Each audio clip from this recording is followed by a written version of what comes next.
pew. Hello. Me signing in. Good evening. Hello, hello, hello. How are we tonight? Hello, hello, hello. Hello, Penta. Hello, Mesla. Hope you guys are doing well today. I went to blow dry my hair pretty late. Usually I need about like 20 minutes for it to be like 80% dry. I only started like 10 minutes ago. It's not fully dry, but the scalp is dry enough that I won't get sick, right? Won't worry, my Asian mother. I will say that. It is hotter than usual. It's still like pretty cold outside, right? But like the temperature is a lot warmer than it has been for like the past like 2 weeks, which is great. I'm not absolutely freezing to death, but even blow drying my hair got me sweaty. I think it's like, let me see, 65. Isn't that like 20 something? Or is it 20? Oh, less. It's 18. Okay, no, that's cool. That's fine. Close enough. I remember 20, but I can't remember up or down.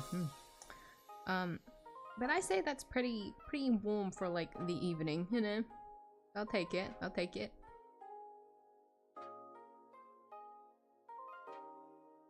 Okay, time to get everything up and running. I only just realized the little pop-up that comes up on Steam. I didn't realize you could turn that off. I thought that was permanent, not gonna lie. It's like, okay, they're just trying to do business, so like that's always gonna pop up. No, you can turn it off. It's just not on the notification thing in settings. It's on interface. That's so weird. Isn't that the same as a notification? In a way? Notification, advertisement, like, blah. I finally turned it off now, so I don't have to deal with it. Although I kind of enjoyed seeing what will pop up, but having to close it all the time was the annoying bit, so. Goodbye.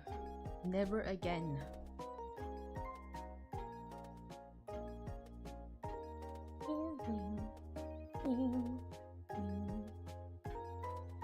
We're gonna go straight into it because I think the last part for the like starting case, right, shouldn't be that long, so I should be able to start on the next one. I think we'll see.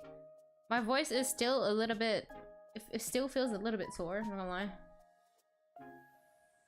So we'll see how far I can go. I think I'll be okay, but I've got trusty old water here for me to power through. I fell asleep by watching your last stream. Did you? Aw, did you get good rest? Surely. I don't think I did any like streaming or anything. And even if I did, I'd be surprised that you were able to sleep through it.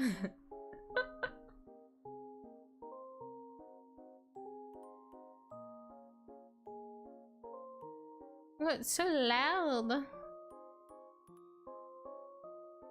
Okay. Oh no, it's press Z, not escape. Okay, let me get up on stream. Do. Oh my god, the music is so good. We get to hear this for free every 𝐢𝐧𝐟𝐨 stream now. Isn't that great? Good shit.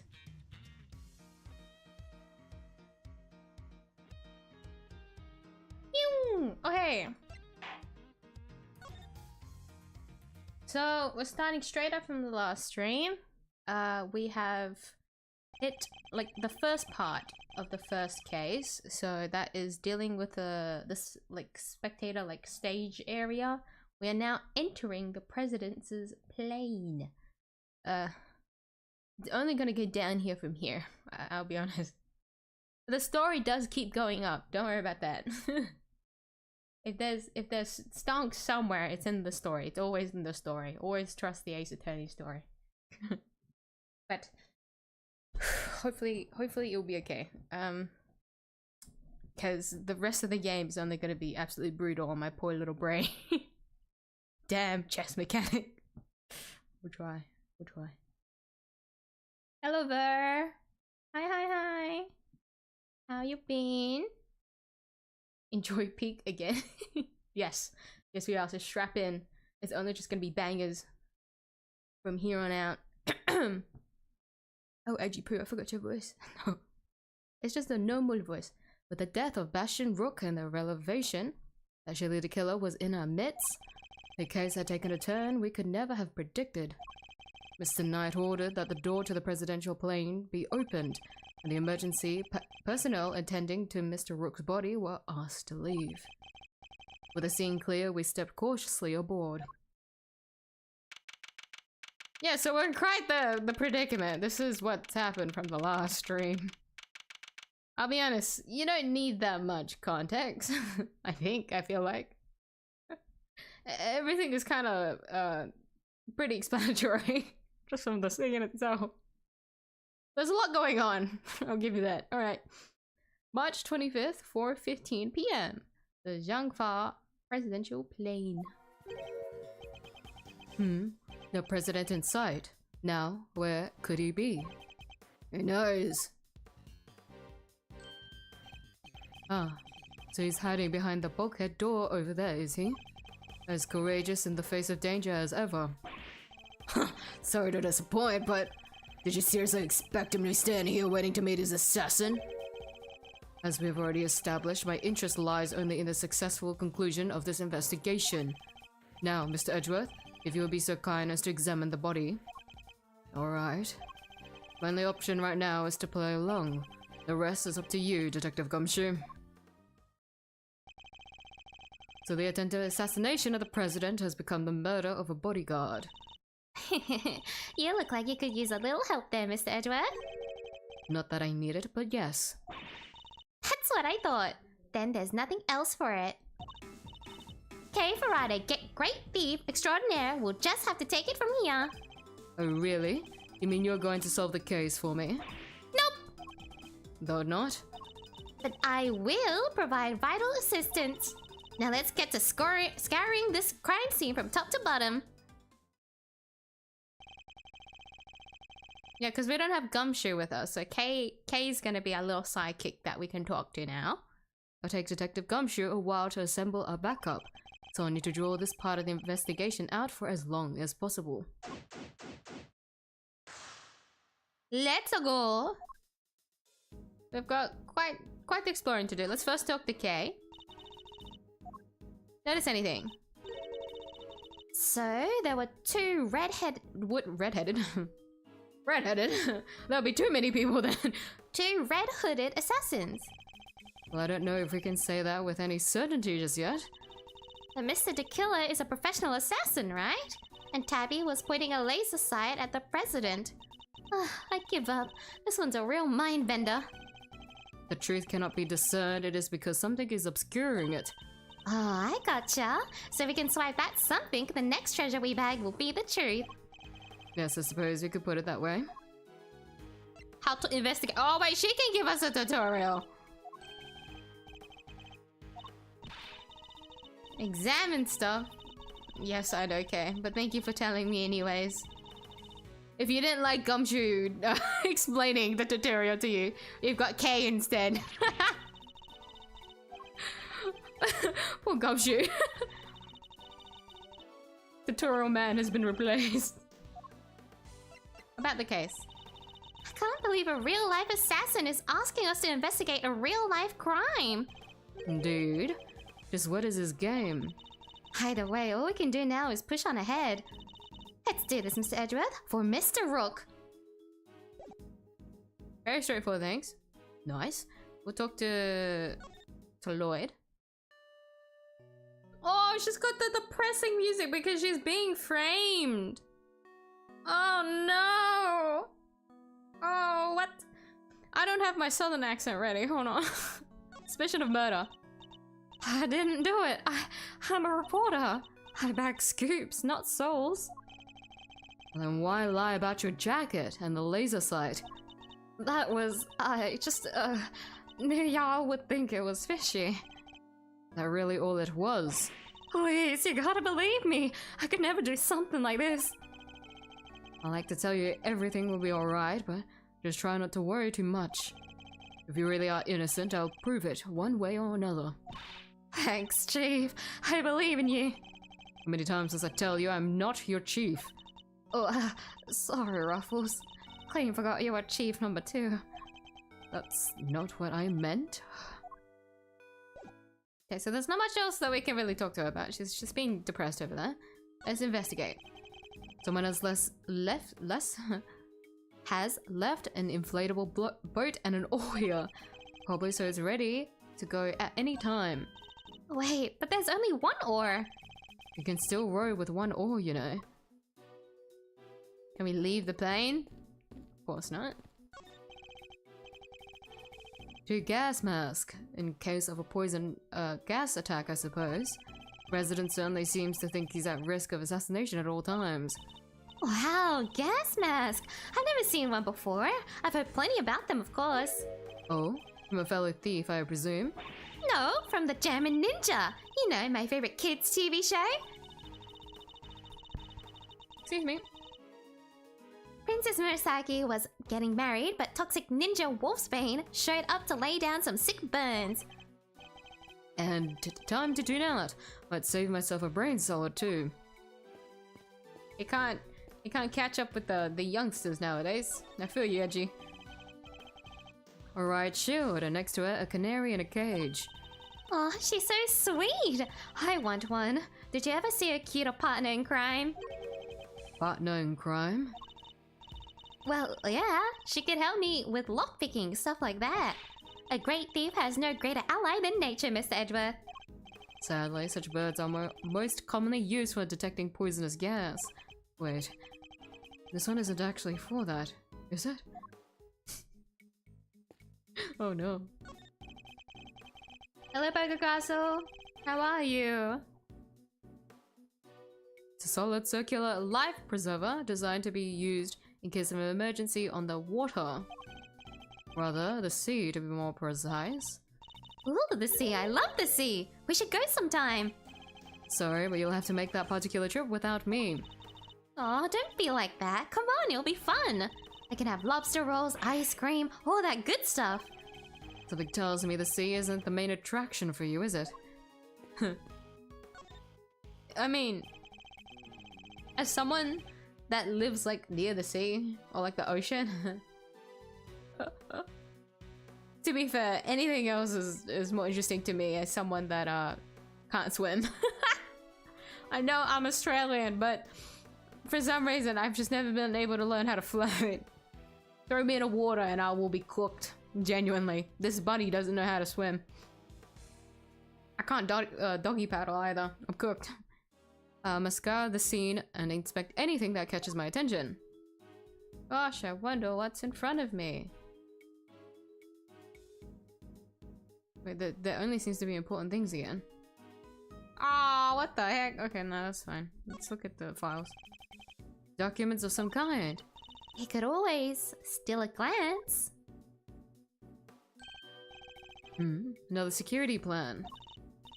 Oh yeah, like the one from the trash can. Precisely. But wait. Something feels off. Also, wait, so I think the text here is different. Also covered in case amphibious assault. The president's safety, it's paramount. Spectator area should be covered at all times. Anyways, it's because these two are switched, are they not? It's been switched over.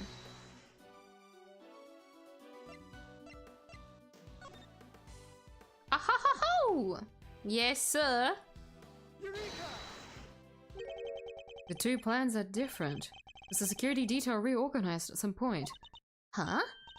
Oh, you're right. Yeah, we made some last-minute changes yesterday. President's order. Why the urgency? Because of what happened the day before, the killer here tried to take him down. He infiltrated the security detail, posed as one of us. Rook figured it out first, but not before the guy got within striking distance of the president. Look at this. This is crazy. Shelly here is insane of an assassin. Seriously. But if our leader hadn't stepped in just then, we'd all have been out of a job. Look at Knight's face, like Jesus. But he made it, and our friend here wound up with a seriously twisted arm. Oh, I just noticed it's Rook there. Rook put a bullet in it for good measure too. And where were you while this was happening? You were the first one I overpowered, were you not? Oh, that's embarrassing. Yay! Shut up, big! Shut up, kid! Ah, now I get it. So in the last stream, when the killer here first starts this hostage situation, he messed up his neck. Busted on my neck so bad I can't even look to my right. I was somewhat astonished to have sustained an injury at all. A testament to Mr. Rook's skill. He was truly a master of his craft. Unlike a certain other someone I could mention. I'm just as good as he ever was. You are a pawn to his queen, my young friend. What the heck do you know? So that's why you remembered Mr. Rook's name. He admired his skills as a bodyguard. Indeed, while I was serving on the team, I learned the names of all the operatives, but his in particular stayed with me. He joined the very short list of those who have ever successfully wounded me. So that's the connection he was talking about. And that's why we changed up the security plan. Had to be sure there weren't any more assassins in the ranks. President didn't want anybody on stage he didn't trust, and he only trusts two people. Me and Rook. Security plan. Updated diagrams of the president's security arrangements, which were changed only yesterday. So there's more than one that we can flip through now. Now, does that explain your change of position? Oh yeah, he switched over to the right-hand side. I told you I can't turn my neck to the right. I'm trying to give him a rough voice, but that's just not within my like range. if I had like an Australian like a bogan voice, then I would have just thrown it to this guy, not gonna lie. But I can't pull that off. That's just not within me. Also doesn't help, my throat is sore. I'm pushing it just a little bit. Can't turn my neck to the right. Could only cover the president's left side. So I wound up moving to the right side of the stage. Knight's position. Knight can't turn his head to the right, so he was moved to the right side of the stage.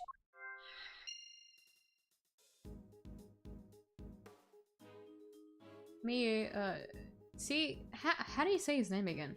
Dorgan or Phantom? Who would you choose to do a job for you? Phantom?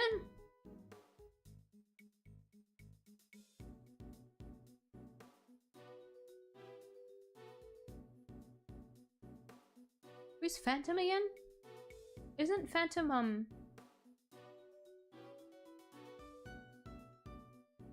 yeah, the guy from Duel's Destinies. Yeah, okay. Because, you know, he's... I'll be honest. Since he's not referred to as Phantom the entire time, it kind of escapes my brain. It would be Dorgan. Cause of the dog. That's it. Dog favoritism right there. If you're good with animals, then aren't you a pretty good, like, killer? Phantom's just kind of, like, loosey-goosey in the head. Like, sure, you're great at, like, shape-shifting, but, like... Old man with dog. I feel like... I can trust Dorgan to do the job, you know? Do the job for me. Also, even if he has gotten caught, he still holds, like, a pretty, like... He's up there in the hierarchy, if you think about it, versus, like, Phantom, who was, like... to be fair, not locked up, but he just went, he started to like break down towards the end, you know? Like he's like done for good, I feel like, versus like Dorgan, who's like unstoppable, you know? But the underlying reason is dog. That's it. Although, like, this is just in terms of the job, by the way. Like, neither of them I trust. Like, I would be scared to be near them. But if I had to trust them to do a job, I would prefer Dorgan.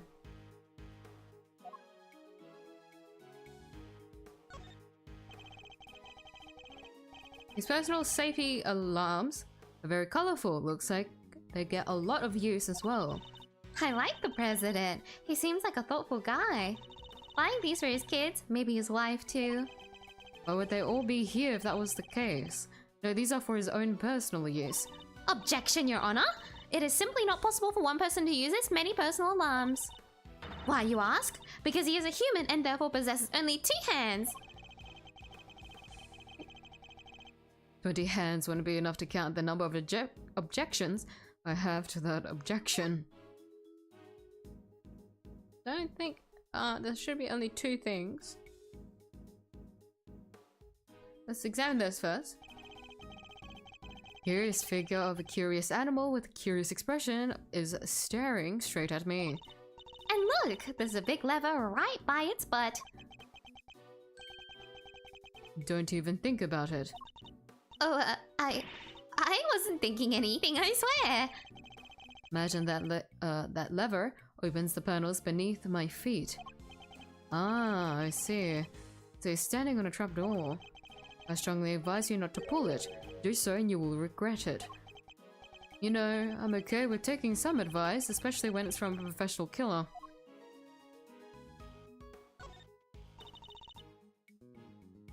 That looks heavy. This is what a professional... So this is what a president wears, huh? I go like cross-eyed sometimes, and then I can't read. I have to like refocus. Sorry.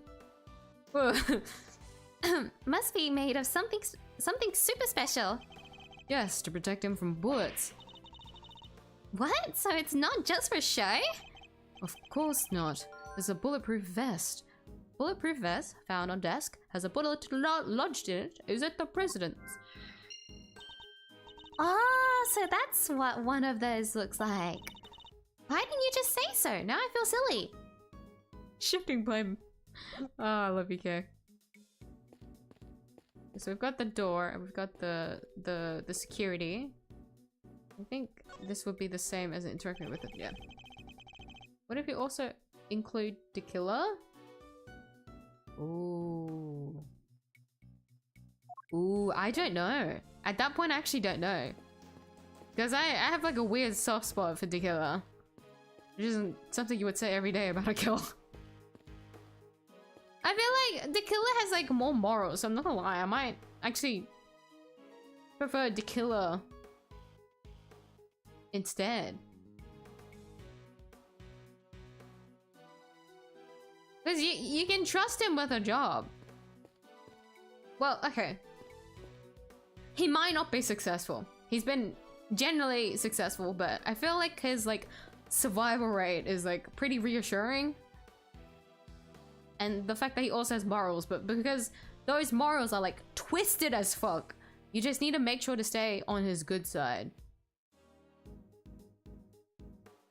Which I would be inclined to like messing up by accident, not gonna lie. Not on purpose, but I'm just naturally that kind of person.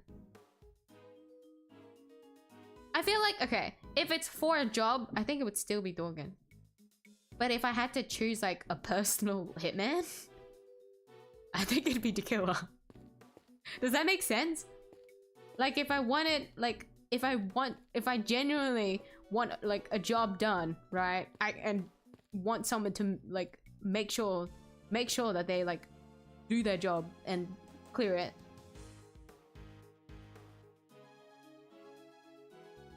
It would be Dorgan. But if I was in a situation where how do I put it? Like what kind of scenario?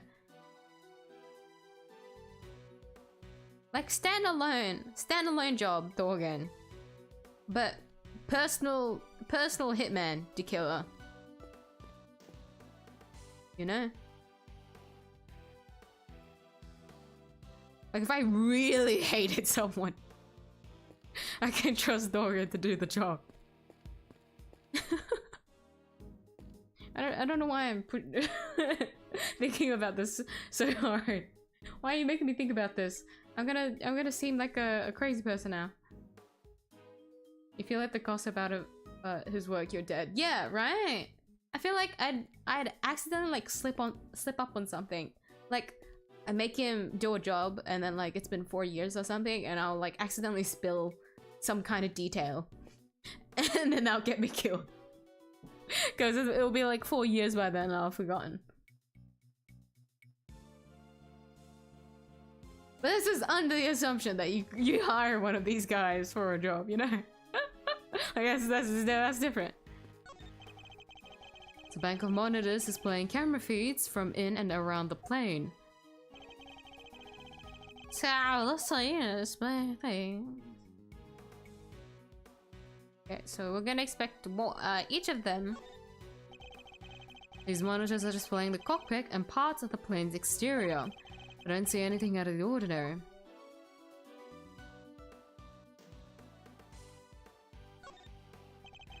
That's the outside of the plane. Most intruders could not hope to approach without being spotted. Such measures would be mere child's play in my case. Whoa, you're saying you can get past cameras like these without being seen? Of course, with ease. You have to teach me how! Please! Are you taking on apprentices by any chance? Gay! You do realize who you're talking to, don't you? Sorry. Had to ask though. What a great skill for a great thief to know. Fortunately for you, I'm not the type to take on understudies. You're not, huh? Shame. Shame? In what way exactly? Gay! This monitor is displaying a feed of this very room. I like that, like, this can't stay as like a static image because the only way to like interact with the TV is if you're in like that spot. Unless you have K in a certain position, but you know. They didn't go cheap when they bought these, huh? Very high res. Oh, I'm afraid I can't quite tell myself, but... I can even see the little crow's feet around your eyes. Oh, my bad. They're just the usual, deeply etched lines. You know, on your forehead. If you're quite finished... What on earth is this? Oh, it's the president's favorite plushie. It's a memento of something anyone don't touch.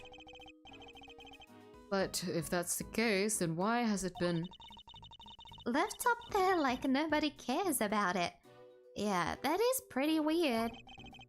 Certainly wouldn't be the first place I would think to display a beloved item.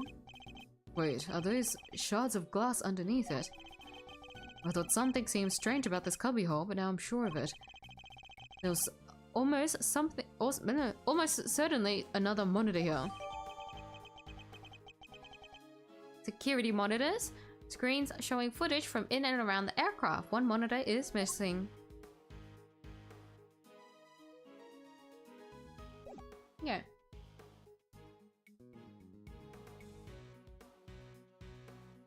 What the fuck is that pose Rook done in absolute stunning awkwardness in HD?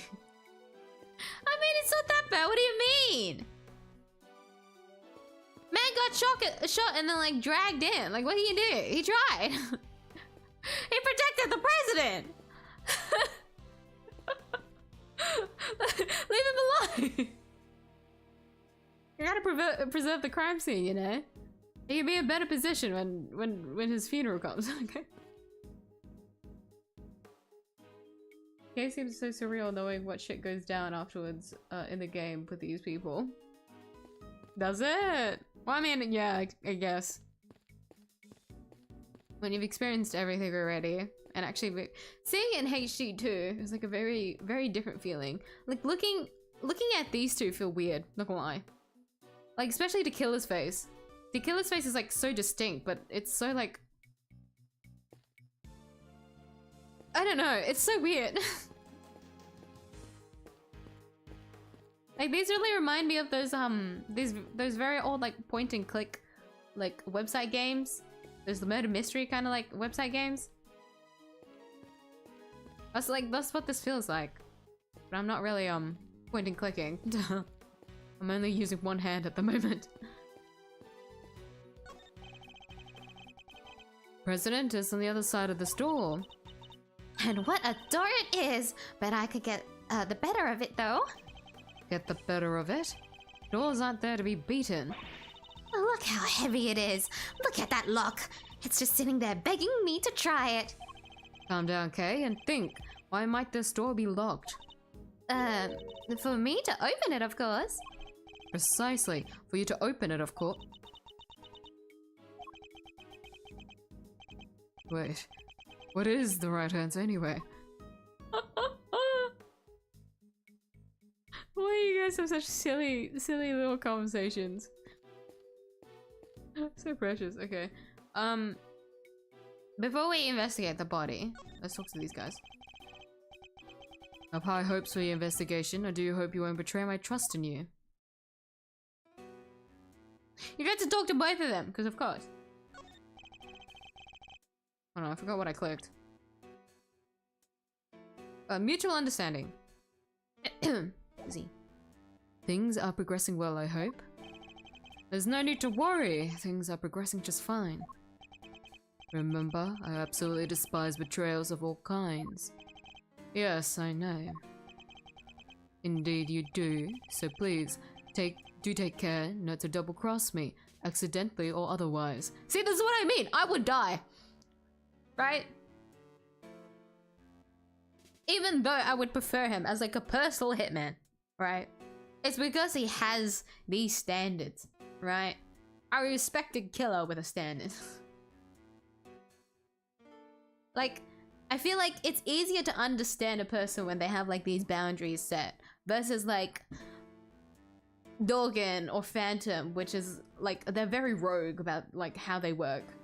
And I wouldn't be able to understand, you know? Like, I'd be way too scared to, like, work with them without the fear of, like, something happening to me. Because if something were to happen to me and the killer was my personal hitman, I'll know why, you know?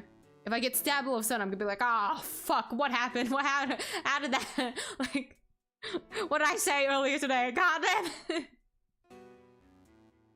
Like, it'll be pretty straightforward.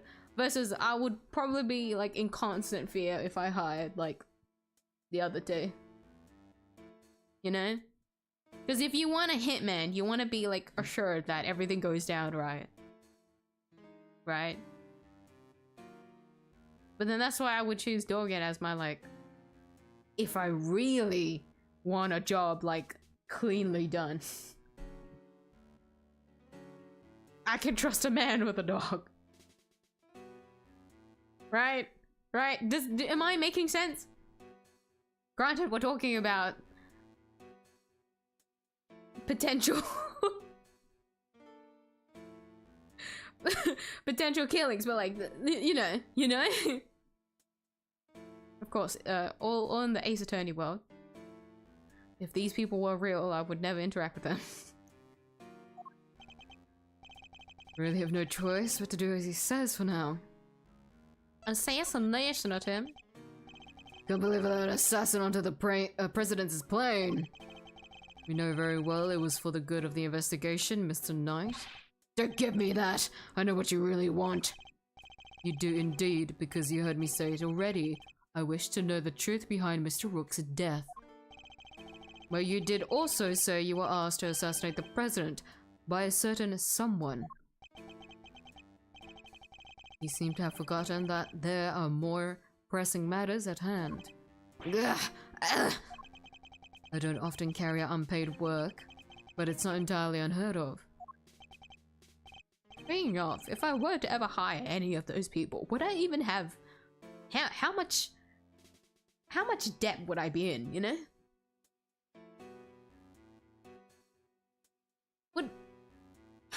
how much would it cost? How much of my life savings am I investing it? Like putting down? Just for like one job to be done. I don't know. I don't want to know. Go back to investigation. Good, I'm expecting great things from you, Mr. Edgeworth. Yes, sir. Do you want to look at my badge? I must admit, I've never seen one of these up close. It's akin to a license, correct? I2? No way, you have a license to kill? No, but if I must spell it out for you. Nope, all good, thanks. You can keep that little nugget of truth locked up nice and tight in your heart, okay? So even a great thief's bravado quickly crumbles in the face of an assassin. Come on, Knight, say something about it. Not that Shelly here would let him, but whatever.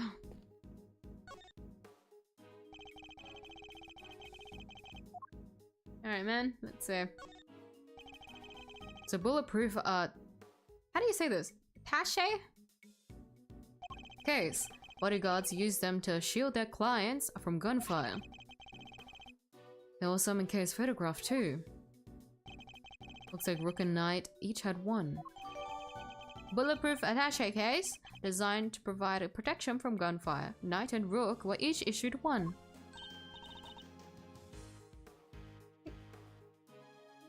Oh my god.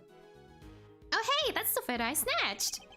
You can hardly steal a photo at a public event, okay? But I'm snatching up a moment in time with every picture I take, you know? I take it snatch is your new favorite word. Maybe.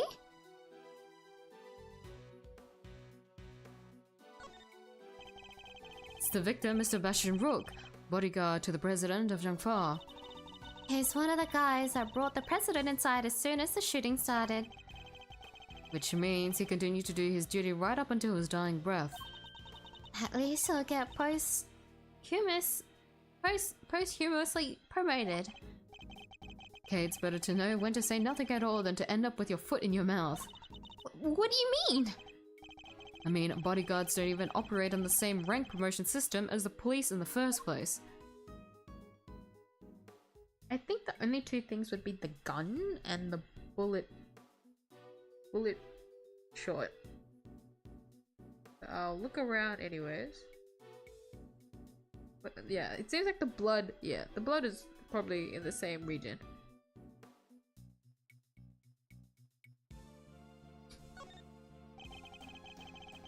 $4,000 or something for the killer as per wait, hold on. Justice for all? Really? It'd just be me remembering IRL rates, I don't know.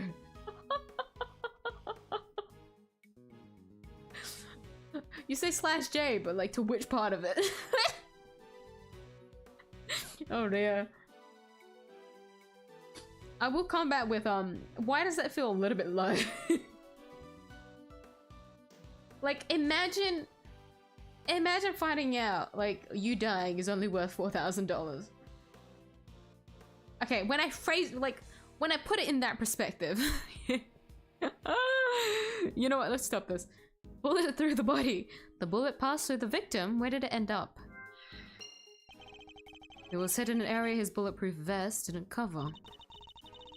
Like it was on purpose or something, huh? Cause of death would appear to be loss of blood. Attempts were made to stanch it, but to no avail. Crime scene notes. The victim bled to death from a gunshot wound to the torso. The bullet passed clean through his body. Medics must have been brought in to try and save him. Sadly, it was too little, too late.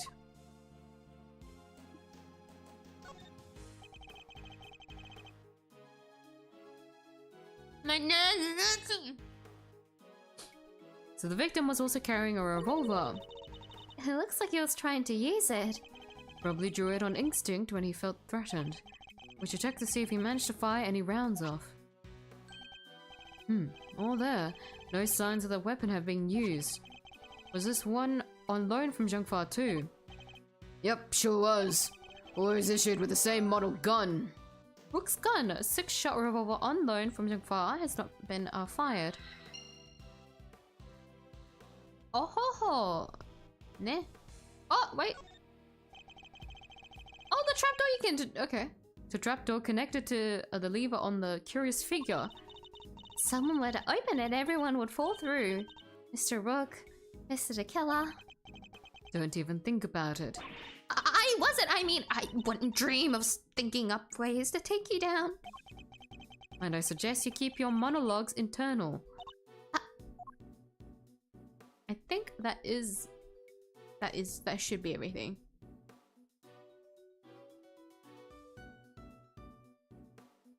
Just from motion sickness, I won't go the entire area. Yeah. Okay, I mean, I think that is everything that we can. Oh no. There's a wide selection of protective equipment here. Bulletproof vests, hazmat gear. No way, there's even a space suit. The sense that the president thinks he's very much in need of protection at all costs. But what if he was in a gunfight and there was poison gas everywhere and he was in space? What would he do then, huh? And he'd simply put on the bulletproof vest and the hazmat gear and the spacesuit.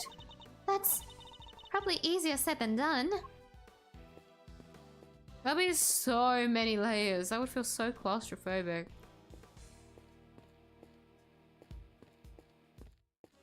Okay. Okay, that's everything, meaning we can start logicking.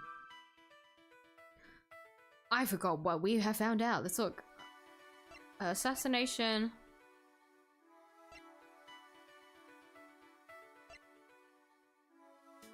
We'll find. I mean, we can put these two together. So bullet through the body. Pass through the victim. Where did it end up? Wait, hold on, huh? Pass through the victim.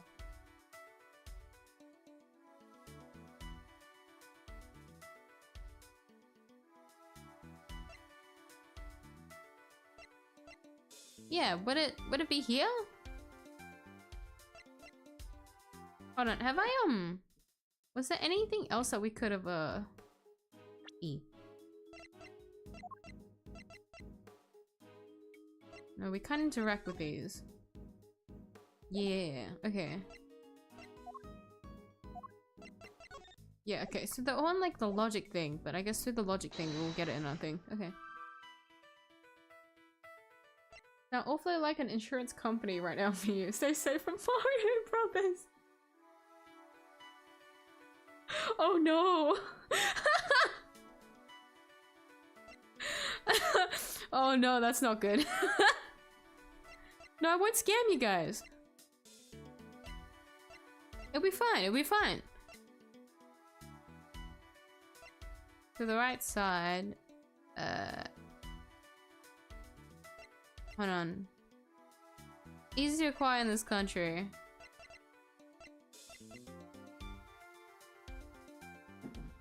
That's not been fired. Can we from 𝐢𝐽? I feel like, can you put those two together? As in like, these two look like the same revolvers that could possibly connect to the ones from 𝐢𝐽. But I guess the first thing I should do is try and do the bullet through the body and then the... Would it end up? And then we also know that there's a bullet lodged in it, isn't the president's. Well, if it's wrong, it's wrong.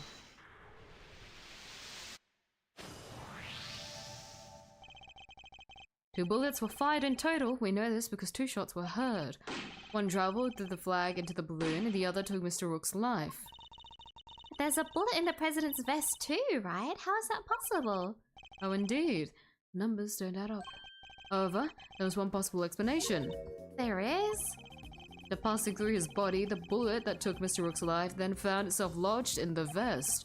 In other words, 2 of our bullets were in fact 1. No way! He was right. If the president hadn't been wearing that vest, things could have been a lot worse. He wasn't injured at all by the impact. Even when obstructed by a vest, a bullet can inflict serious damage. Sure, I've known guys who got broken bones that way. The president's okay, he's made of strong stuff.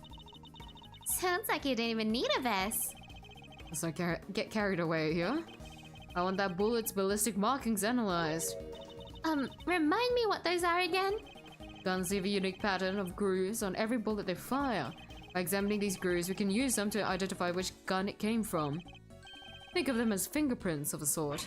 You can tell all that from a bullet? Then what are we waiting for? Analyze away!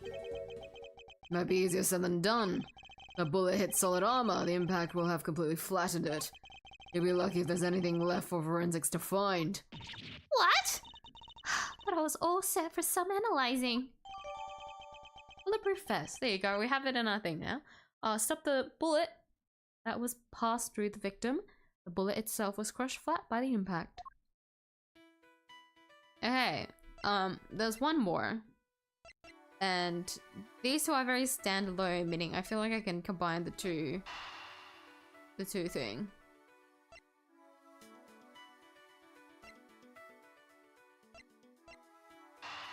I think so. If not, once again, it is what it is. Two guns are exactly the same, meaning it's likely that the one we found is also from 𝐢𝐽. Revolver. Updated. 2 spent bullets, same model as the victims. Bodyguards all got their guns from the 𝐢𝐽 authorities, right? Yes. Are they like super rare or anything? No, I don't believe so. This model isn't exactly easy to come by in this country, but it's certainly not impossible either. Boo, and here I thought they might be valuable treasures. Yes, it is something of a shame. Whoa, I just mentioned treasures and you actually responded for once. And they mean to point out that if the guns were rarer, it would be much easier to trace them. Which would have made them treasures of the evidence variety, I suppose. See, everything's a treasure hunt one way or another, including this investigation. You could say that. Alright then, it's a treasure hunting time. It's It's treasure hunting time. On with the investigation. Certainly seems a lot more enthusiastic all of a sudden. Okay, so I believe you. We've investigated as much as we can. Let me change my seating position. I feel like I pulled my knee earlier today and it's been so weird. Only when I'm standing though. My left knee. This happens only sometimes, but not all the time. It's very awkward for me to stand now. Sitting is fine though. Only because I move all the time. That's quite enough investigating for now. What is taking so long, Detective Gumshoe? Well, Mr. Edgeworth, have you solved the case? No, not yet. Is that so? Then perhaps interviewing another key witness might help you to do so. Another witness? Who? You don't mean... The most important witness of all, the man on the other side of that door. He really intends to have me question the president? Now, if you'll be so kind as to summon him, Miss Edgeworth. Stop right there, the killer! You're nuts if you think I let him anywhere near you! Well, Mr. President, I'm sure you're watching us through your security feed, aren't you? In which case, I politely request that you show yourself. That is, if you value your bodyguard's life. Gah!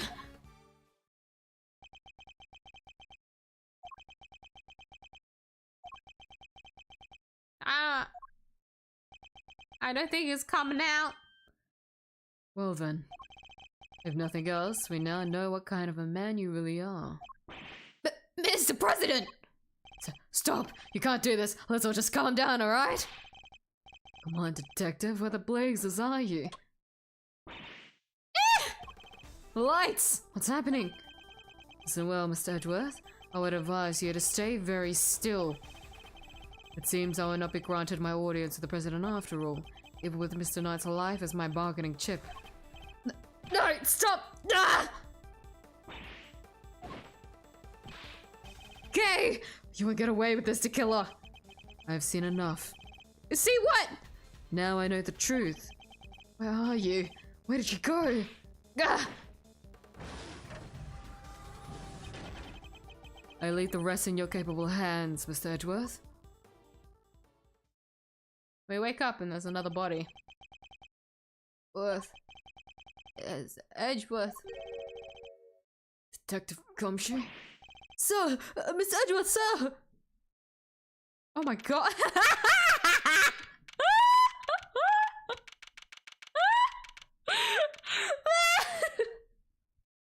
Okay, the fucking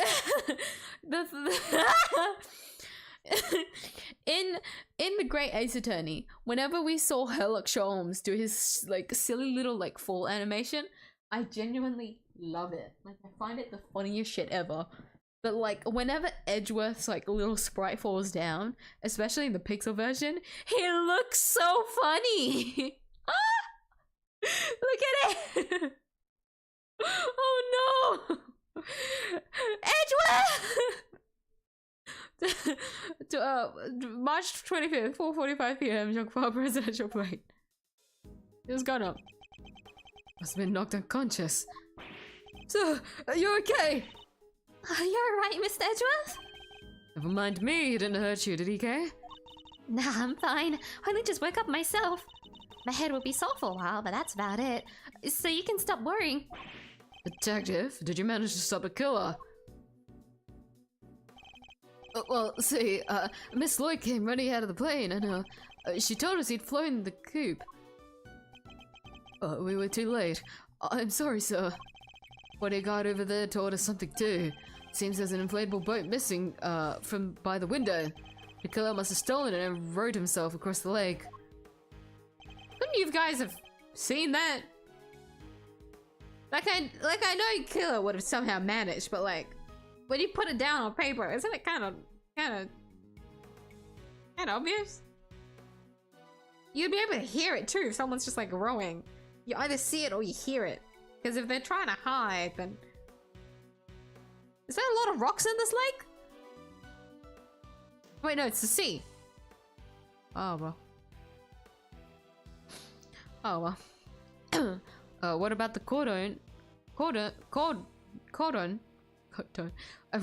the park? I called everybody back in to stake out the plane, including the guy stationed across the water.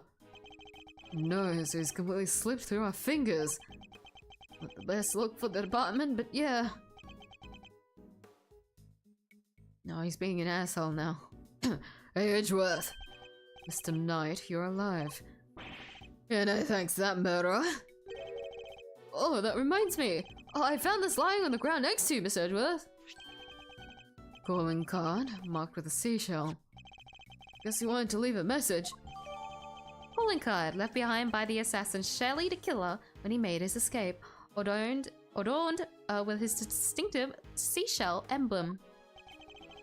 The killer usually leaves these next to the bodies of his victims. But you're not dead, sir. But I could have been. Maybe that's the message. Can't stop thinking about his parting words.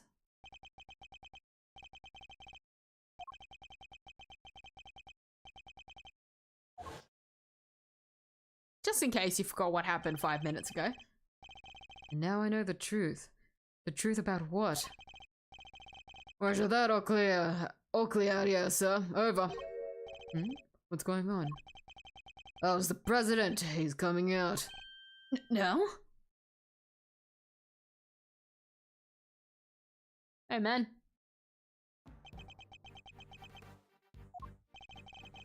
So he's the president of Zhangfa, Mr. Dijin Wang.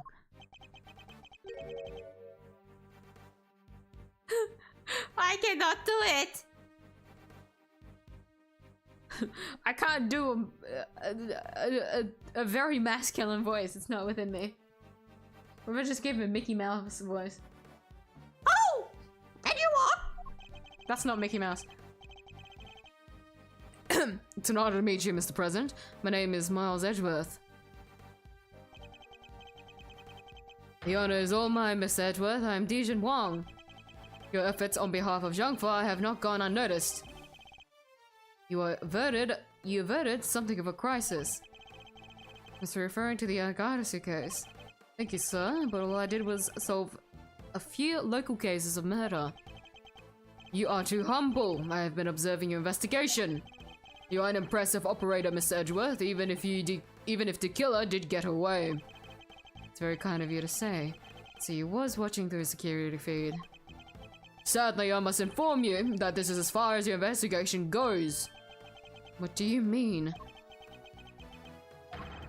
Hear me, foolish prosecutor, for I shall say this only once. Knight has apprised me of the state of affairs, and from this point forward, the case will be handled by 𝐢𝐽 Police Force, the finest in the world. And with the killer out of the picture, they're still looking to get me thrown off the case.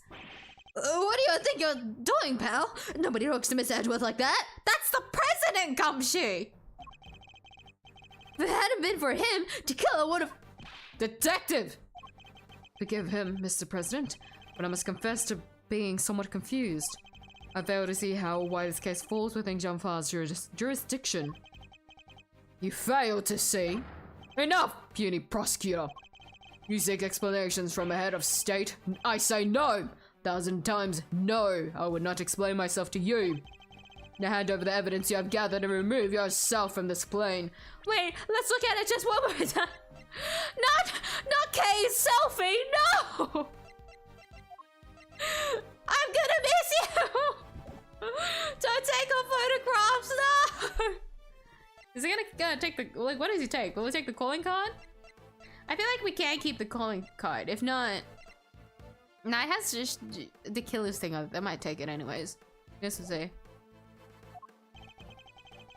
I do as he says if I were you, Edgeworth. This can't really be the end of the line, can it? Oh, it really was. Case evidence handed to Mr. Knight. Oh shit, no! Kay's photograph! No! But yeah, no, we find out the reason being it has to be with, has to do with, what do you call it? Like, the territorial, what is it called? Like, territorial, like, rights or something? Because it happened on the plane, question mark? I think, I guess. And so that considers being on 𝐢𝐽, like, land. we get this kind of situation in the last game, if I remember correctly. And so we get it again here. Why let us come so far only to pull the case out from under us? Now you may leave. Knight, detain the suspect. Oh shit! Not Lloyd! Yes, sir, right away. Oh my lord. To make an attempt on my life to murder one of my faithful servants. Sorry. I just felt the sting in my throat. Let me drink water.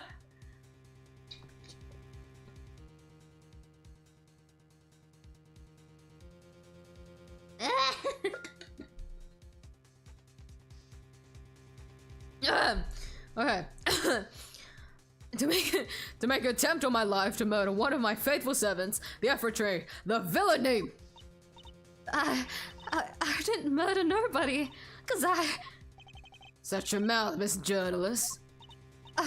I Answer me this, in a world already lousy with lies, with deception, with sin, and iniquity.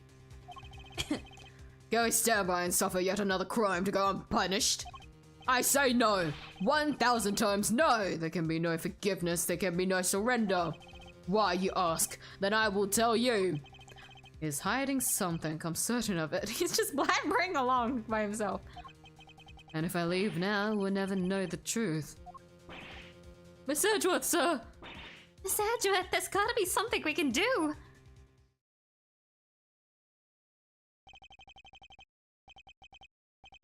Pink Miles, remember, how many times has you faced situations like this in the courtroom? You confronted the lies of witnesses and countered the arguments of other lawyers. Has the critical evidence always been laid at your feet? No. And yet you always got to the truth of the situation in the end.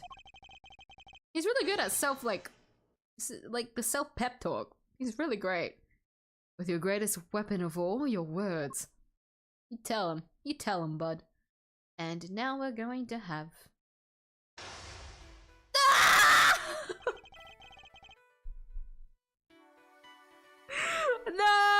I was so convinced it was just gonna be another like courtroom like thing. No! Give me back my testimony. No! Oh, let us analyze the state of play. Hi. President is coming out. Happy when he came out the door. Oh my god, President! I knew you were open-minded. Thank you for coming out of the closet. That. Extraterritorial rights. That's what it is, right? If the wall sound in Dijon Wong is like the Waluigi's wall. Wah! Is it like that? Dijon Wong! That's not right. That's not right. I shouldn't have tried to say that. You just accentuate the wah before you keep speaking. Be gone, puny prosecutor, or do you dare defy the direct order of a president? He's not going to listen. He clearly means to drown out any objection by means of pure rhetorical rhetorical force. When opponent is on the offense, the best thing I can do is bide my time and wait for an opening. As he said himself, he's a head of state, a seasoned politician. He won't open himself up to attack easily. Can't let him bully me into submission. Have to stay calm and alert. If I can read his movement and expressions correctly, I may be able to find my moment. The first aim would be to find out why he is insisting on 𝐢𝐽 taking over the case. The board is set. Time to make my opening gambit. So who will take over the case? Please bat the case. Did I give you permission to speak? No! 1,000 times no! I'm the leader of 𝐢𝐽. I have no time for your insolent backchat. I was simply hoping to confirm one basic fact. You say that the investigation will now be assigned to a national police force? I do know enough of your pointless questions. Bide my time? Good boy. Interior of this... Did I fuck up? I think I fucked up. Interior of this plane is the sovereign territory of 𝐢𝐽. You have no rights here. Is that so? Could it be that our current location itself is significant somehow? I should keep that in mind. It could be a useful clue. Explain to me why I'm off the case. Could you at least explain to me why I'm off the case? Imbecile! Cease your insolent jabbering. I need not explain myself to you. My reasons are my own and they are none of your concern. Perhaps it's time to employ my clue.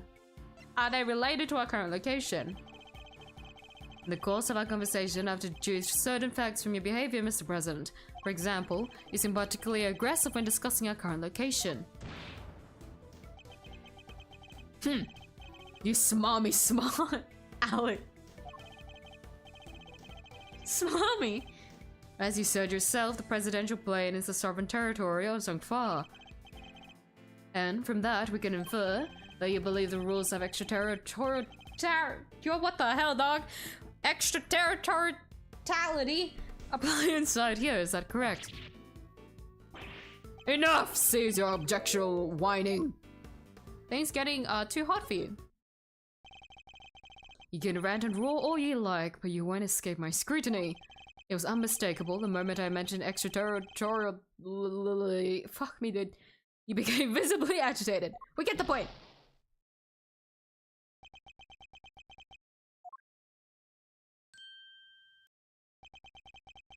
You think you're clever, don't you? Let me answer your little question. It's true!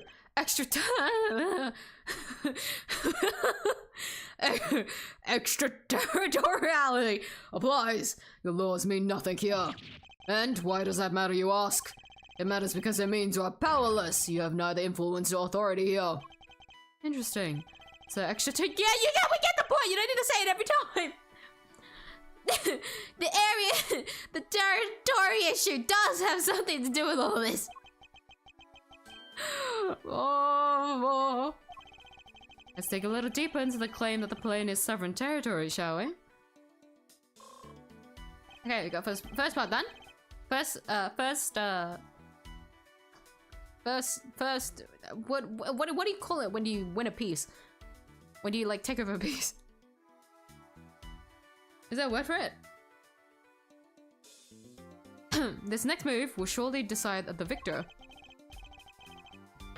Excuse me, Jesus.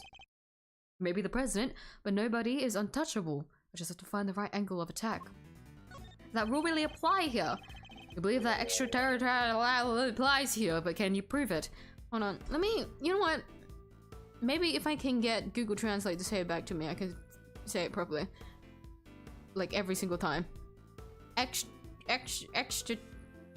pronunciation. Bro! Even Google doesn't have it! You have to like search up a video. What if I say extraterritorial? Yeah, they have it for this. That makes sense.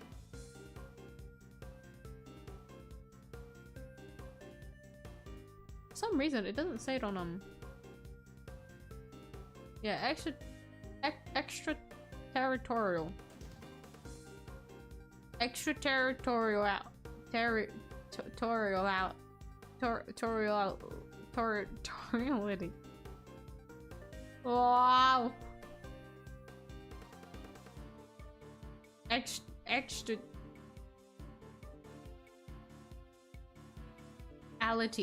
Extraterritoriality. Ugh. I can say extraterritorial, but I can't say the extraterritoriality. That's so painful. What the fuck is English, dude? You believe that extraterritoriality applies here, but can you prove it? Do you even understand what you are asking? Of course, if I didn't, I don't want to ask it. Have you no shame calling to question the good word of one such as myself? I have nothing to be ashamed of, you're the one who should be ashamed. I don't think he's getting angry though, can I have no more time for this, you clearly cannot be saved from your own foolishness. You didn't worry about me, I'm not the one who needs saving. That will be Miss Lloyd, the woman who's being wrongfully accused of this crime. Your chivalry is admirable, but it changes nothing. The right to extraterritoriality cannot be denied. This is Zhongfa! If I want to take this any further, I'll need a clue of some kind. You've overplayed your hand. Surely you see that you have overplayed your hand. Nobody asked for your opinion. You need only obey me, nothing else. You dare tell me how to govern, how to lead. You dare to contradict me. On the matter of Miss Lloyd's guilt, yes I do. No, she is guilty. She is the culprit. There's nothing left to debate. Of course she's the culprit. That's funny. Yeah, you know what? You're right. I think she was the murderer. Yeah, you're right about that. She was quite fishy from the start, you know, being, you know, wanting to get the scoop and everything. How she immediately went and jumped on the investigation. Can't trust journalists nowadays.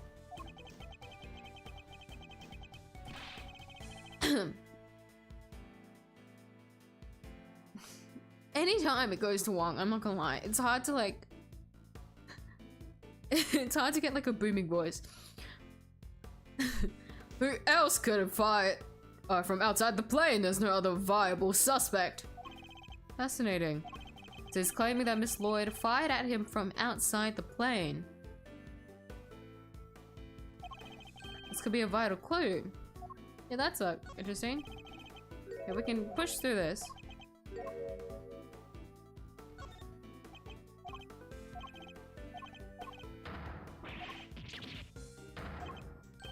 Time to deploy my clue.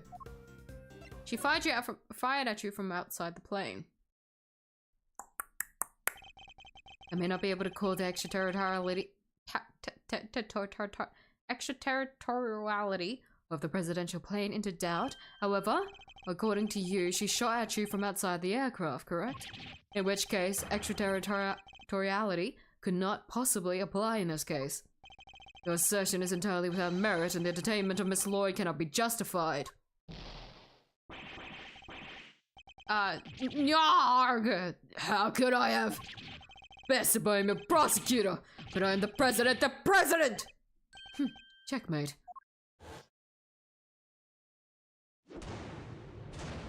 Good job.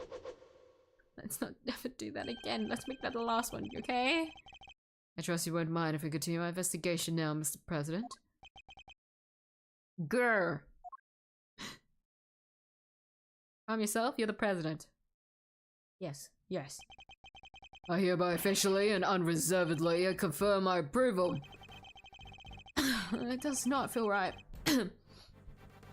Consider it a gesture of the magnanimity and generosity for which my good office is known. Yes, for which noble cause I clicked the accent. Like he's talking by himself. Is he coping? Oh, autoplay isn't on.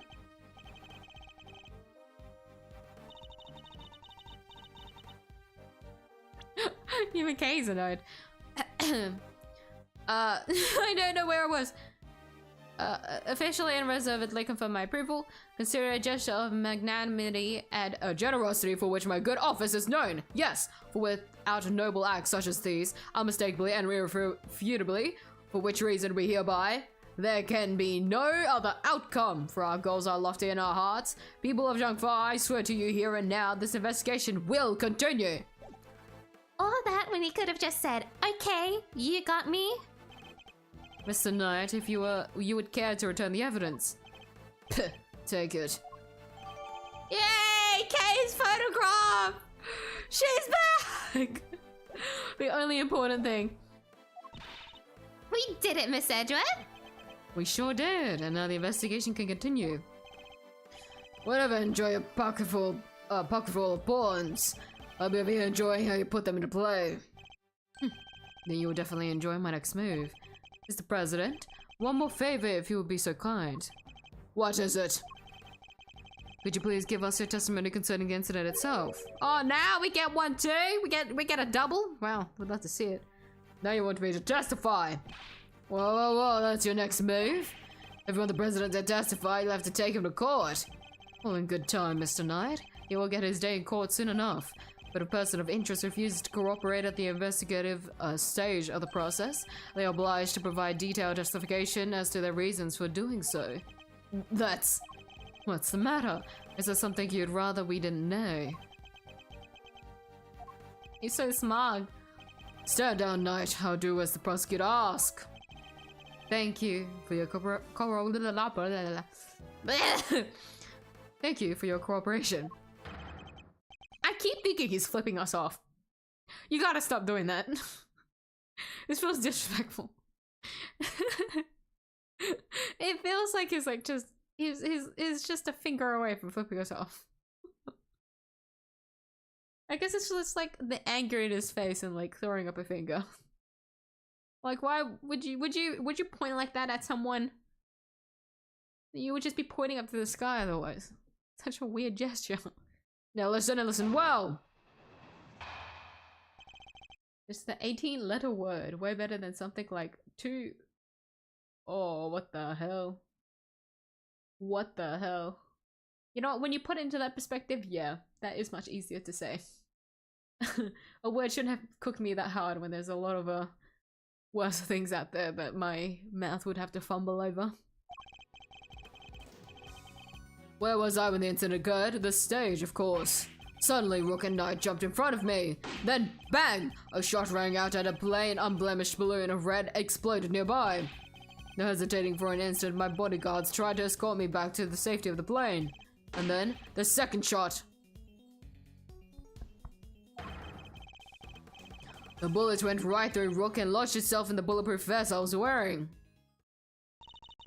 I guess if you look at it one way, the president is also a victim here. Yes, the victim of an attempted assassination.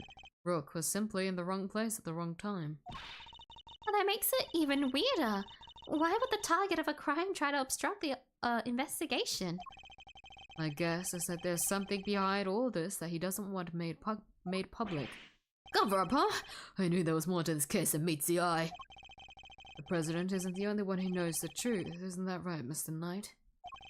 Time to get to the bottom of this once and for all.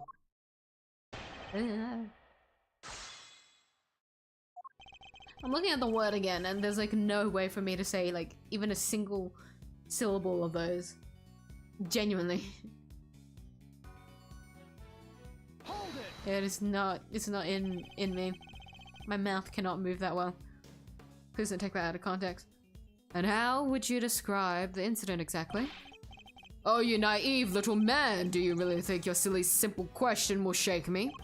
I was involved in a craven attempt to silence me with cold steel, while speaking to my adoring public no less. Hold it. Adoring is a bit of a stretch. When they stepped in to protect you, were you aware of the fact that you were being targeted? Was I aware of that? No, I was aware of my audience, nothing else. When I stepped up to the podium, I entered another world entirely, a place of rapture, a place beyond words. Yeah, I think that's called stage fright. I bet you were like a deer in headlights. No, 1,000 times no. I remember every second. Each moment is indelibly etched in my memory. When Rook and Knight stepped in, I was shocked, overwhelmed, taken back. Then bang! A shot rang out. Hold it. About the red balloon? Are you trying to test me, Mr. Prosecutor? No, Mr. President, I simply wish to confirm what you remember. Red balloon? Very well. There were two very large, very round balloons, one on either side of the stage. The deep crimson who stood stark against the sky, just as the security plan said they would. The same security plan we found in the trash can, I assume. Rook and Knight leapt to my aid just before the balloon exploded. Your statement is so long. I have to say so much with you. What? You said they tried to escort you back into the plane. Onto the plane. You want to save my voice? I'm just gonna hold it here, okay? I'm sorry. I'm sorry if this ruins the immersion. His voice is a bit too strong for me, and I thought Knight was bad. Yes, that's exactly what I said. They threw open their attaché cases. Was the moment Kay captured on camera, and immediately moved to help me back onto the aircraft. Hold it. Do you know where that second bullet went? Is this how you treat a foreign dignitary? Or do you really think such needling questions are necessary? Whoa, what's he so upset about? Must he insist on going over the same details again and again? Even my patience has its limits. You know full well where it went. The bullet went right through Rook and lodged itself in the bullet vest. If I may ask, what was the victim like in that moment? He was a man amongst men, a real hero. The mere impact of the bullet took my breath away, yet he had the strength to grab me and rushed me back inside the presidential plane. So you and victim entered the plane together, is that correct? Yes, he offered his noble protection, I gladly accepted it. All was as it should be. That sounds nice and all, but doesn't that just mean he's always the first to make his escape? As a president detective, it's basically in his job description to do so. Nothing he's saying seems too off base. Guys, the victim here. Wouldn't make much sense for him to lie to us, you know? Guess we gotta assume he's telling the— No, one of the things he said is clearly wrong. Think back to the scene of the crime. Huh? Did we miss something? Alright, let me see the evidence again. Might as well take another look at, myself. Just a heads up, Miyu. This case is supposed to be 2 hours long, and it's your second playthrough. I'm voicing everything! How is it gonna be 2 hours long for me? Chief! What do you mean? If I wasn't reading through everything, it would still be a little bit more than 2 hours, not gonna lie. Just because of the person I am. But excuse you, I'm working twice as hard over here. Not just the president. I would like some praising too. President isn't the only one doing the speech today.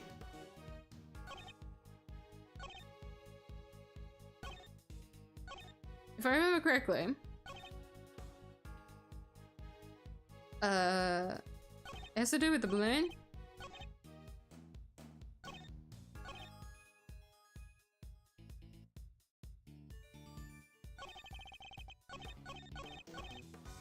I believe so.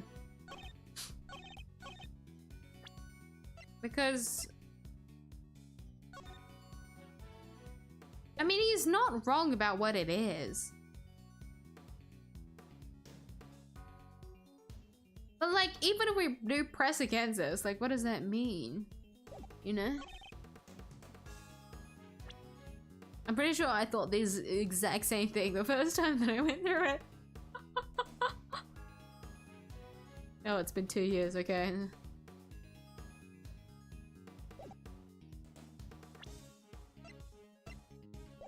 Hold on, I can't be presenting on the wrong thing. Yeah, because we all know that everything else here is correct. Well, the good thing about, investigation is that we get more HP, so if it's wrong, it's okay.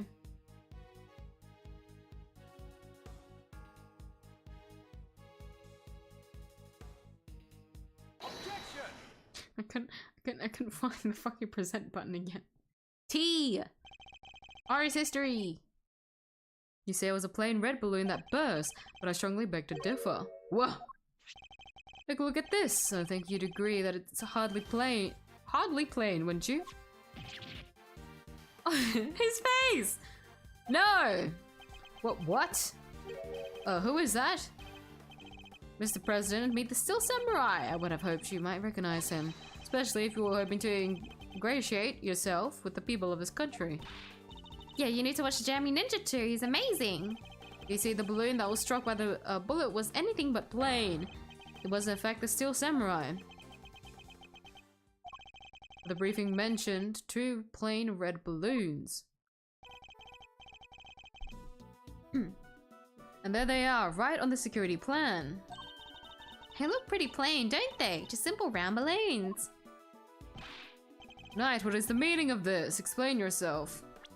Hold on. Which one did you show him?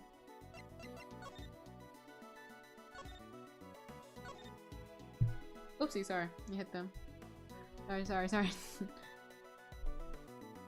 Okay, yeah, most of the things that said here are really referencing the environment, is it?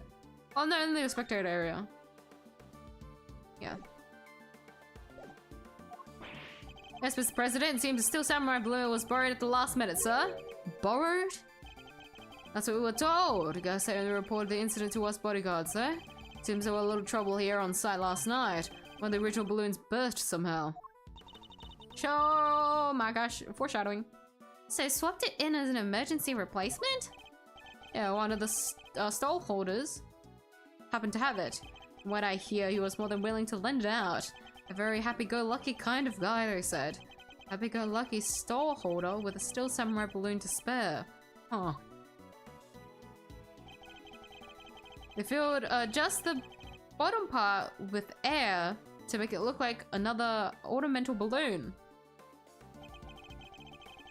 While it was a Still Samurai balloon, it was made to look like a plain red one from above water. That looks so fucked up. Not gonna lie, that would make me distracted more than like the speech itself. Like, I would not be focused on the speech. I would be looking at the water like, oh my god, what they have done! What have they done to the Still Samurai? Mr. President, don't look at the water! Is that the long and short of it? Knight, why wasn't I informed of this? Sorry, sir, we didn't think it was a pressing issue. And indeed you saw it and you know different, correct? Yes, I suppose so. Could he really have mistaken the Still Samurai's pants for a plain red balloon? Still, Mr. President, I struggle to see how you wouldn't have noticed something different about the balloon. Of course! It's outburst for. Now remember, I could barely see the balloon. You couldn't see it. That's right, the wind was blowing too hard. The flags to the sides of the stage were flapping incessantly and blocking my view. Is that so? Yes, those 2 flags. They were being blown back towards me. There would have been a strong wind blowing right around the time of the incident. Do we have anything to refute that? I don't think so. Because we did investigate the thing. The flag had a...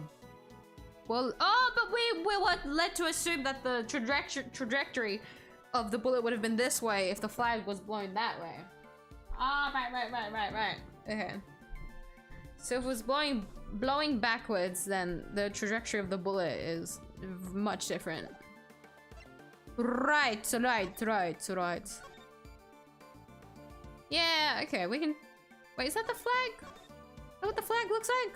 That yellow bit?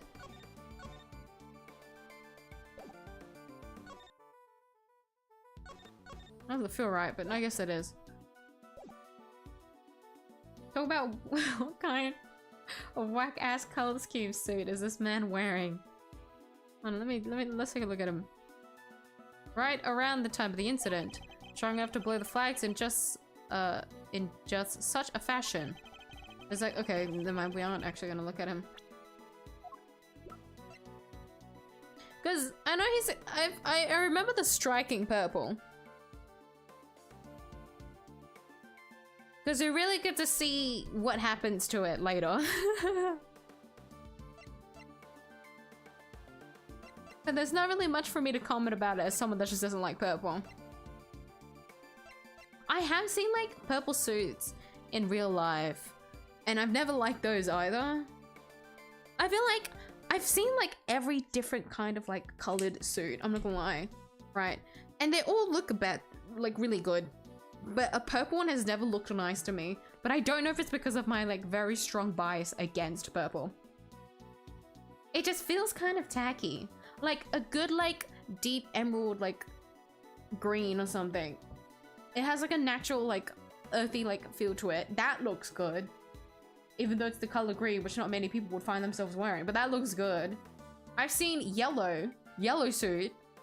It's kind of like a mustard yellow. I feel like more people are inclined to wearing. Not really like a highlighted bright kind of yellow, but those kind of suits also look good. Most of the time, if it's like a more saturated, bright colored suit, they would wear that not as a full suit, but in like pieces. So it would be like a colored pants and then like either like a funky top or like a plain like white dress shirt or something. Orange, I feel like is very, what era of fashion was that? I feel like very bright color fashion and like flared like pants is something that you can wear. You know, okay, my point is, right, he's got like a bright colored suit and it just stands out a lot, which is kind of in for his character, but it just doesn't. It's just such a vicious color. It doesn't feel right. Like, it's a royal purple, right? And royal purple, right? The meaning when it comes to like the color purple, more often than not, is linked to royalty of some kind, you know? So like a higher status, right? That's why he's purple. He's got a purple color suit. But it just doesn't.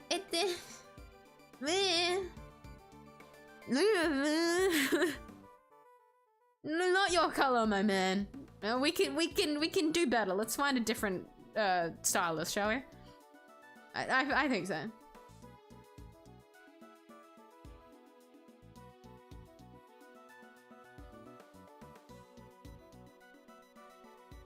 It's water again, damn it. Wait, do you mean the water theory? Does it fall back on it? Also, is Borg here? I saw you said hey Borg, but I didn't see any message from Borg.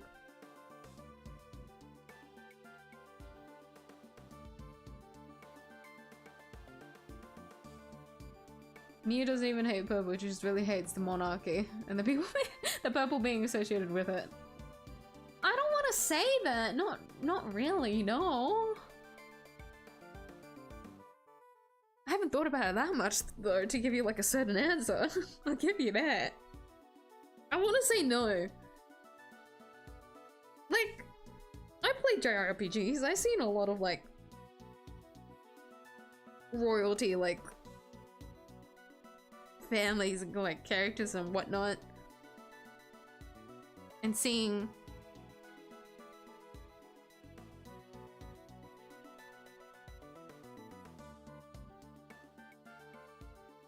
you reminded me there was this one character in Final Fantasy that was purple, and I got really pissed with his color palette. Like, he had this princely outfit, and it was kind of like... It's kind of ass. I was so mad. But then he had this like outfit that he like wears alongside you while you're like traveling, and it looks so much better. But then he got switched to his like prince like shorts ass looking. It was so bad. Maybe I do have a problem with it because of the monarchy. We'll touch base on that later, okay? Go to live chat. Oh! Wait, why is it not showing? Wait. Borg, are you being... Oh my god, you are. Some messages, such as potential spam, may not be visible. Does YouTube classify you as like some kind of bot? Oh, that's so sad. I'm sorry, man. I didn't see your message at all. I gotta make sure to switch to live chat every time then. I didn't think there was that much of a difference, not gonna lie. Belated greeting, book. How are you? Morning shift, back. Please don't die, bestie, and don't forget to hydrate. I'll hydrate now. To you too, man. Also today, fun fact, back to Fate again. Today's fun fact is Shiro's little sister, Ilya, is actually 1 year older than him and is big sister of context. She is 18. Who's Shiro again? Fate Shiro. Oh! The protagonist! I only had a name.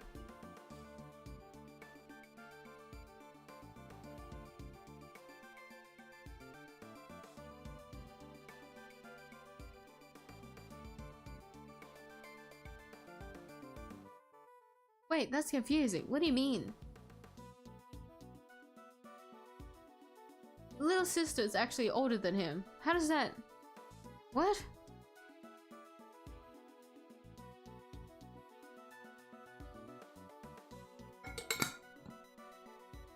The adoptive older sister. Shiro Emiya.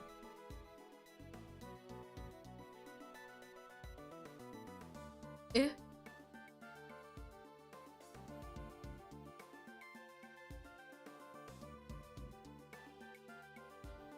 Oh, this is why I'll never be able to understand Fate. God damn, okay. No, thank you, Borg, for that fun fact. We'll get to hopefully get to see Borg later today.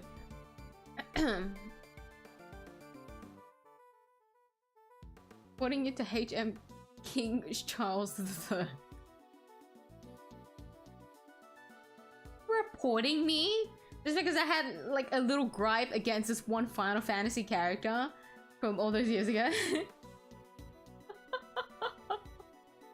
This little anime boy wasn't dripped up well enough. That's my complaint. That's it.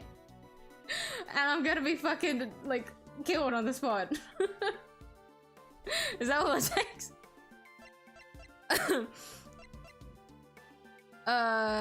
Conflict. Wait, what's happening in the story again? Strong enough to boil the facts in such a fashion, but does that conflict with any way of it? Yes, it does. Because of course it would. If it didn't, then what's the point? Is what I would say, but Ace Attorney likes to fuck around with you in the end. Thank you, Mr. President. Your testimony has revealed yet another contradiction.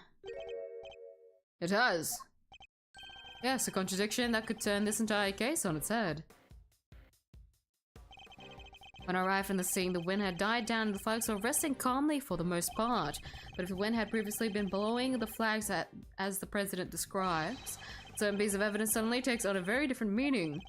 Which piece of evidence contradicts the stated conditions of the stage at the time of the incident? That's not present. Take that! Earlier we deduced that the bullet that struck the Steel Samurai balloon and the bullet that passed through the flag were all one and the same. From these two things, we further deduced the trajectory that the bullet must have taken. And we concluded that a shooter must have fired from the left side of the spectator area, But the flags were blowing, as the president describes. Our conclusion becomes quite different. No way! If the flags are pointed in another direction. Exactly. Trajectory changes completely. And if we trace that trajectory back to its source, we can ascertain who really fired that shot. Wait, but Mr. 𝐢𝐧𝐟𝐵, that would mean... Yes, I know. We may not yet understand the reason why, but can only have been one person who did it. It is the bullet's new trajectory implicated as the one that fired the shot. Take that! The person who fired that shot was none other than you, Mr. Knight. What? The path from the balloon back through the flag leads directly to the spot where you are standing. Bullet trajectory updated. Extrapolations on bullet trajectory suggests that Knight fired the shots that popped the balloon. Well, the guy's one of the president's bodyguards. Oh, why the heck would he go around shooting balloons? This is absurd. What exactly are you trying to imply? That Mr. Knight, a man who has saved my life countless times, is my would-be assassin? Seriously, 𝐢𝐧𝐿, we put up with a lot from you, but this? President Wang's bodyguards were the pieces put on the board to protect the king. You know, fuck this. I'll handle this, Knight. Sorry, sir. Miss 𝐢𝐧𝐿, the wind was indeed blowing quite fiercely around the time of my speech. The wind can pick up and die away in an instant, can it not? Therefore, I need proof. Is my nail getting too long? Sorry, this is kind of out of pocket for me to say. It is. Certain level of pressure to it. Okay, weird fun fact about miyuu's nails. Both my index fingers, when they get to a certain length, which is arguably not that long in terms of like nail lengths that I have worked with and for myself, it starts to hurt. So it's always shorter than the other ones, so I can always have my other nails like unfathomably long, but for my index finger it's an absolute no, so it always looks so much shorter, like twice as short as the other ones. It looks kind of off, but I don't really care because I want to be able to use my index fingers. But at a certain length it just starts becoming sore because I use it so much, which is like, yeah, that's a me problem. I should stop doing that, but like my best fix is just keeping it short, so it wouldn't be a problem anyways. Oh fuck, that means I gotta get it done soon. I'm too lazy to work to take off my nails and redo them again. No. Therefore, I need proof that it was blowing hard enough to lift the flags during that crucial moment. The first shot was fired right around the time the president raised his fist, a piece of evidence that shows just that. Perhaps it can also show us what was happening with the flag then too. Hold on.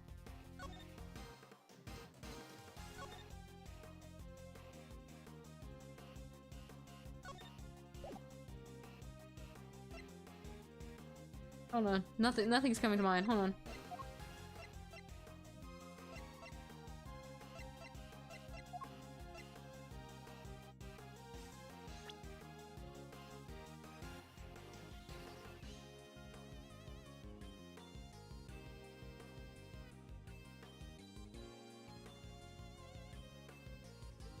Was fired right around the time the president raised his fist. Would it be this?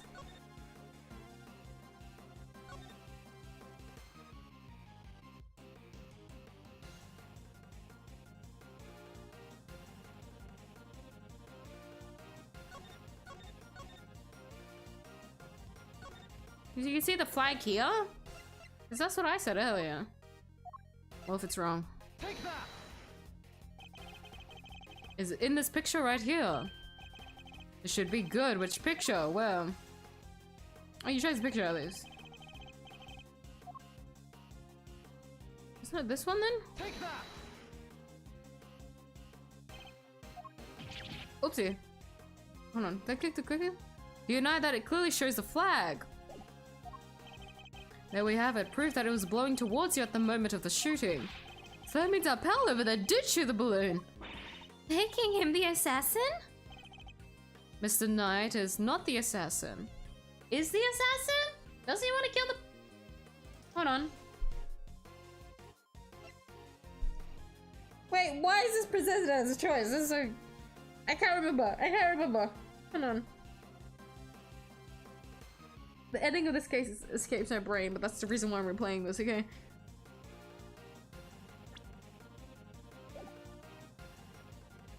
Because, okay, like, if you put it down, he could just be, like, shooting for the fuck of it, but, like, based on the evidence that we have at the moment.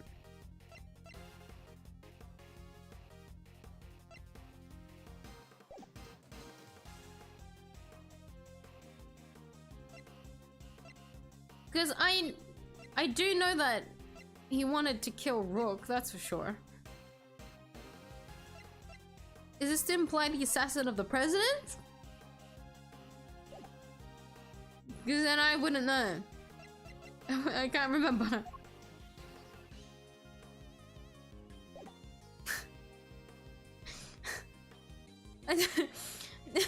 The wording of this game always fucks me up. Because I know that he wants to be the one to like...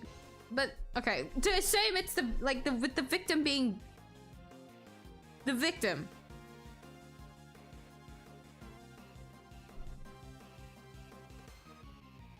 Because if we say he's not the assassin, then what's the point of everything is our assassin? Never mind. So it would be... See, he's not... Yeah, it's towards the president. It's what I was thinking!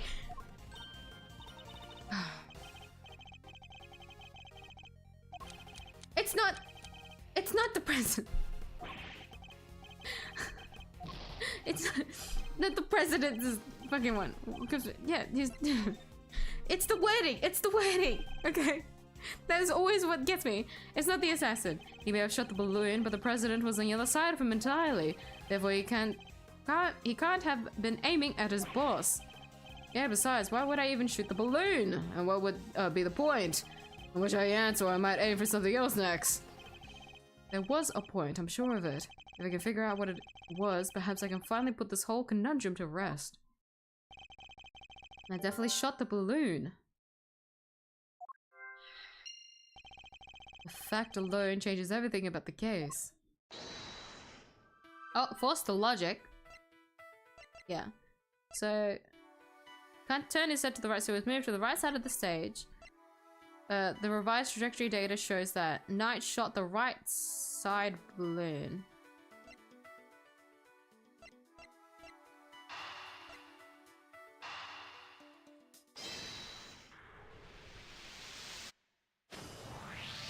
Yeah. Did you forget who's the culprit? Stop! Stop! I'm trying! Use your hindsight, think about circumstances in the next game. I gotta stop overthinking this. This is the tutorial. This happens with every Ace Attorney game, to be fair. The wording always fucks me over. Or like, when the wording is quite straightforward, I still like overassume things and like jump the gun a little bit. What can you do? Okay. The game wants me to use critical thinking, okay? I'm trying. This is the only... There's like the limit of my critical thinking. Right? It's either use all of it or none of it. It's not like a little like slider of how much I can use.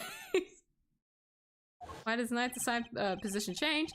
Can't turn my neck to the right, could only cover the president's left side. Move to the right side. Oopsie. Oh my god, my throat. I suppose that the plan hadn't changed and I had remained posted on the left. Given that he was unable to turn his head to the right, would he have been able to shoot the balloon closest to him? Could it be that the security plan was changed for the express purpose of popping one of the balloons? And if we suppose that to be the case, the two plans are different. Was the security detail reorganized at some point? So let's change it. Oh, I forgot. This is black and white, meaning that they've changed it. That's right, the president was the one who ordered the change. Change of plans. Change on the president's order so Knight could pop the balloon. Oh my god, I wonder what it could be! I think it's assassination attempt and change of plans. I hope it's right!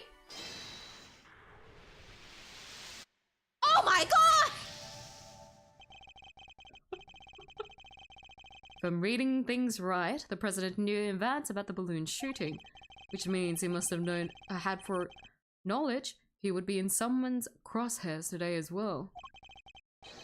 And if that's true, then everything else that's been bothering me falls neatly into place.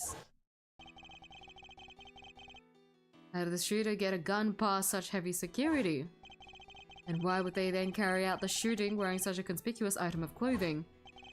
Why use a laser sight that would give away their location in an instant? And how did the president suffer no injuries at all despite a direct hit to his vest? These are the questions that Knight and the president don't want us to consider. There is only one possible reason for Mr. Knight to have fired his gun. To create the illusion of an assassination attempt. What? Huh?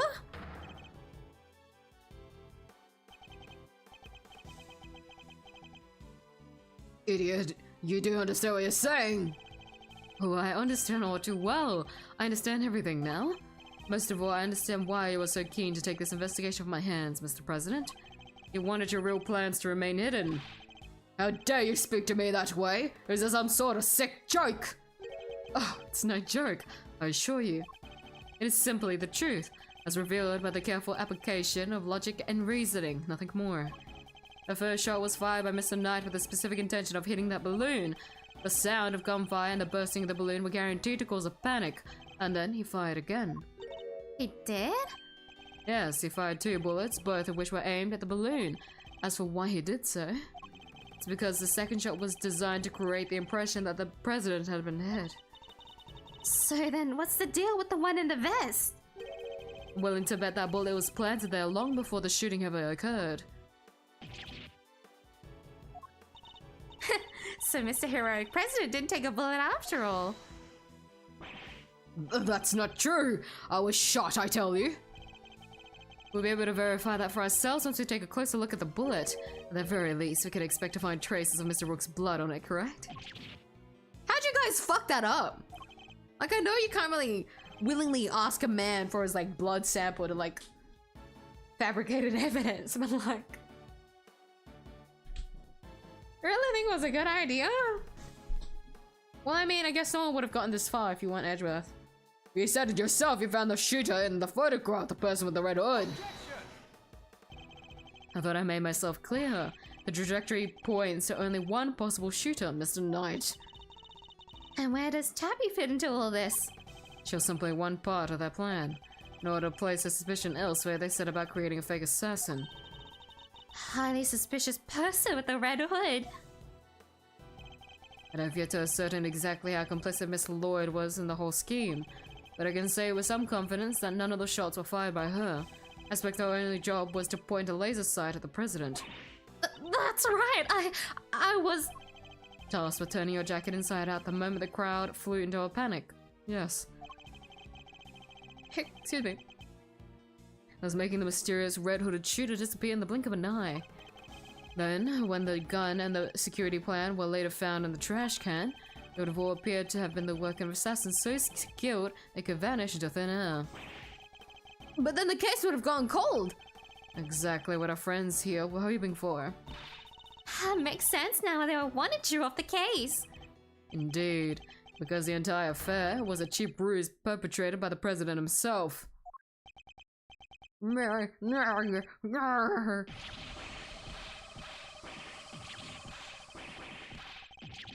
you go. He's deflated now.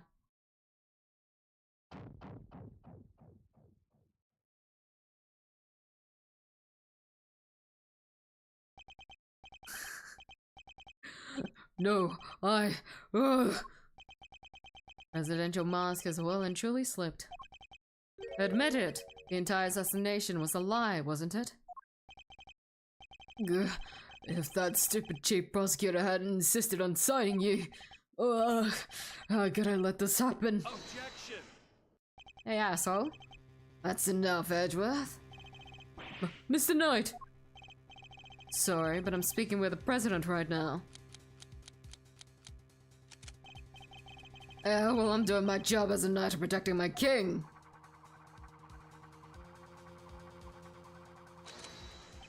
In fact, YouTube did hide me yesterday. YouTube hates my bear pun so much. No shot then. Did it?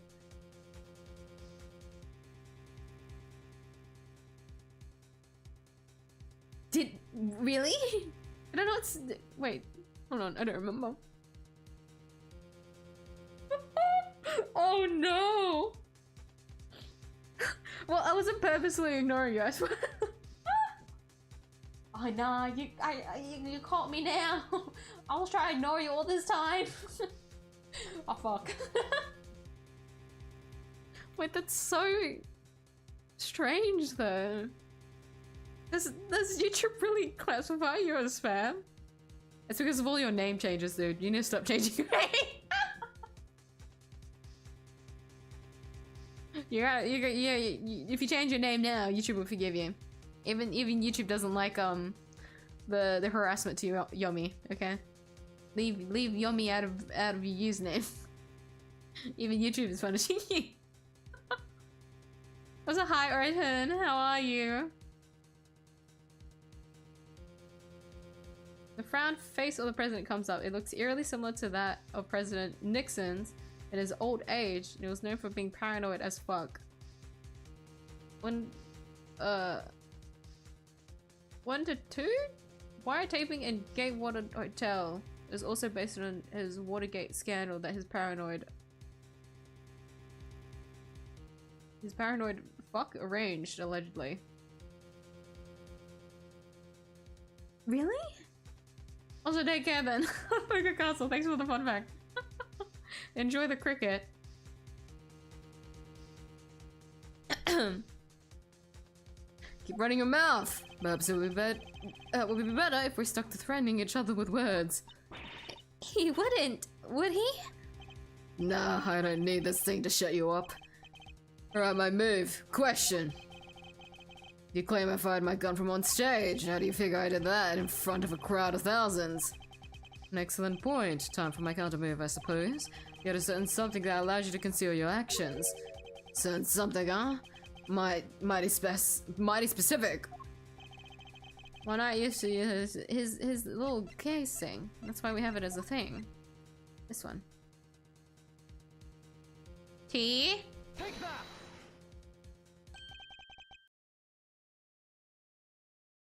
Can I go play? Is it Resident Evil? Resident Evil 2 remake? Yeah, Resident Evil 2. Enjoy, Penta. We'll see you. Have fun. What is? Which one did 2 show? I don't really follow the Resident Evil series because, oh well, it would to me classify as a horror, so I wouldn't watch any of it. Oh, there was one that I remember watching like faintly of, but I can't remember. Like I try and look at like to see if I can recognize like the main characters, but they all start to blur at some point. My attaché case. Yes, take a look at case photographed. Your right hand is completely obscured by the case. At the very moment this picture was taken, you were firing your gun, and in such a way that you wouldn't be detected. Objection. You like to let the facts get in the way of a good theory, do you, Edgeworth? Shame you don't seem to have noticed. Noticed what? The theories are all you have. Conjectures, nothing more. The flag was billowing in the wind at precisely the right moment. I had my gun with my attaché case. We changed the security plan because I couldn't turn my head. It's all just speculation, circumstantial evidence at best. You can't prove any of it. God. If you at least had the bullet that burst the balloon, you might have a scrap of credibility. Imagine you could have run forensics to see if it matched my gun. But no, that bullet is at the bottom of the lake. You're gonna go dredge it up? Hate to say it, but he's right. I don't have anything concrete. Blow it or not, maybe now you can shut your mouth. Oh, Lloyd? Miss Lloyd?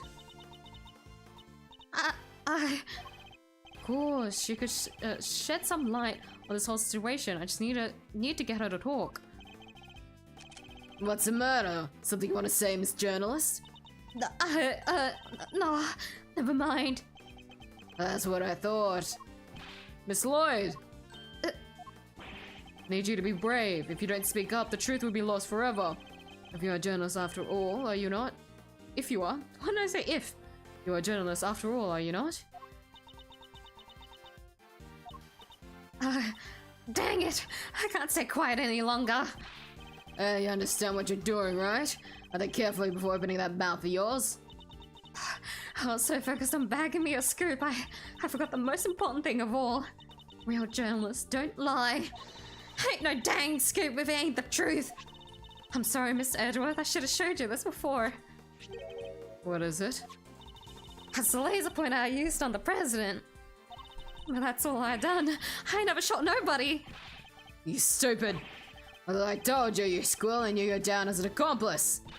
It was him. He told me to do it. It was at 𝐢𝐽𝐺𝐟's embassy, sniffing out a story like I told you. This was 3 days back. He comes up to me out of the blue, just starts talking. Help me and I'll get you an exclusive access to the president. That kind of stuff. What about the gun in the trash can? That I don't know nothing about, I swear it. All he told me was to wear a jacket with a red hood and to point at the president. I never thought for a moment it'd blow up in my face so bad. I'm sorry, truly I am. Thank you, Miss Lloyd. I'd like you to testify to that effect when this goes to trial. It ought to go a long way towards proving that the assassination was a sham. Oh, what's wrong with you people? Do any of you know what's good for you?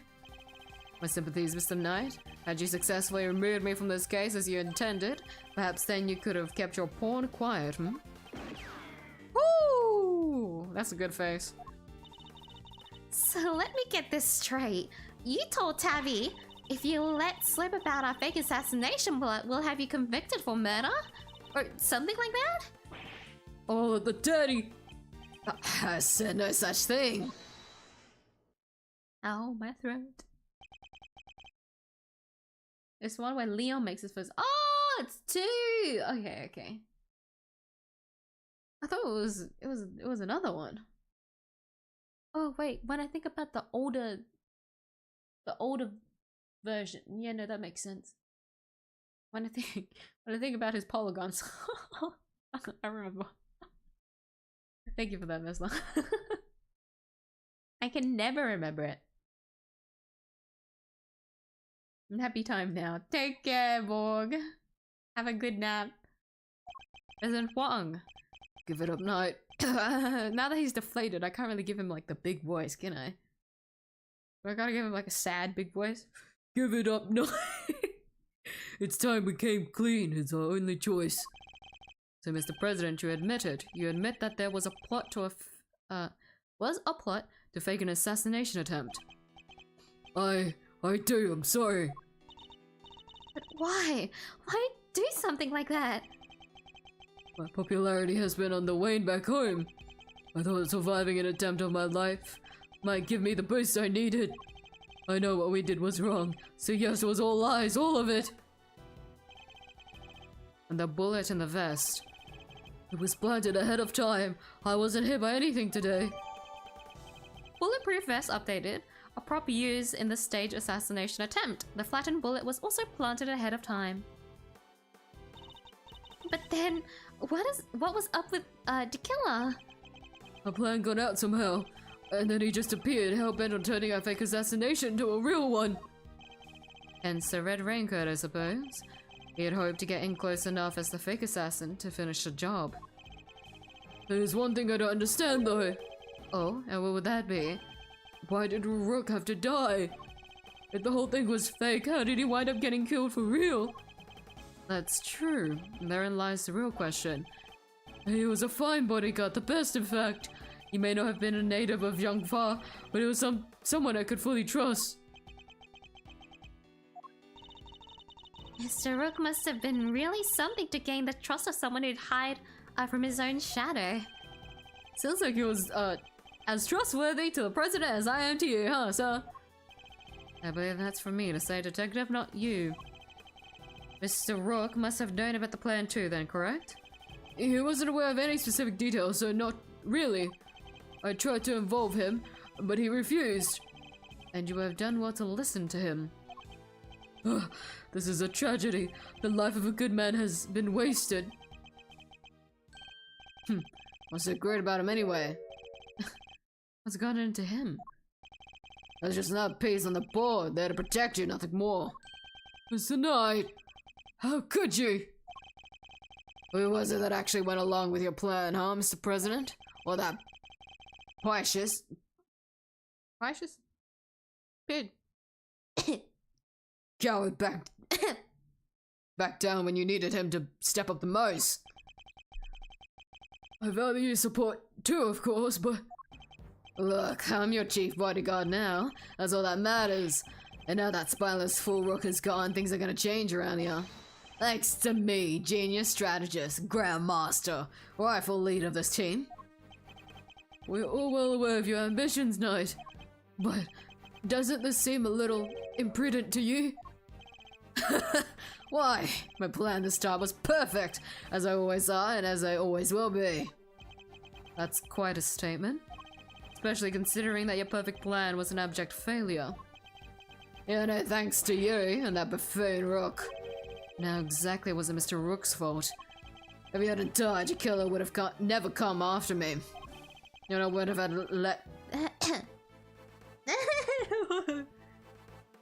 and I wouldn't have had to let you on this plane. Please, Mr. Knight, you mustn't talk like that. It's so weird talking to him. President! Why do you sound so sad? Fine, the guy died protecting you, Mr. President. I'm sure that's just what he always wanted. But did he die protecting the president? Wait, I thought the whole assassination thing was fake. Oh, come on, do I have to say everything twice? We planned a fake assassination, but somebody else came along and tried to make it real. 2 shots were fired, remember? Like you said, Edgeworth, one of them was the bullet I shot through the balloon.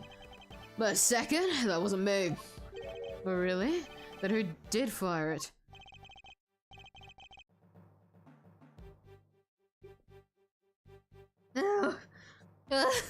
My throat may be working on overtime. The real assassin, but not the killer. His plan was to come after the president with a knife. No, the most likely suspect here is a beast cowering quietly in the corner. A lily-white queen over there. What? Miss Lloyd? Again with this? I'm not your danged assassin. Is that really true? I for one don't believe it. The gun in the trash can, it can only belong to you. And we're in a testimony again. Knight's Gambit. Are the bodyguards named Rook and Knight, really? In Ace Attorney, all the characters, more often than not, are quite literal meanings of their name or some type of like pun. I was like a word away from saying the wrong thing. A pun. Usually that's what they are. And in this case, they're the quite literal meaning of it. So the theme is supposed to be like introducing like the chess mechanic, which is like the thing that Edgeworth does. And then to really start it off, the first fucking case of this one is well, introducing a person that's obsessed with chess. Although I get if this guy is called Knight, but the other one being called Rook was way too coincidental if you think about like the world of Ace Attorney. But yes, they're quite literally called Rook and Knight. Now that you said that, I actually don't know Knight's full name. Do we know it? Bronco Knight. Yes, it was in it. His name is Bronco Knight, and then we've got Bastion Rook.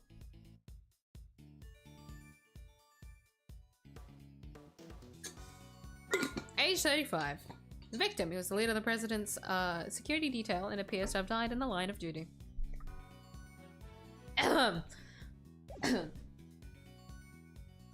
I'll say the testimony once and then we're going back to my normal voice because I will die. It's only just gonna get longer from here. As soon as I shot the balloon, I rushed over to help Rook escort the president back onto the plane. Left Rook here in this room while I secure the president in the safe room. When I came back out, Rook was lying there on the ground. This journalist must have shot Rook while we were escorting the president off stage. That single killer shot was fired by the gun you found in the trash can. So you don't actually know when the victim was struck by the bullet, do you? The knight doesn't protect the Rook, Edgeworth. It protects the king. You want to translate? It means that his only concern was protecting the president. Lose the king and you lose the game, isn't that the first rule of chess? But a win in which a key piece is sacrificed is a hollow victory indeed. Doesn't matter, it's still a victory! I kept the president safe, I win. Well, it's a bit early to be calling our little match in any case, but this is where our battle really begins.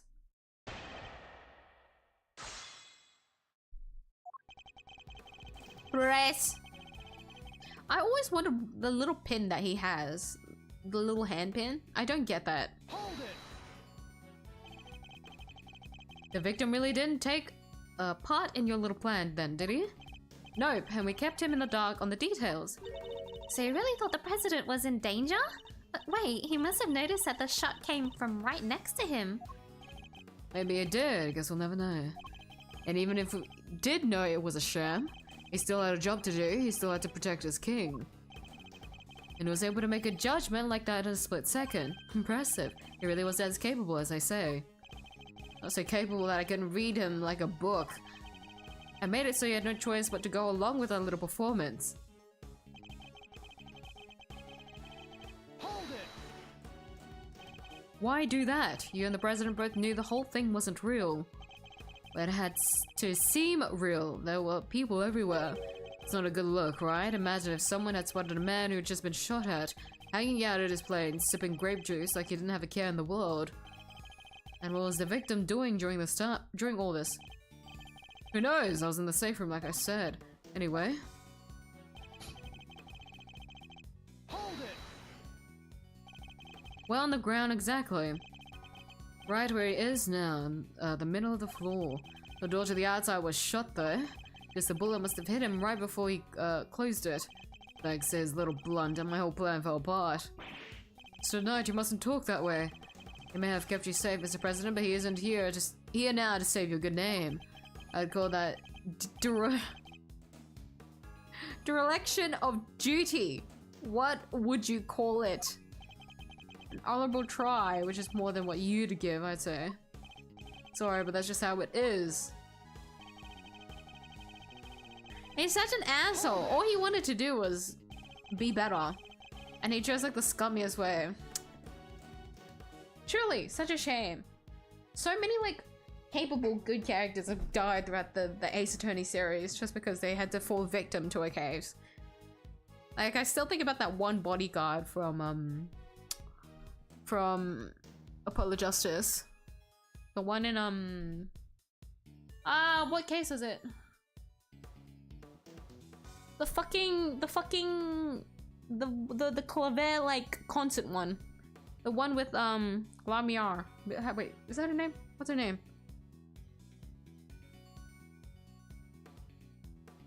The one with the singing lady. Cause he died in the if I remember correctly. And he was a good guy. He was just doing his job, but he died. Andre and Mr. Rook are both carrying bulletproof attaché cases. Yeah, I opened them right after Rook spotted the laser sight, moved into covering positions, and used them to shield the president. So the bullet that hit Mr. Rook traveled through a gap in that defensive shield. You really believe Miss Lloyd to be that skilled a marksman? Ah, no, she was aiming for the president, and that makes her a lousy shot.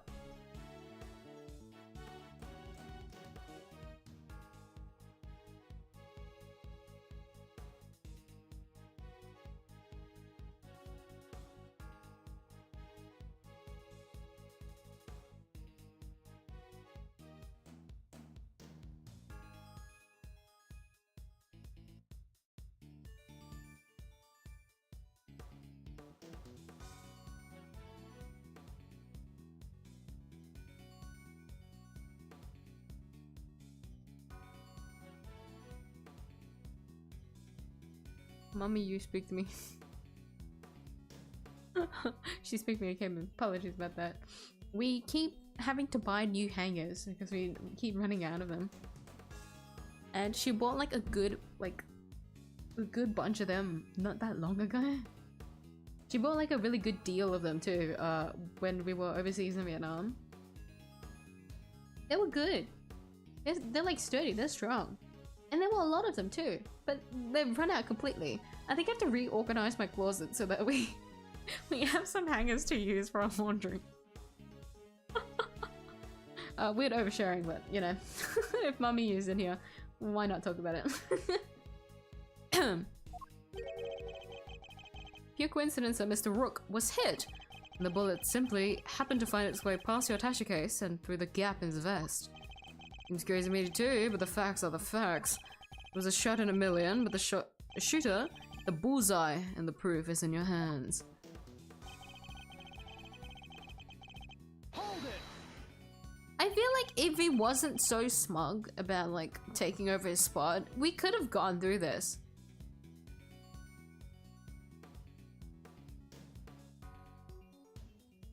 Right? Well, like, granted, it's Edgeworth, he would have found the truth anyways, but like, every step of the way, I feel like he's like fumbled, you know? The second shot had nothing to do with you. Right, that one was fired by your little friend. Imagine the scoop she'd have bagged if it had hit its mark. I'm a journalist here. I don't make facts, I report them. Yeah, a journalist who signed up to a fake assassination plan in the hopes of getting a story. They're throwing her under the bus like that, man. It's not... Look, I'll admit it, I set the whole thing up. And your role was to aim that laser pointer at the president. It's not my fault that wasn't enough for you. You were the one who decided to bring a gun to the party. Who knows, maybe you thought if you kept on shooting, you could shut me up too? Mr. Knight suggesting that he... What the hell? He first fired one shot, and then Miss Lloyd fired one more. Basically implying that Tabby also had a gun on her. Beats me where she could have gotten one from, but hey. This entire testimony is pure conjecture, you can't prove any of it. You're right, let's hit him with some cold hard undeniable evidence. Okay, and then I have to remind myself what he said. Help, escort.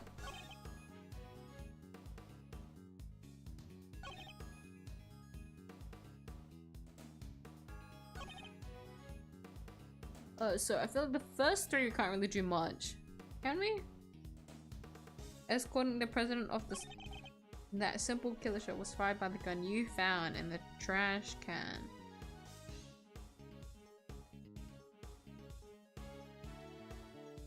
But why were there two shots used? Is that where you push? It's been a while since I saved now that I think about it.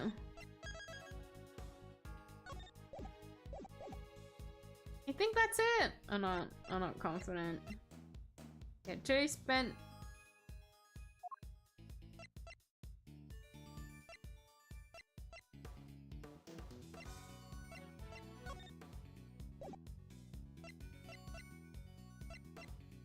Oh, we can look at.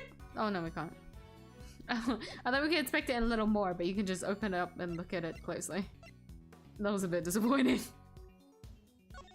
The raincoat we can. Revolver we can also can.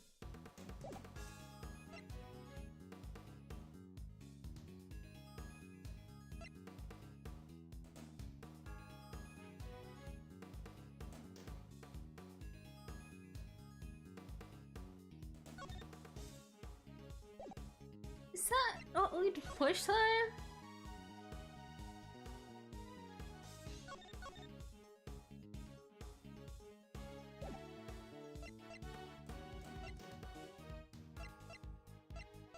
If it's wrong. Objection!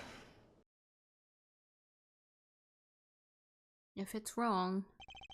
So you condemn that it was you who shot the balloon and Miss Lloyd who shot Mr. Rook. Are you sure about that? Sure, I'm sure. Well, what you've proposed would indeed match up with the total number of shots heard. The gun from the trash can itself has also been fired twice. Now why would the supposed number of shots heard from this gun differ from the number of spent rounds? Simple, because it was planted by the real perpetrator of the crime. Somebody faked the evidence? Yes, and if you think about it, their reason for doing so is obvious. To ensure that whoever found the gun would conclude that the shooter had been in the spectator area. And in order to do that, they had to make it seem as if both shots had come from this one weapon. I get it. So that's why it's got 2 spent rounds, huh? Precisely. And as we have already proven, the bullet that burst the balloon came from a different weapon, which makes it entirely possible that the bullet which killed Mr. Rook didn't come from this gun either. Nice work, Edgeworth. That's some high-grade sleuthing. But why don't you get to the point? You've come this far. Spit it out. Oh, I intend to. Don't worry. The person who really shot Mr. Rook was... Take that! You, Mr. Knight. You were the one who murdered Mr. Rook. Oh, finally got the courage to say it, huh? Surely not. Surely you wouldn't have. It was only the killer who tried to take advantage of this fake murder plot. You killed Mr. Rook hoping that he would look like an accidental victim of the bungled assassination. With the president locked away in the safe room and the door of the airplane tightly closed, it was just you and Mr. Rook alone together. Woo! And that was when the third bullet was fired right into your colleague's body. Objection! Wait, you're really gonna claim there's a third one now? You just said only 2 gunshots were heard. Wanna tell me how that works? Airplane cabins are practically soundproof, Mr. Knight. If you close the door, nothing can be heard from the outside, not even gunfire. Edgeworth would know. He rides essentially like high-class planes. He would know. Wasn't the president right next door? Very true, which means he may have heard the shot himself. Or Mr. President! I didn't hear anything. But you can observe this room right through your security feed, can you not? The camera in this room isn't normally on. I have to manually switch it on when I enter the safe room. And that's what you did this time too, right? You useless fuck. Well, that is... It's gone into him. Mr. President! This is vitally important.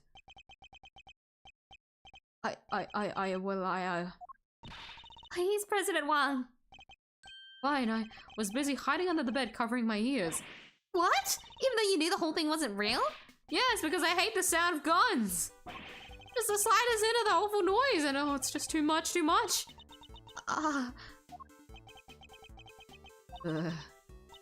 Oof. They're sadder than a pot of overcooked crawfish. It's the night! You saw that President Wang was cowering beneath the bed. And what's more, you knew from the monitor bank that the security camera for this room hadn't been switched on. Which means you knew that the circumstances were perfect for you to fire the third shot straight to Mr. Rook. At Mr. Rook! Knight, how could you? Because you really have betrayed my trust so horribly. You think I killed the old half-wit? You didn't trust me that much, huh? Hey, he's 35! Still right age. This is the thanks I get for putting my life on the line for you day after day? What is it? Yeah. Day after day. I want to believe you, but I don't get it. I just don't get it. What is there to doubt here? What, you don't believe that the girl over there could have done it? No, because this gun isn't the murder weapon. We know this from the number of bullets fired. Yeah, well, how do you know there wasn't a spent bullet from the start? What? Someone could have fired a bullet from that gun yesterday or the day before. And today, another bullet. The bullet that hit Rook. Your speculation, pal, you know it. Maybe, but can you prove it's not true? Not with any certainty, no. You're nothing without conclusive proof, so come on. Sink a piece of evidence straight through my heart, I dare you. Well, what are you waiting for? Must be something. Mustn't there, Miss Edgeworth? If we can't prove it, Tabby's... Please, what ruffles? I messed up, I know I did. I should have never have done what I did, not even for a scoop. But murder? Nah, that ain't me. Ain't a murderous bone in my body. Conclusive proof. If only I could prove that Knight's gun is the murder weapon. Wait, perhaps I can. At the bullet that burst the balloon, you might have a scrap of credibility, imagine. See if it matched my gun. Yeah, the bullet that killed Mr. Rook. Forensics could tell us which gun it was fired from. No proof, no case, end of conversation. Ordered right there. What now? You know I'm about to claim you do have proof. Of course I do. This ought to be good. Alright, bring it on. Show me this proof of yours. The bullet that killed Mr. Rook is the key to ending our little game. Very well, my conclusive evidence is right here, not in my possession. We don't have it. No. I don't think we have it, no. I don't think so. No. No.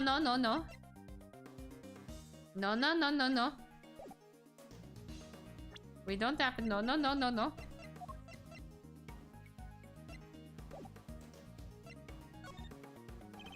Not currently in my possession. Alright then, thanks for playing face, but that's game over. However, it is here in this room. What? As we know, the bullet that killed Mr. Rook passed through his body, but where did it end its journey? Perhaps we should cast our minds back to an earlier conversation. My finger hurts. My nail hurts.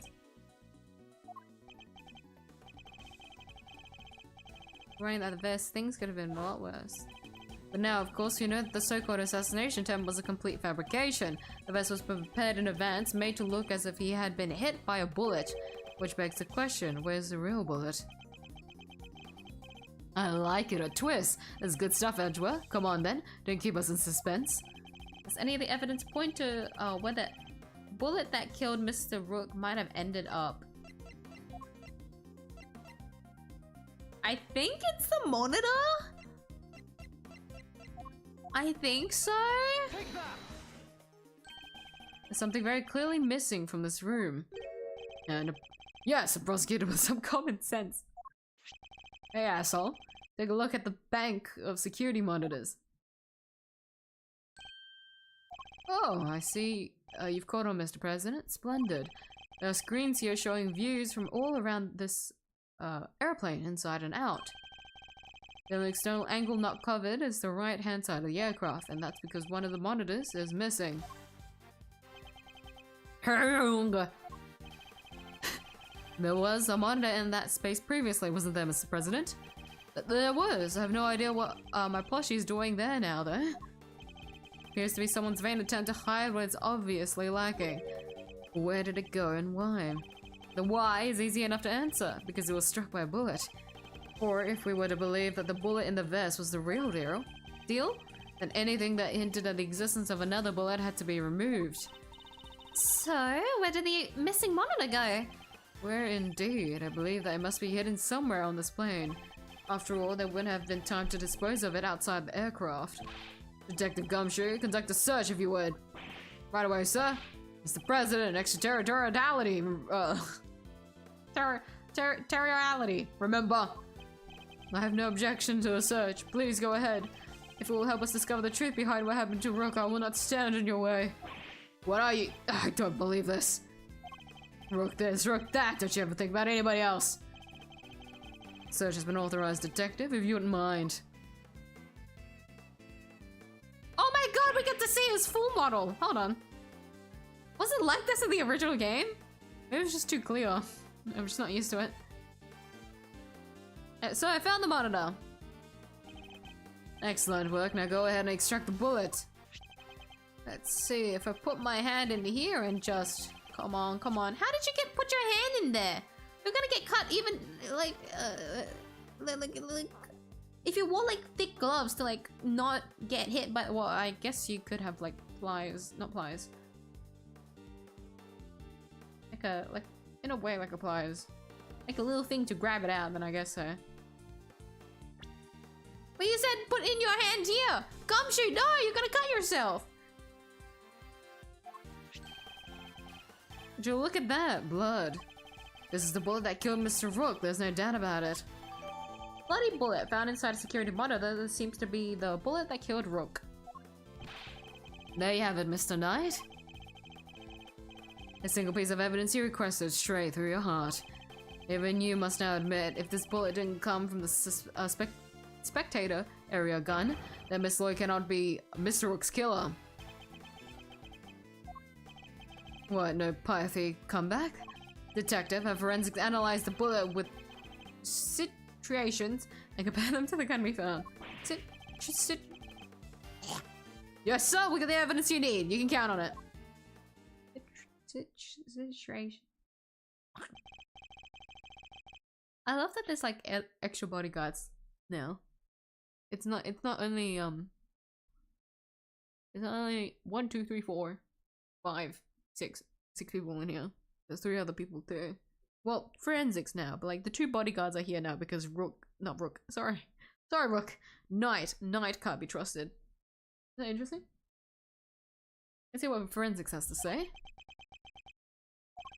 Our findings are as follows, sir. Firstly, the blood on the bullet is indeed that of the victim, proving that it was the bullet that killed Mr. Rook. Secondly, we found Mr. Knight's fingerprints on the gun. Probably from when I handed all the evidence over to him. Now for the key part, the situations. If they're not a match, then Miss Lloyd is in the clear.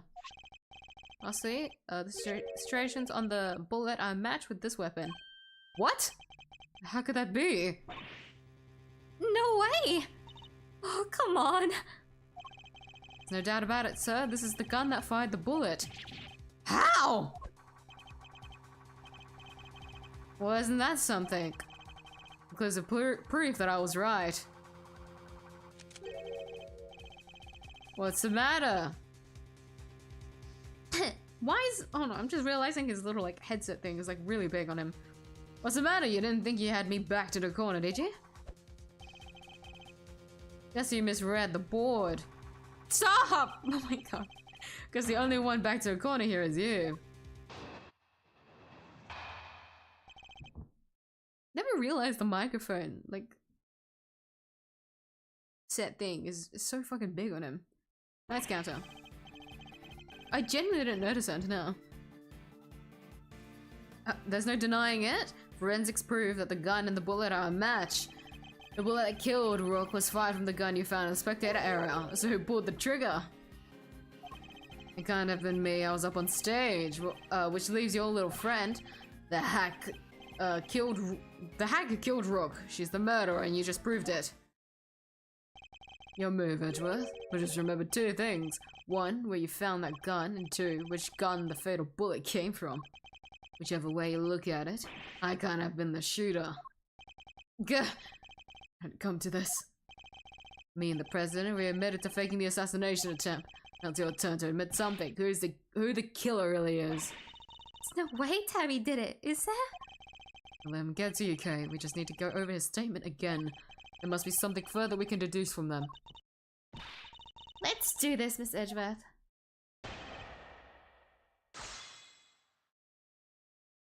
What part of me that said that this like second half, the tutorial quest wasn't as long as I said it would be?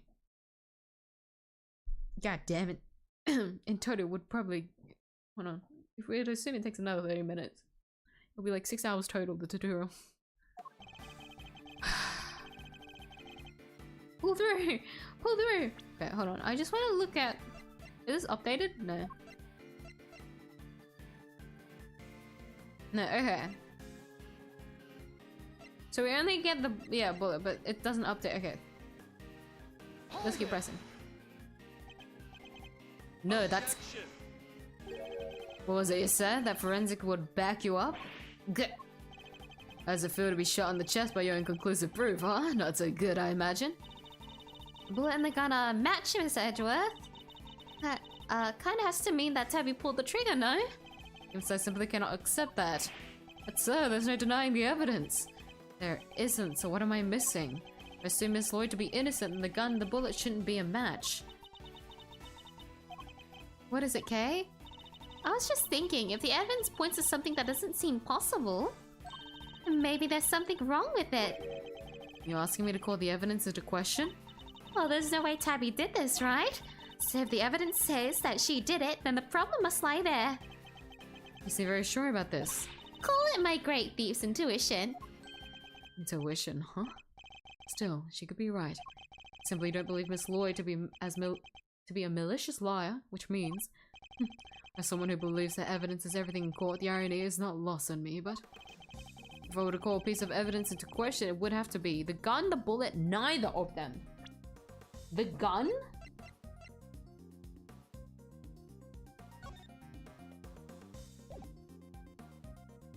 It can't be the bullet. We know because it has Rook's blood on it, so that's correct. So it has to be the gun. If we say neither of them, we get nowhere.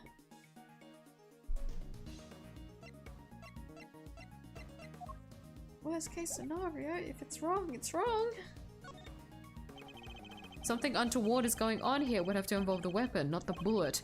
After all, we only just recovered the bullet a little while ago. Furthermore, we know that Mr. Knight had an opportunity to handle the gun. And remove yourselves from this place. Oh, he did! I completely forgot about this. feel like I'm getting like a sense of deja vu. I think the first time when I went through this and Knight picked up the evidence, I think my brain was like, don't give away your evidence. That's like a setup for like everything to be forged again. I think I was on like major paranoia back then. I've mellowed out now after playing through all the Ace Attorney games where literally anything can happen at this point. Indeed, an ample opportunity. There's no doubt that this gun is the weapon that was used in the crime. Which means it must belong to. What do you mean, who does it belong to? The gun belongs to Mr. Knight. He switched them around. That has to be it. Mr. Knight's revolver switched for the one found in the spectator area. Bullet markings match those of the bullet fired in the incident. So we have that updated now. The one that we have in possession is not the same as the one that we have there.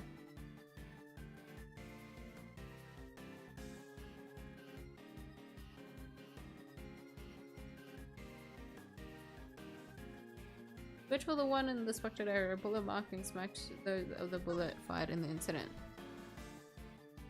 Does that mean I can try and look at this again? This part is called the grip. I've held a few guns in my time, though they've never felt quite right in my hand. This one is no exception. You know, never mind. This is all the same. Have I never interacted with the grip before? That's interesting. You know, this is all the same.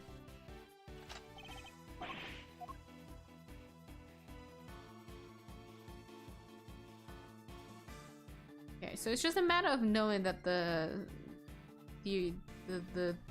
original owner. Hold it. Let's keep pressing. Let's see if he flops. Objection. Oh, fucks up. No, you hold it. You were the one who proved this, or you're saying that forensics was wrong. The bullet had the victim's blood on it, which means it must be the one that took his life. It does seem to have been fired from the gun we found in the trash can. Don't you just love this? Your face, Edgeworth. What a picture. Of a man in dire straits? Yes, well spotted you. Let's just agree that the facts are what they are and move on. The gun fired the failed bullet. Hold it. Yes, who indeed? Still can't bring yourself to admit the truth, huh? I get it. I was in your shoes just a few moments ago. Minutes ago. Burned me up on the inside, you know? Made me really want to shoot someone. That is not what a bodyguard should be saying. I feel like even if he does get scot-free here, frankly enough, Mr. President, you shouldn't have this guy as your right hand anymore. Demote him. Fire him, actually. Just don't let him on the jump anymore. You can't trust him after this incident. It was major skeptical, even if he is, like, innocent. Just how he acts is a big enough red flag, personally. If he really wanted to prove his innocence, then he would be, like, a bit more like, well, you know, pitiful about it or something. I don't know. So it's no laughing matter, I know, but we both know who really did shoot someone, don't we? You're such an asshole. Hold it. What proof is there that Miss Lloyd fired that gun? What proof? What about the forensics you ordered? They didn't find her prints though, did they? Yeah, the only prints they found were yours, pal. Objection. When I confiscated the evidence, probably, anyway, say it wasn't Miss Jonas. Who was it? Because it can't have been me. Your investigation put the shooter in the spectator area, didn't it? Are you ready to admit it yet, or the evidence points in one direction? 'Cause you've got that one thing.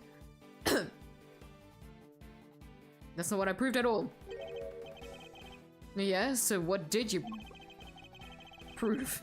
Still trying to make this about how I fired the first shot? Sure, you proved that and I admitted it. But so what? You're forgetting that you're here to do one thing and one thing only.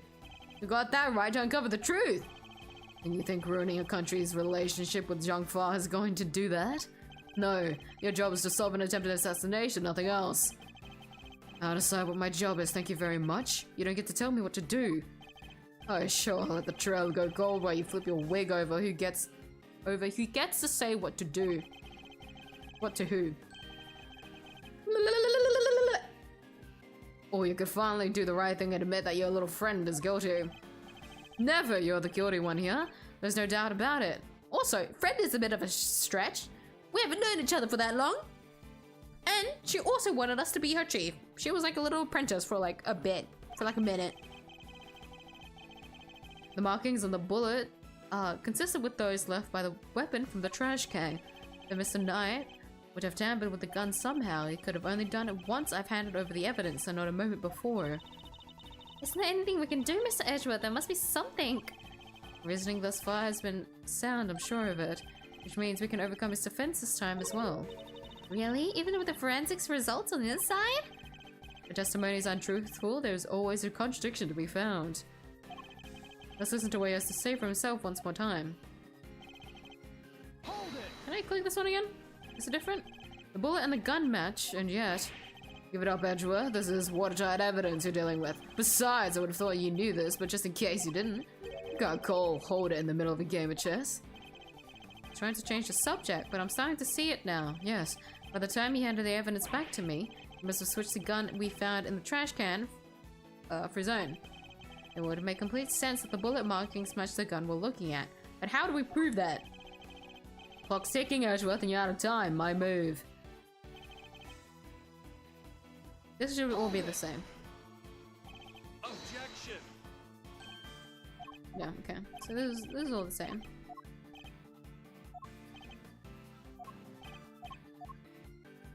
Let's see.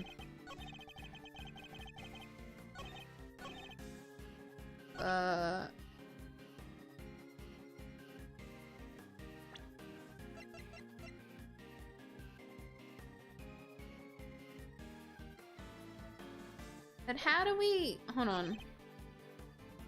Like, it's updated for us to press it, but then, like, I'm thinking, how can we prove that, you know?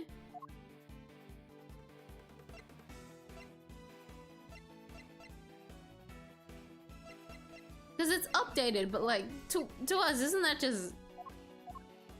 speculation?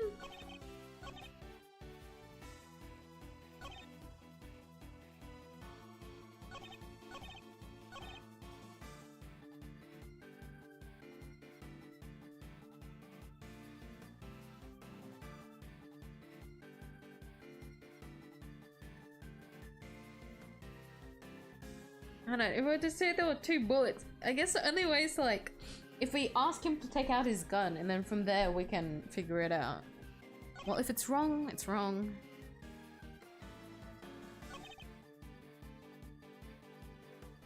So we need to use this one. Let's try from one.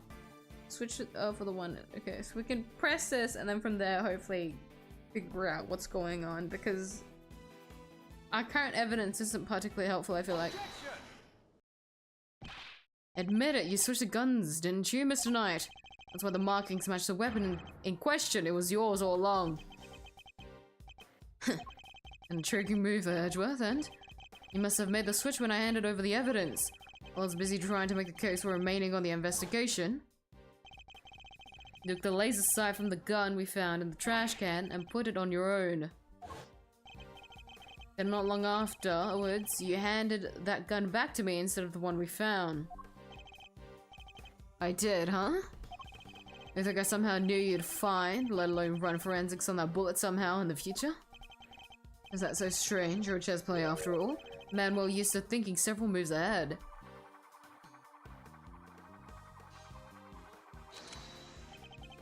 I'm flattered, but much as it pains me to admit, you're overestimating my abilities. Besides, do you even have any proof that I made the switch? Yeah, here we go. That's where the real battle begins. The gun is the same model as mine. Weird, sure, but it's just a coincidence. And look, there's a laser sight attached. Also, take a look in the cylinder. 2 spent bullets, just what we expect to see. So what proof do you have that I switched the original gun out for mine, huh? None, that's what. So I'm overestimating your abilities. You surprised me. What can I say? I'm a modest guy. No, more modest than you, that's for sure. Everywhere except at the chessboard, that is. Well, I don't see a chessboard here, do you? Shame. Still, guess that gives you a nice excuse.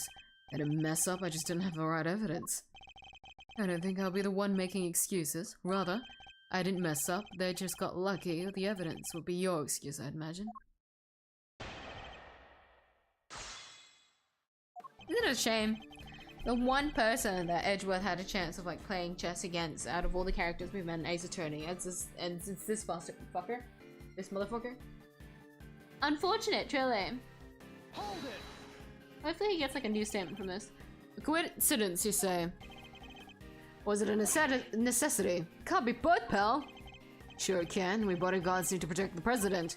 The girl needed to use a gun, but she probably doesn't know a whole lot about them. So far-fetched, or to pick something she's heard of that we also happen to use. Okay, but why a revolver? Why is that your go-to gun? It's probably something to do with its ease of use. No spent casings to chase down, for example.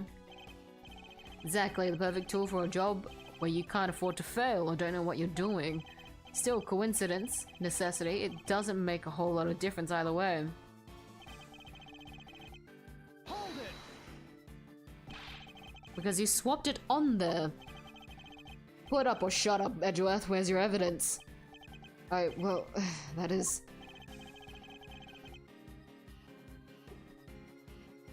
Okay, making excuses you can't back up. Well, did your daddy never teach you that? As it stands, the facts are in my favor here. Hey, keep Edgeworth's dad out of this. Hold it. Let him rest in Devon.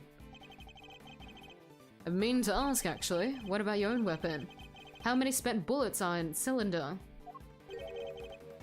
This old girl here? Well, now.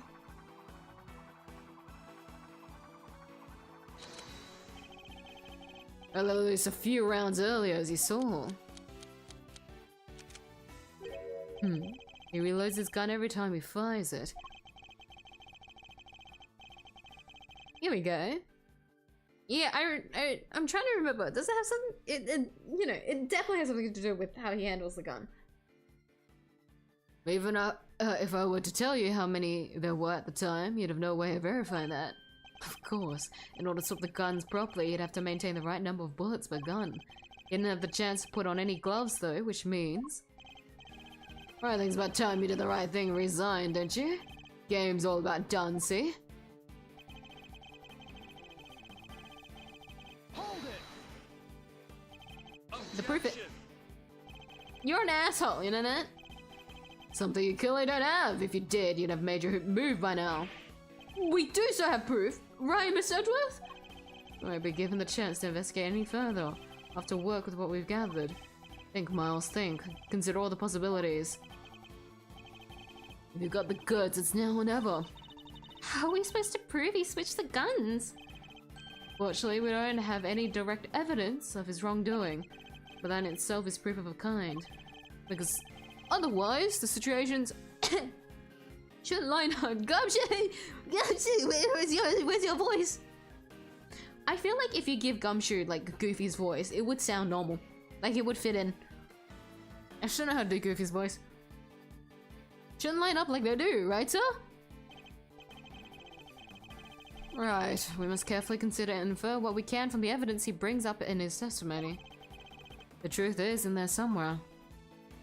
Truth be told, I never thought that such relatively simple and low-stakes mysteries could be so enjoyable, and yet here we are. I'm hooked. I'm glad you're enjoying it. That's what makes investigation so fun. I feel like personally, because later on with the other Ace Attorney games, it gets a little bit more complicated. I feel like investigation is quite straightforward since it is a spin-off. Yay! And the story is also good investigation, so. Yay! But honestly, I thought the same thing too. That's why I was like happy to like stop at the trilogy, because like all the story in like the original like Phoenix Wright Ace Attorney like trilogy, like the story in itself was already like good enough as it is, and then but it was also very simple with how they investigated and everything. But because how they lay out the story, it becomes so much more engaging, even though it's literally just a point and click. It's just a point and click game. But it's so fun. And that is why I ended up playing 1, 2, 3, 4, 5, 6, 7. 7 games after the trilogy. After all those years ago that I first played the trilogy. 2 years. 2 years of me fully investing into 7 games. Oh my. Actually putting that into perspective. Hold on. Yeah. So 2 from Investigations, 3 from this second trilogy, and then 2 more from the Great Ace Attorney. And there's still a crossover one that I need to play, but I'm going to leave that for the far future Miyu when she feels nostalgic and wanting to play Ace Attorney again, because when you've played it for 2 years straight, what can you do? It's gonna get to me in the head, I feel like. So have we pressed after the... No. Which statement was it after we figured out the thing?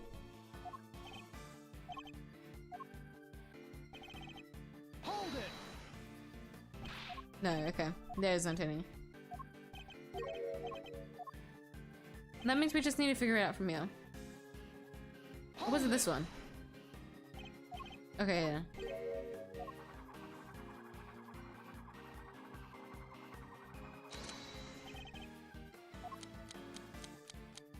Yeah, okay. Okay, so this means...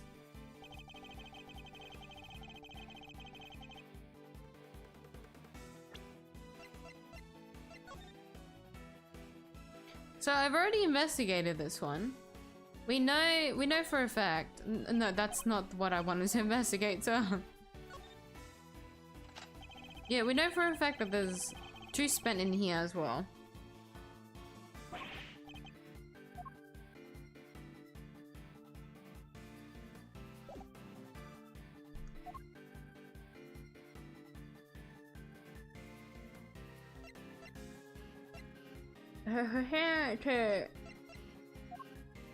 Which one am I supposed to present again?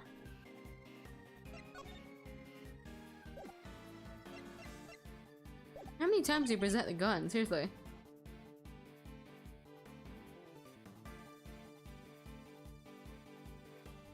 Is it to imply this wouldn't make sense because... Hold on.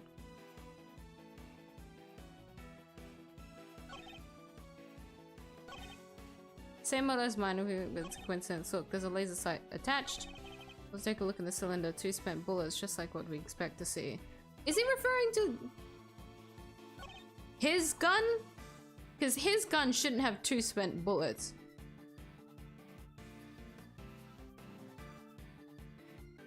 Should it?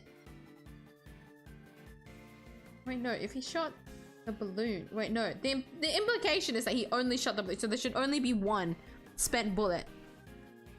Meaning the second, there should never be a second spent bullet because it should have been from the gun, other gun.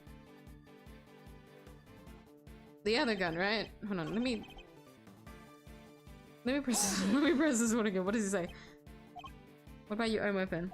Own bullets. Yeah, so he's referring to the one that he has on him. 2 rounds earlier, as you saw.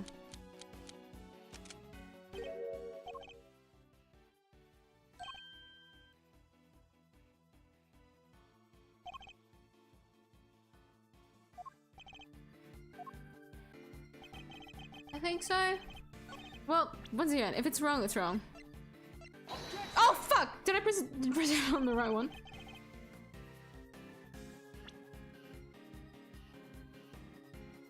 No, I did! That means I'm wrong. But... Like this here. Unless I'm supposed to be using another evidence to prove that. What evidence is it supposed to be?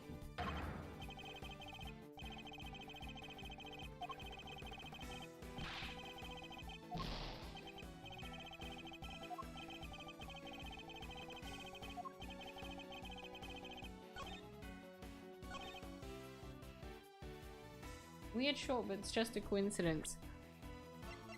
Saying it's a coincidence is kind of crazy.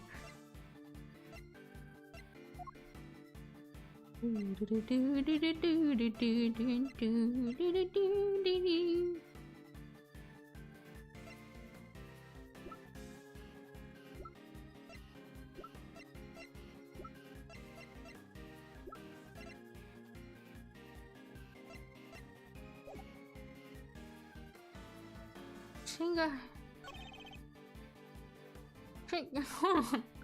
My brain's so tiny.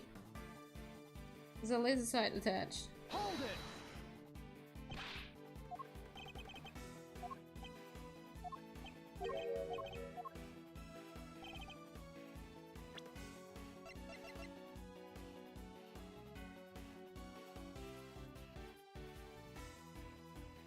Oh, I remember struggling on this one too.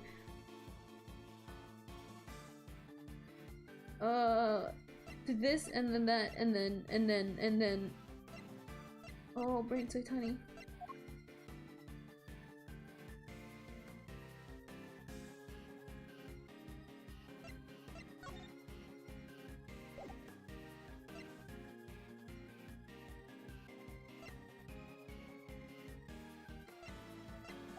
No, it's not coming to mind.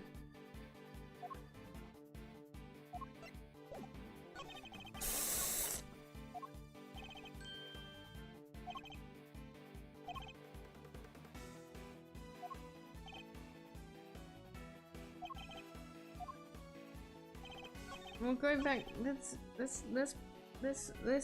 look at this one again.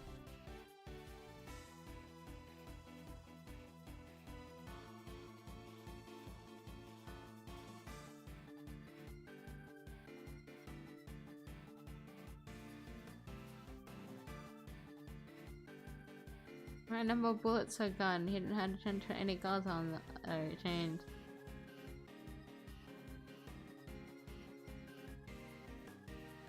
What piece of evidence am I supposed to push this though? The actual bullet?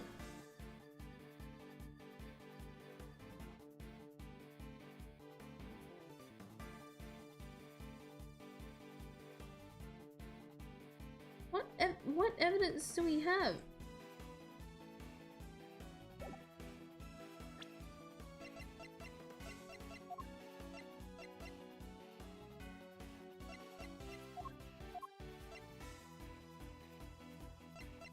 My brain's like, if she was the one who killed Rook, then why is the bullet in the monitor? But like, that's enough for me to just be like, what the fuck? But no, we need solid proof. That's the point. That's the point.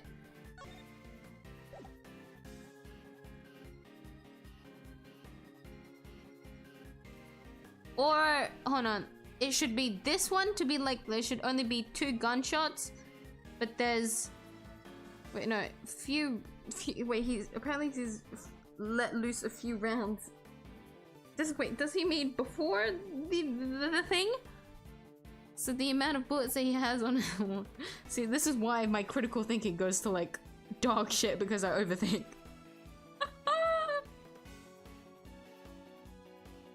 He reloads his gun every time he fires it.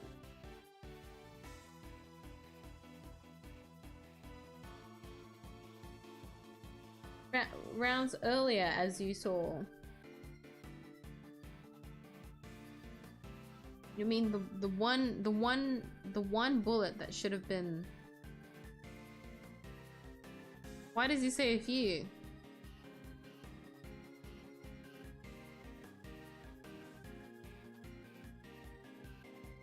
What? How do you have a way to verify that?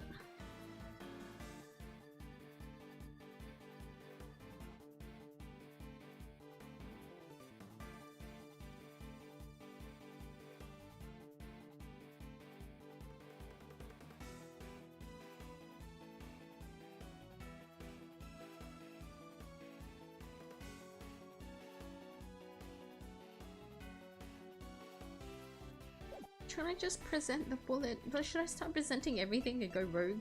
Well, I should probably save first, huh?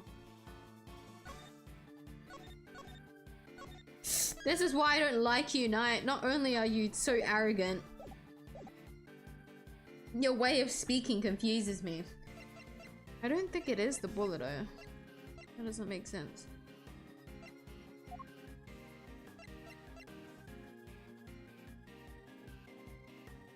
2 years. It's been 2 years and I don't remember anything. I don't think it is. No.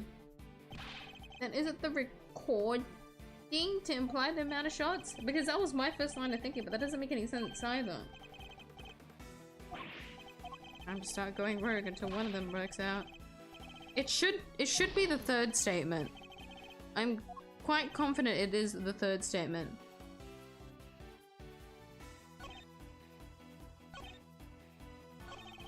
Same model as mine, coincidence. I saw what proof do you have that I switched the original gun out for mine, huh?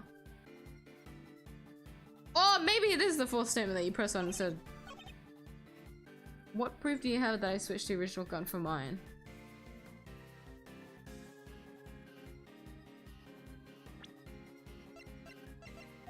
Never mind, I'm not confident that it is. That means I can try and present the revolving. Yeah, okay. No, I was in the right line thinking it was the wrong statement.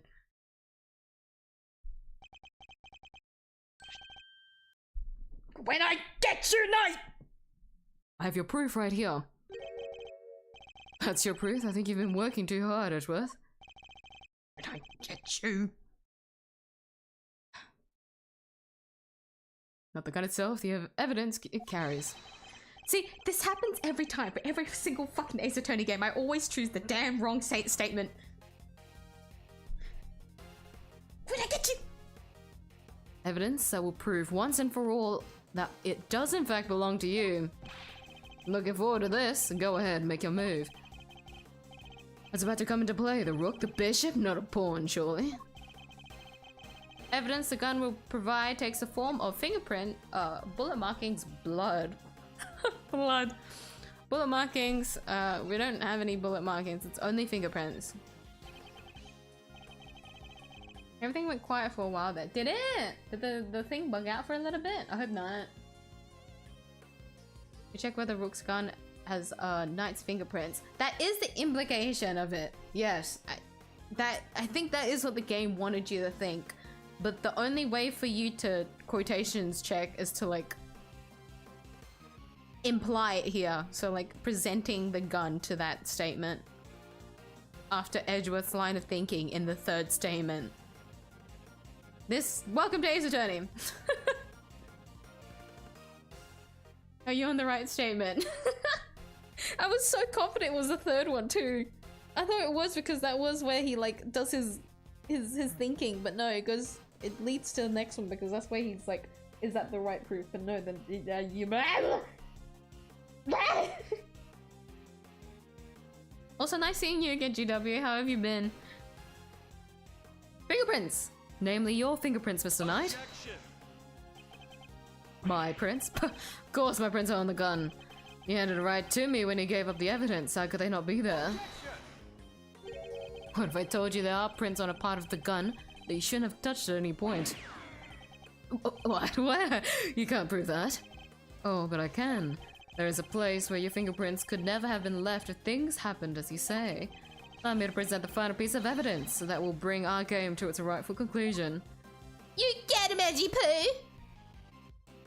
Okay, don't misclick the grip like I do when I am examining it.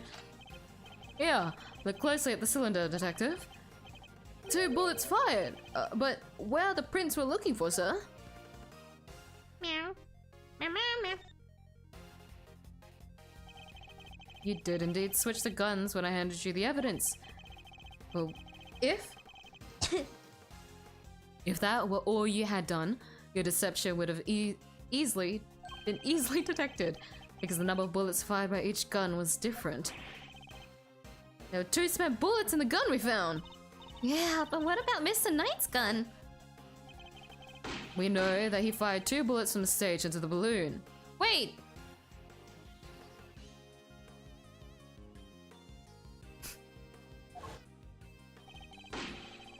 He fired 2?! Wait, pause.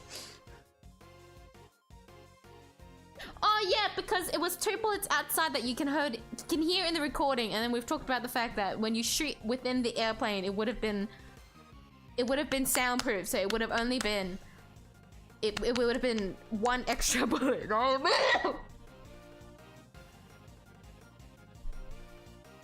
Critical thinking. It's up here somewhere.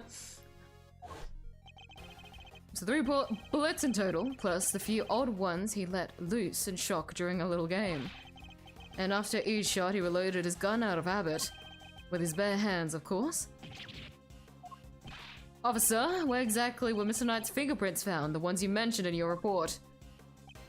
Sir, they were found on the exterior of the weapon, but also on the bullets themselves. I'm not sure they could have gotten there just from me handing you the evidence, Mr. Knight. That's... And there we have it. Proof that you did indeed switch the guns. This gun, the one which fired the bullet that killed Mr. Rook, is yours. And in taking his life, you are the true assassin. I didn't. Don't say it. Don't say it. Checkmate. You can do the rest yourself, buddy.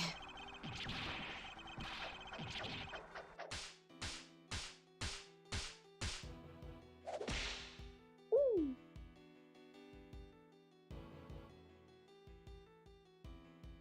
That's a lot of trinkets. Okay, I'll bring back his voice just for the immersion. Well, let me drink water first.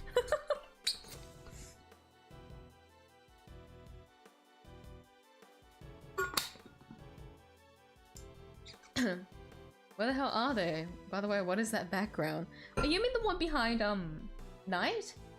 There's like a little plushie in like the monitor area thing. We're inside a plane. Does it look like a plane to you? It's a presidential plane. So if it looks a bit bougie, it's because it's the president. But if it's like decorated weirdly, it's also because it's the president. But we're in a plane.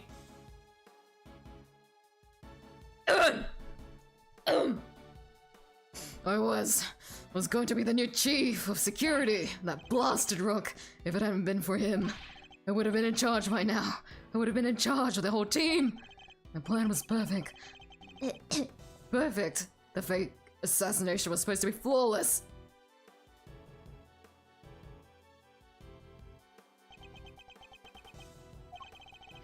Detective Gumshoe. Right away, sir. Curse you, Edgeworth! Our game isn't over yet. I'm afraid this is as far as we go for today.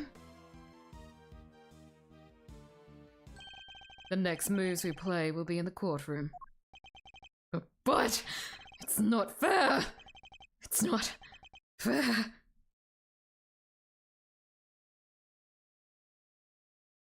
We'll see him soon. Worry not if anyone, misses him for some reason. Oh, he's inflated again. March 25th, 5:12 p.m. That was not an hour. That was not an hour inside the plane. The time in the plane, the sense of time in the plane just went really slow for some reason. Maybe it's because it's extraterritorial. It's from a different place. It's because of the time zone thing. Yeah, that makes sense. Godlike, like side stage. Oh, I gotta do your booming voice again. Oh, what a fucking unfortunate event. Mr. Edgeworth, I owe you a debt of gratitude. You exposed a murderer within the ranks of my own personal guard. I will not soon forget that. He's suddenly very presidential again, now that we're back outside the plane. I saw it, you know, when I first proposed the fake assassination to him. You want me to handle it? Not Rook. Rook refused, but I can rely on you, can't I? Of course, sir. Count on me. I'll put together a plan that can't possibly fail. And he'll play his part like the pawn he is. The hatred in his eyes was plain to see. He despised poor Rook. I was not entirely comfortable about moving forward with Knight in charge of our little deception. But looking back, I think he sensed my discomfort. And I can't help thinking I played a part in his decision to end Rook's life. Mr. President, none of this would have happened if you hadn't plotted a fake to fake an attempt on your life. That was your crime, and it is a crime you will have to live with. You are right. I can only apologize for the part I played. And I will no doubt be made to pay for my actions in one way or another. But I thank you, nonetheless. You solved the riddle of Rook's demise, and for that I shall be eternally grateful. I'll be here in your country for a little while longer yet. When I have returned home, perhaps you will visit us in 𝐢𝐽. You will always be welcomed. See you later, man. Oh, thank you, thank you, thank you, thank you, thank you! Y'all don't know how grateful I am. All's well that ends well. Miss Lloyd, the accusation of murder made against you was of course entirely groundless, but the fact remains that you were a willing participant in the staged assassination attempt. The police will no doubt wish to speak to you about the matter. You should be aware that you may well be punished for your actions. I know, and I'm awful sorry about everything, truly I am.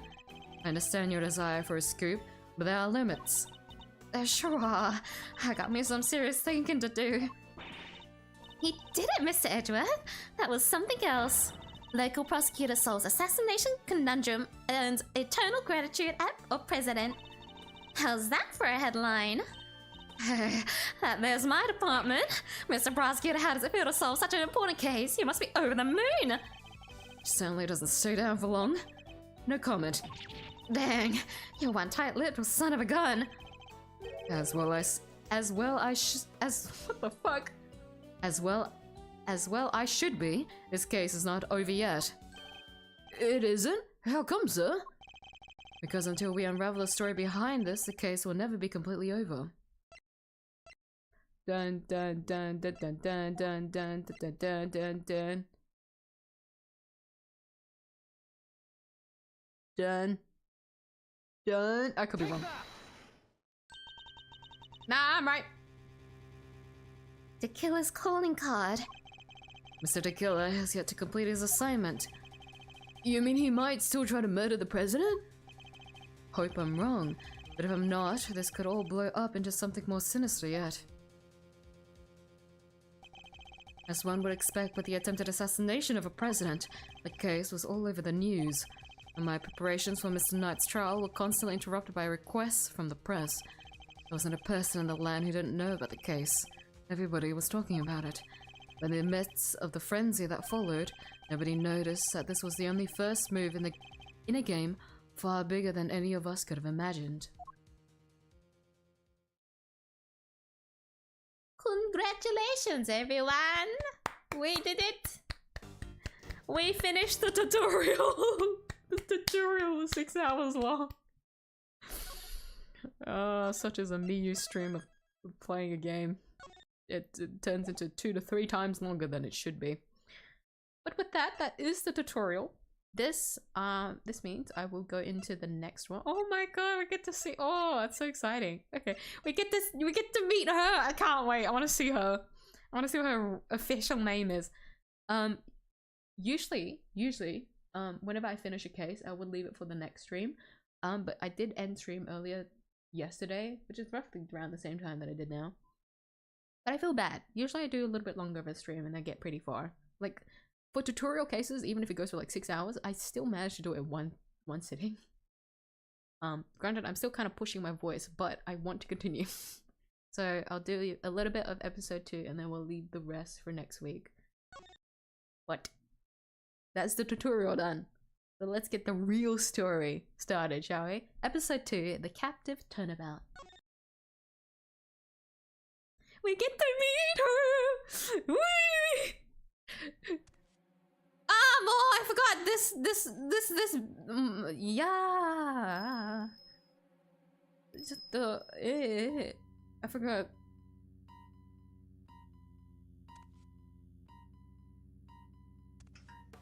What the dog do?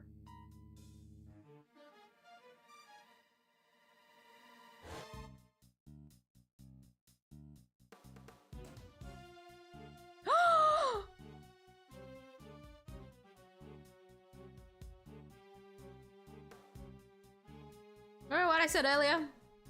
Anyone that misses him? We'll get to see him soon. Hey there, buddy. Feeling a bit hungry today?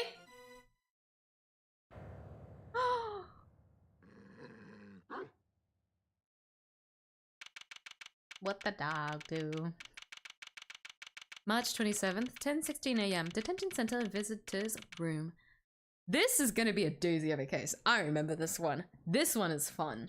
This one's gonna be fun. Not for a good reason, of course, but like, what's an Ace Attorney event?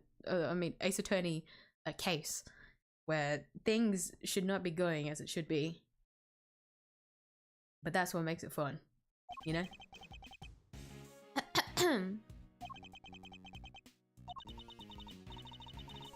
Still no sign of them, huh? Yeah. How long do they intend to keep us waiting?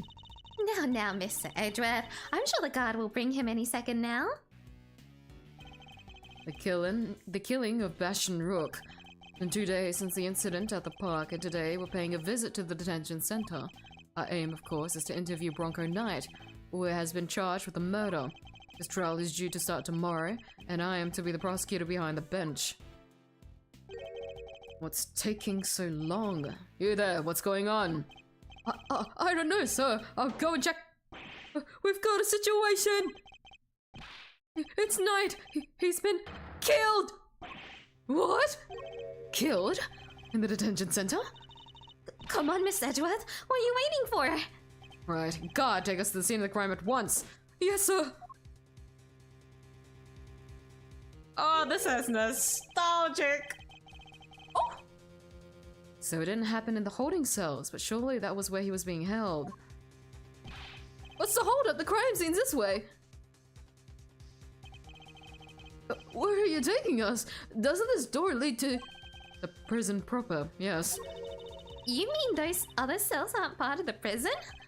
Not exactly, no. These are the detention center's holding cells. That's where defendants are kept while they were awaiting trial. The area beyond this door serves as a rather different purpose. Yeah, it's where the people who are convicted serve out their time. Suppose you could say it's the last place a great thief should ever want to be. I've unlocked it, sir. Please follow me. Ooh, this is nostalgic. Oh, here we are. And there he is. That's Knight, alright? But he's dead. How could this have happened? How did he wind up inside the prison proper? Real doozy. We just, you know, convicted a good old Knighty here of his little murder plot, and now he's dead himself. It's almost like Karma took a fucking beating. March 27th, 10:32 a.m. Prison workshop. This is horrible. How did Mr. Knight get himself murdered? I can hardly believe it myself, but there can be no doubting the evidence of our own eyes. And what's he doing here? I thought he was being held in the detention center, no? He must have been. His trial hadn't even begun yet. The law states that until they're convicted, Until convicted? suspects are to be kept in cells separate from the main prison. Only those who have been found guilty are sent to the prison proper. There's no way Knight should have been in here. Maybe he wanted his way over. How?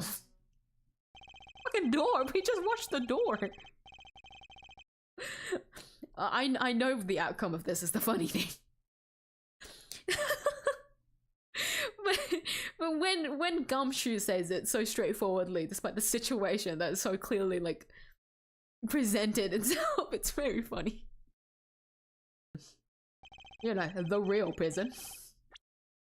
Okay, out of curiosity, I wanted to check if we still had like the killer calling card. We don't. I suppose that's involved in the last case, so that would be with all the other evidence. Edgeworth wouldn't keep it. Phoenix would.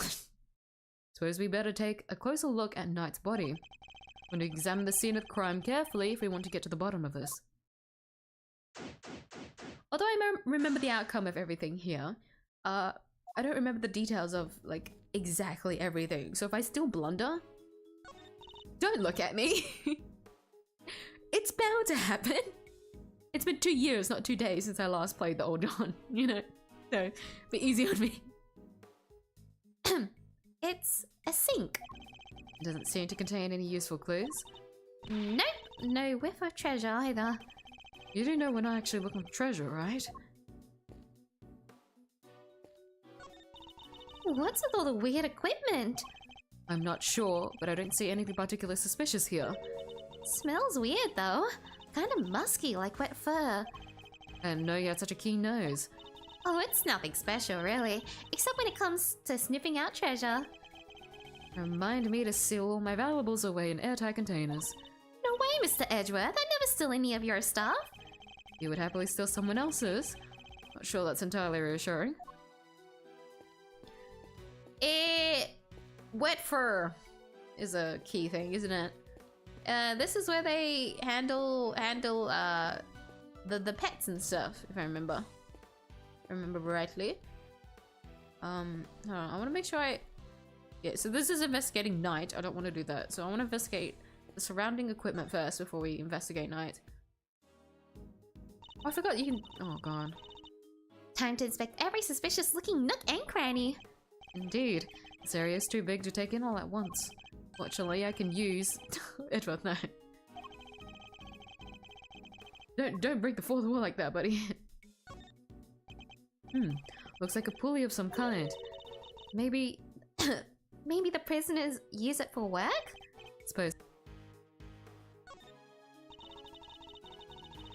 Weird, having, something like this in a prison, huh? A cage inside a cage? Technically, a prison isn't made up of cages, but cells. What's the difference? No offense, Mr. Edgeworth, but you gotta look at the basic nature of things more. Yes, and the basic nature of an investigation is the pursuit of accurate facts and information. No fun, sir. Most of the interesting stuff is down here. These tops are rather colorful. I clicked too quickly, we could not read it. It's gone. They kind of stand out in a room like this, don't they? Certainly don't look like they belong in a prison. Look, there's a whip on top of them. You know who that reminds me of, right? Hey, maybe it's actually hers? Maybe she left it here? Not a chance. She and a whip are attached at the wrist. Trust me. For those that don't play Ace Attorney, that is referring to Miss Franziska von Karma, a well-beloved prosecutor from the first trilogy of the game. She has light blue hair, light blue short hair. For anyone that slightly remembers some Ace Attorney characters. Anyways, pile of tarps, colorful tarps that seem out of place in a room like this. I wonder what they are used for. Me too. There was a rope near Knight's body, too. Speaking of which, wanna see my super stealthy Rope escape trick? Thanks. I'll let you know when I'm in need of saving. She seems generally disappointed. She's like, you know, like a little dog that wants to show off her new tricks, you know? What gumshoe deals? Oh, it's odd. It's just too fitting, isn't it? This part of the floor is covered with dirt. You know what that means, sir? Footprints! Too many footprints, unfortunately. We'll need a specialist to identify them. Guess we just gotta wait till forensics get here. Yes, and in the meantime, if you could refrain from treading all over it. Wouldn't want to slip up and get the old jacket dirty, huh? Good boy, Mr. Edgeworth. Thanks. My concern was for the footprints, not your jacket, detective. Should be the other way around, honestly, Edgeworth. Care more for Gumshoe, would you? I forgot to talk to Kay first. The prison. So this is what the inside of prison looks like. Good to know, good to know. Someone's highly motivated to learn today. You're just not on top of your game, Mr. Edgeworth. This stuff is important. Gotta be prepared for when the time comes. Which will never come from me, I must say. Still, I would discourage you from finding out more. I need to gather a little more information myself, and then use my powers of logic to piece it together.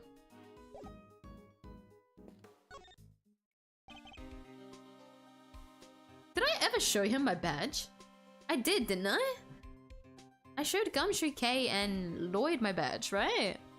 I remember... I remember Lloyd and Kay. Why does it feel like I don't remember giving it to Gumshoe? Let me quickly present it. Oh no, yeah, no, he loses it all the time. Yeah, no, I remember.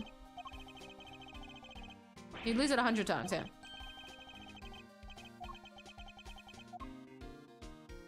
Okay, the victim. Arrested for murder on the afternoon of the 25th and killed on the morning of the 27th. Talk about an instant karma. Never would have thought our perp would have turned into a victim himself, though. Yes, I don't like this at all. You don't think it was that ice cream guy, do you think so? Do you, sir? Knight had seen his face, right? Maybe he couldn't afford to let him live. Shelley to kill, you mean? No. If this is what he's doing, he would surely have left a calling card. And besides, Knight isn't the only one who knows what he looks like. We do, too. Oh, yeah. I guess we're still alive, so... Still, this is a high security facility. I just understand how it was even possible. The prison? Guess it makes sense having the detention center and the prison in the same building. Means they can share the visitor's room. Indeed, it's an unusual design, but certainly convenient for anyone visiting. Yeah, but then why have two different areas in the first place? The two different classes of detainees, of course. Those pre-trial and those post-trial. The two facilities may be housed in the same building in this case, but they are actually quite different.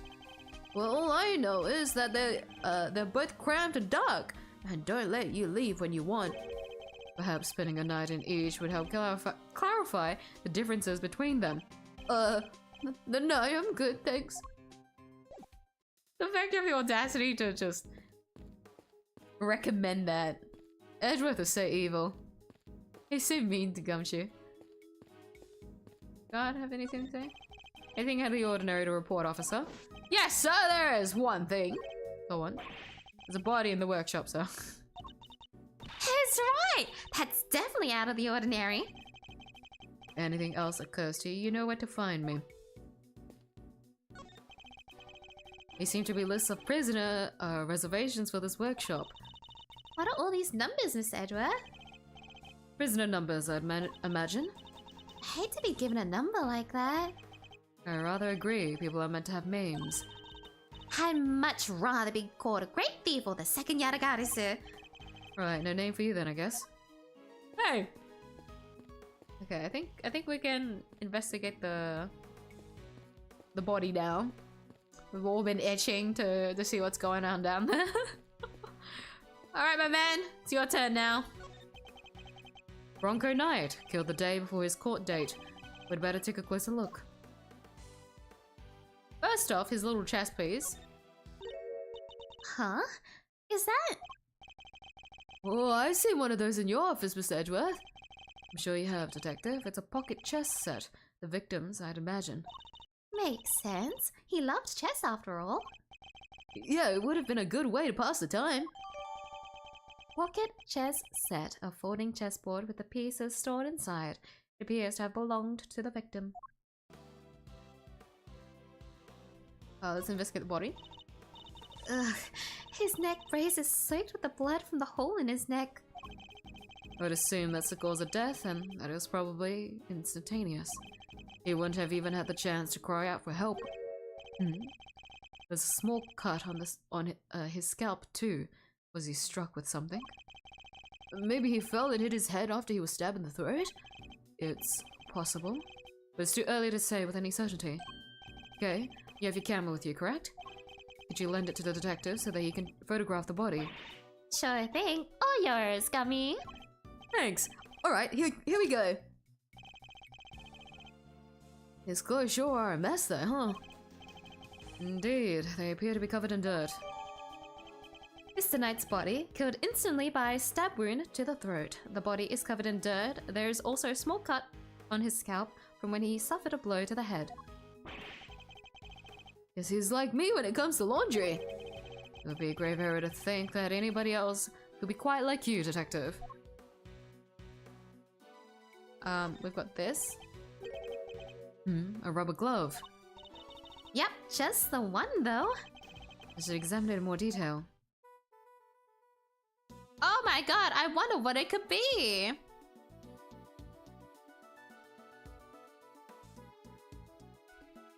I remember this glove being so crucial at some point, and and it kind of pissed me off. Inmate use only. I guess that means That it must be one of the prisoners who was using it, right? yes, you would certainly imagine so.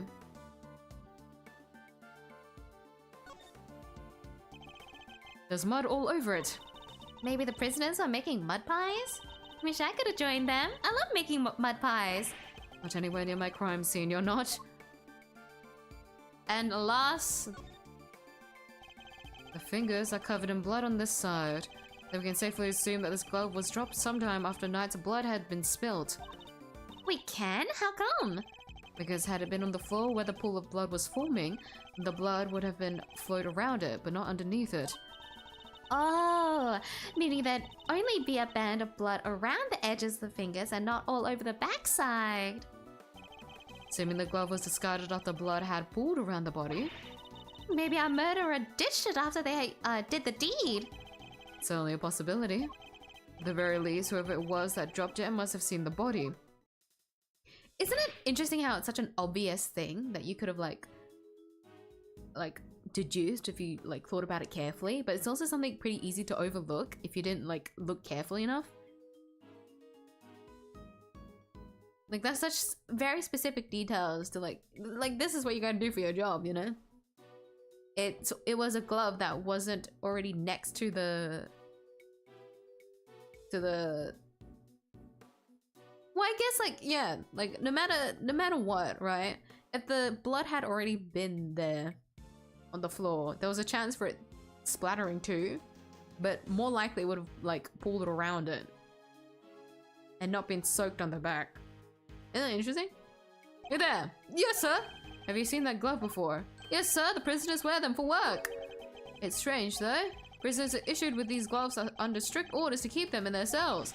They aren't allowed to take them out without permission, and we always check.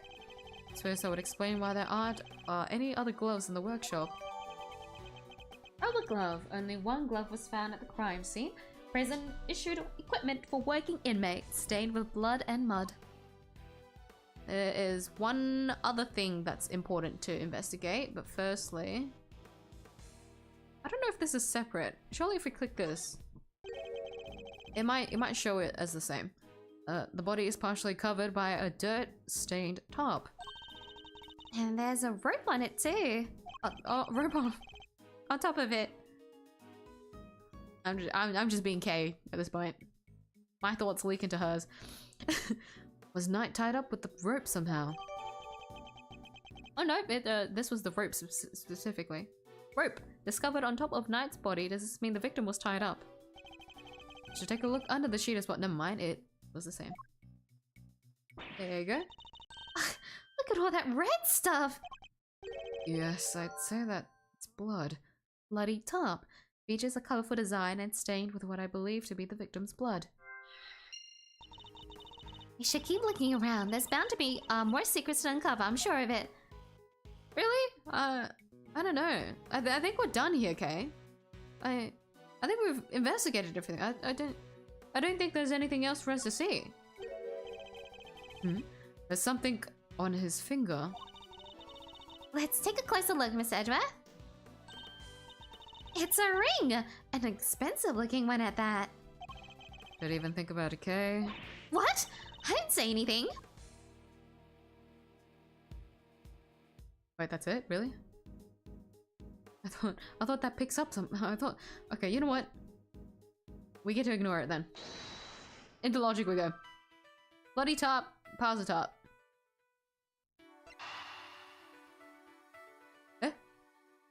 Is that it?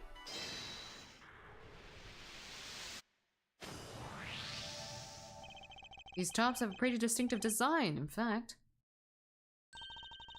It's the same design as the bloody top around Mr. Knight's body. Yes, you took the words right out of my mouth. That'll teach you to be so careless, Mr. Edgeworth. You need to keep your treasures close when there's a great thief around. I thought you were on sabbatical. Bloody top. Colorful top found by the victim's body. Some of these were being stored in Workshop A. Not a bad bit of evidence gathering. Ha! Nothing can stop us when we're on the hunt together, right, Gummy? You betcha! We're unstoppable! A regular 3 musketeers! Let's not get carried away, detective. There's one thing we still haven't found. Huh? What do you mean, sir? What's missing from this crime scene? Blood, footprints, the murder weapon. The murder weapon? I see no sign of a murder weapon anywhere. You're right, I didn't even think of that. Come now, detective. These are basic investigative principles we're talking about here. Yeah, I guess. Sorry, sir. Don't worry, Gummy. It hadn't crossed my mind either. In fact, that hardly puts my mind at ease, okay? Items that could prove even potentially lethal are strictly controlled within a prison.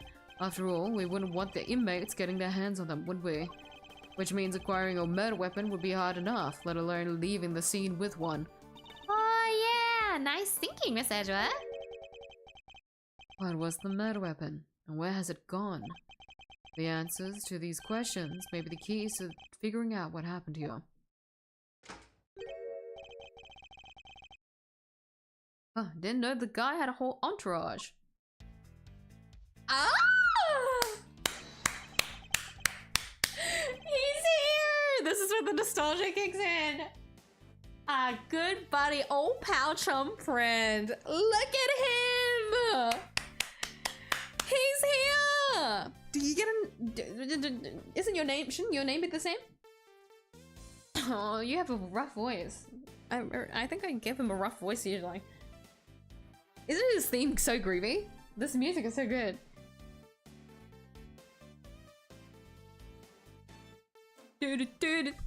So good. Excuse me, but this is the scene of the crime, right? You're...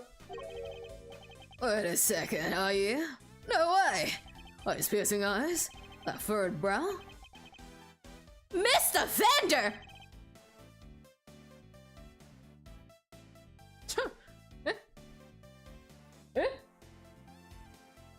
Oh my god! Wait, this doesn't feel right. Is that your name? This offender has been far too long. I know, right? But even after all this time, I had no that deep bow anywhere, and that neck webs.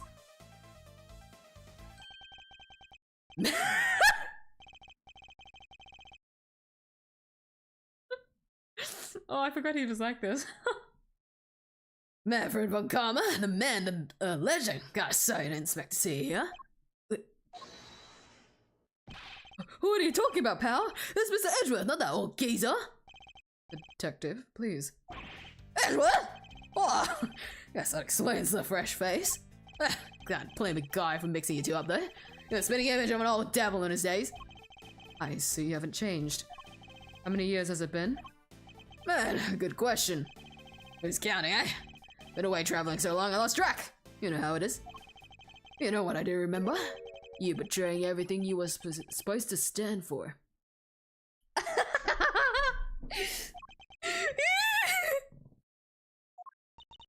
Whoa, where did that come from? And who are you anyway?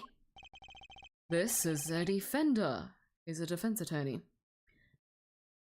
No, I was thinking the first one is the different one. No, we get to experience this here. Oh my god, okay. We're fucking in it for this the second game. Oh, okay.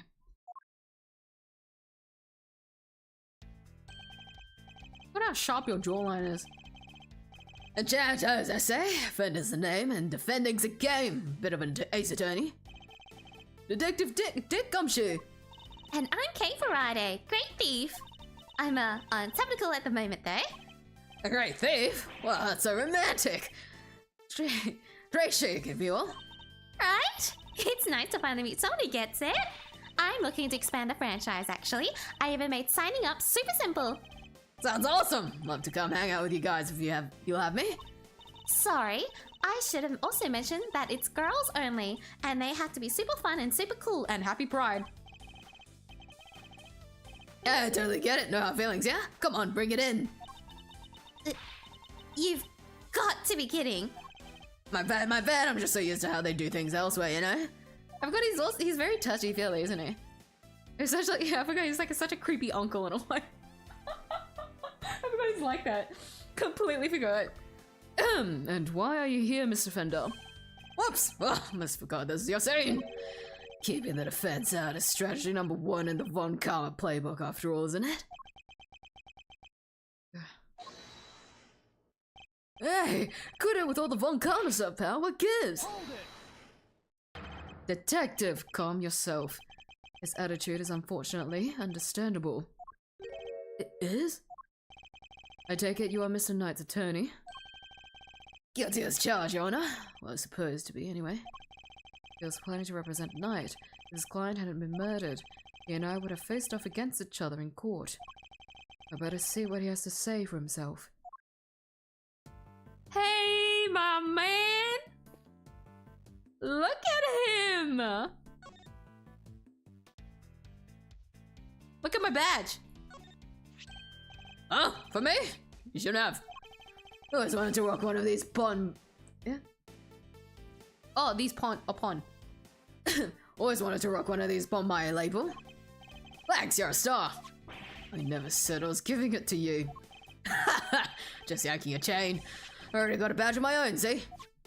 You don't wear your attorney's badge?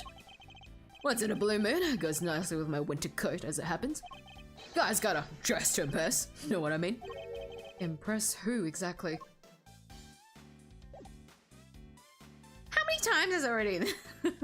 He's nearly gotten his little badge stolen. Oopsie. Trying case. So the victim asked you to represent him. Sure did. We were supposed to have a nice, Nice. To me, I would say nice little chat. have a little chat today. So rendered. It's so real. It's little beady eyes. I'm so distracted. I'm as bummed about it as you. Never brought him some weenies to cheer him up. You bought your client weenies? Oh, that's so precious. Mr. Fender, you know you can't bring food into the prison. Oh, yeah. Well, it's here now. Want some? Well, vice I picked up on my travels. So, Marish. No, thank you. Fine, here to you. What do you want? What are you doing here anyhow? Don't tell me you wanted to hear Knight's side. Von Karma was always more of a convict, the defended at all costs guy. Didn't teach you that?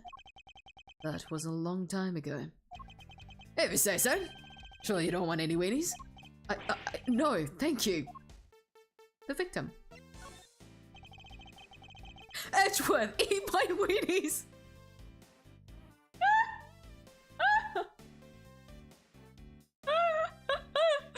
Wait, I just thought of that phrase again. It's way too funny now.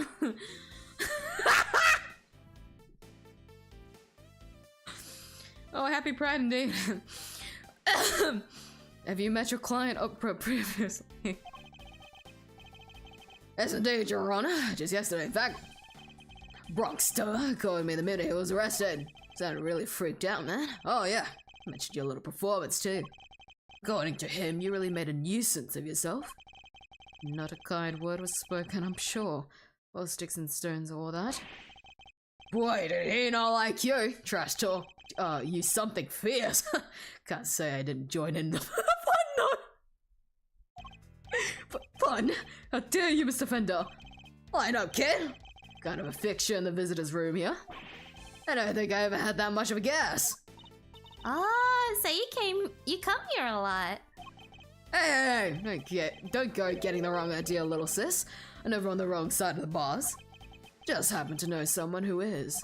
The visitor's room is usually where I'm at, but this isn't exactly my first time in the clink either. In which case, I better ask what he knows about this room. This room.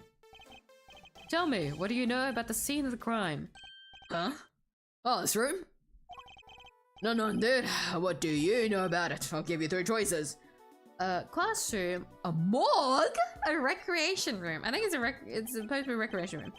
Is it a recreation room? Oh, I don't even know what... Oh, don't even know what... I don't even want to know how you spend your spare time, Edgeworth. But I guess there's plenty here you can play with if you use your imagination. See what the answer key has to say, shall we? Oh no, you got it wrong. This is actually a workshop. Oh wait, no, recreation. I was thinking, no, that's like, yeah, things that you do in your pastime. I would call this workshop a pastime because like, what else do you do in prison? Okay, that was a me like perspective problem. My view of the world is just a little bit warped. I'll be honest. Oops. So the options he gave me were wrong. How infantile. The cons come here to perform various duties. We can learn new skills too, thanks some qualification for when they're back on the street. I see. And how is access to this room controlled? Where's the key? Chill out, Edgeworth. I don't know. I don't have all the answers. My man over there probably does, though. Right, compadre? Yes, sir. The workshops are locked with physical keys. Their doors are fitted with sensors instead. What kind of sensors? Inmates are...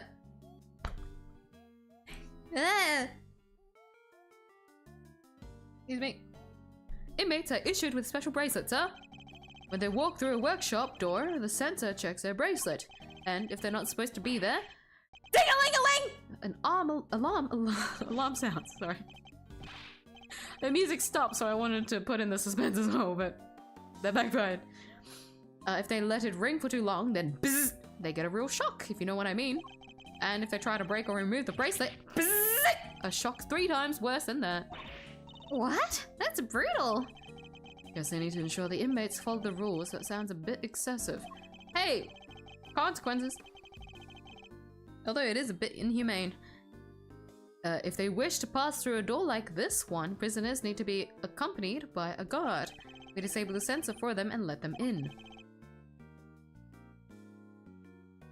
Let them in, okay. You get all that? Have any prisoners used this workshop today? No, sir, no one's been in here for days. I'd know if they had. No prisoners have entered, let alone used this workshop today. Door sensors fitted to each workshop's door that detect and react to the prisoner's bracelets by raising the alarm. Which means...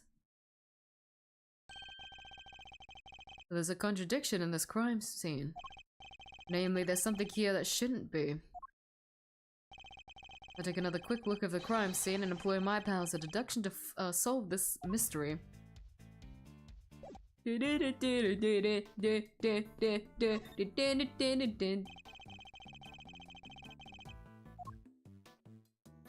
so,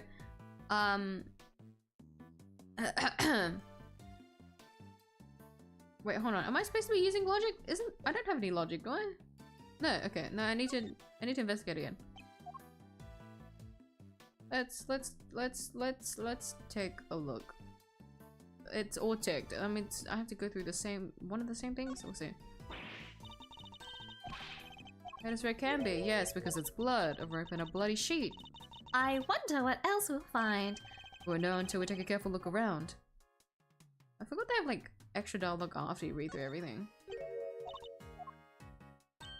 You know, that's the same.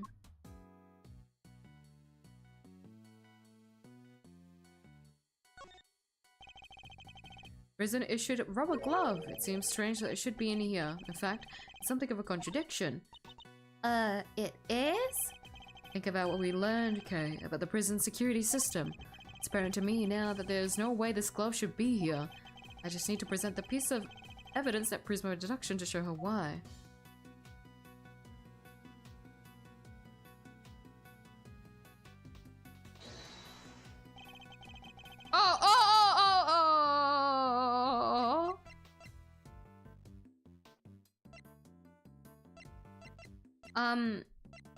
Isn't it the door?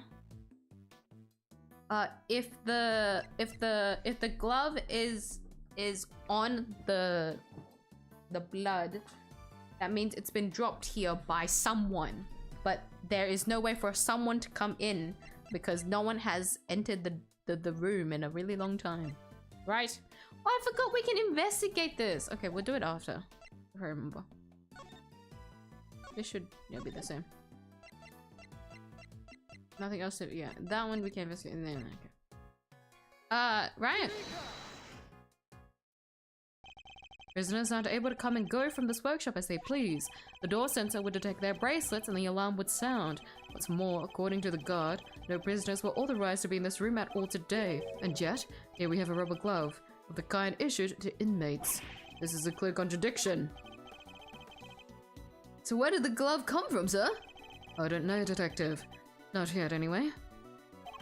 All I know for now is that the glove is a valuable piece of evidence.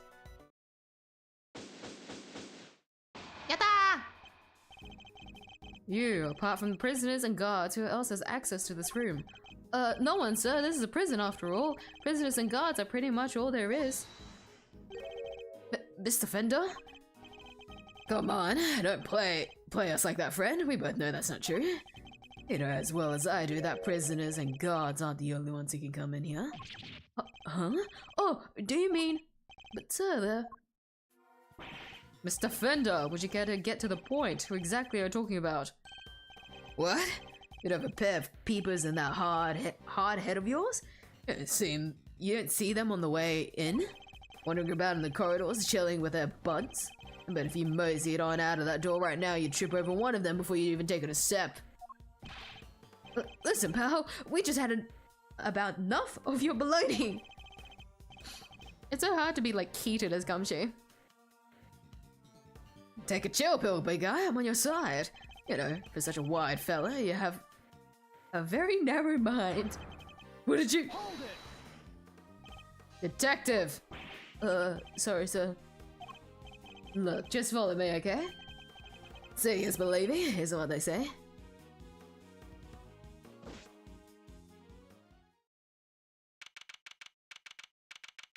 March 27th, 11:06 a.m. Prison corridor.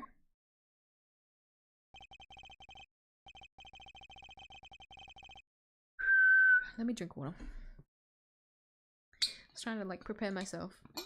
Oh, we get to see all of them in high quality. Oh, this feels kind of weird. Wait, that's me. Wait, no, there's red eyes. It's not me. One of us has infiltrated the prison. Stay low, lads. They'll get you next. Be careful. You could be the next one next to Mr. Knight. The other humans share their space with some special friends. Animals? Yep, furred and feathered fellows of all shapes and sizes. God filled me in on how it came about. Seems they decided to try a little experiment in animal therapy a few years back. Cons are assigned a critter each, a body to help their spirits up. Really? Wow, that sounds like so much fun. Plus inmates can even earn pet care qualifications if they go through some job training with animals. Oh, that must be what all the equipment in the workshop is for. You got it. Room set up especially for that training stuff. So, when you said somebody else could have been at the scene of the crime... Exactamundo, big guy. I was talking about these guys. That just means you're still talking baloney. What would an animal do with a rubber glove? When he does that condescending fucking little collab. Good question. All I'm saying is that it was possible. The rest is Mr. Prosecutor's problem. Miss Edgeworth, sir, if you want me to arrest this piece of baloney, just say the word. Let me get this straight. Are you saying these animals can wander freely around the prison? You know these sensors on the doors? They detect the prisoner's bracelets and the sound the alarm when people... Why am I speaking? Hold on. They detect the prisoner's bracelets and sound the alarm when somebody goes walkabout. Well, for our furry friends, it's the other way around. They're fitted with microchips that open doors right up. They are? Uh-huh. They're planted just under the skin around their shoulders. Big needle, quick jab, and voila. What? Doesn't it hurt? Nope, they don't feel a thing.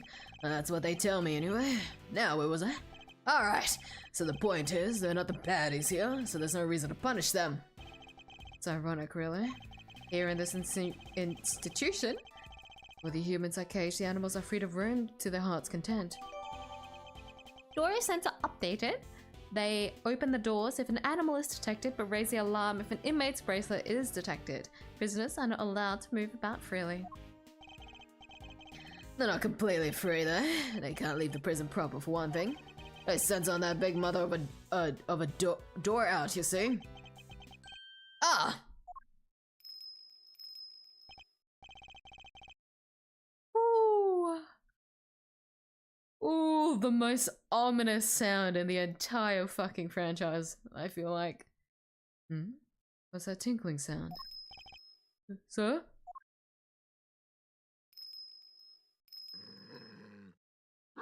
Hey there, bud. How you doing? Just look at that thing, and is that a bell around its neck? It explains the sound, I suppose.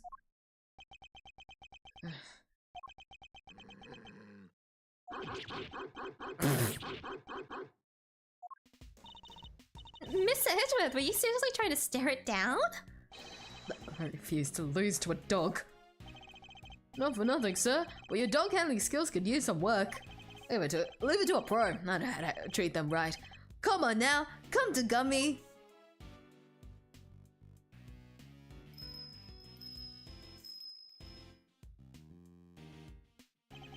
Man, ignored by a dog. The dog was certainly very different to the other animals, and it seemed to have a real thing against me, and only me. Righty then, you've met the... Wait, how do you say that?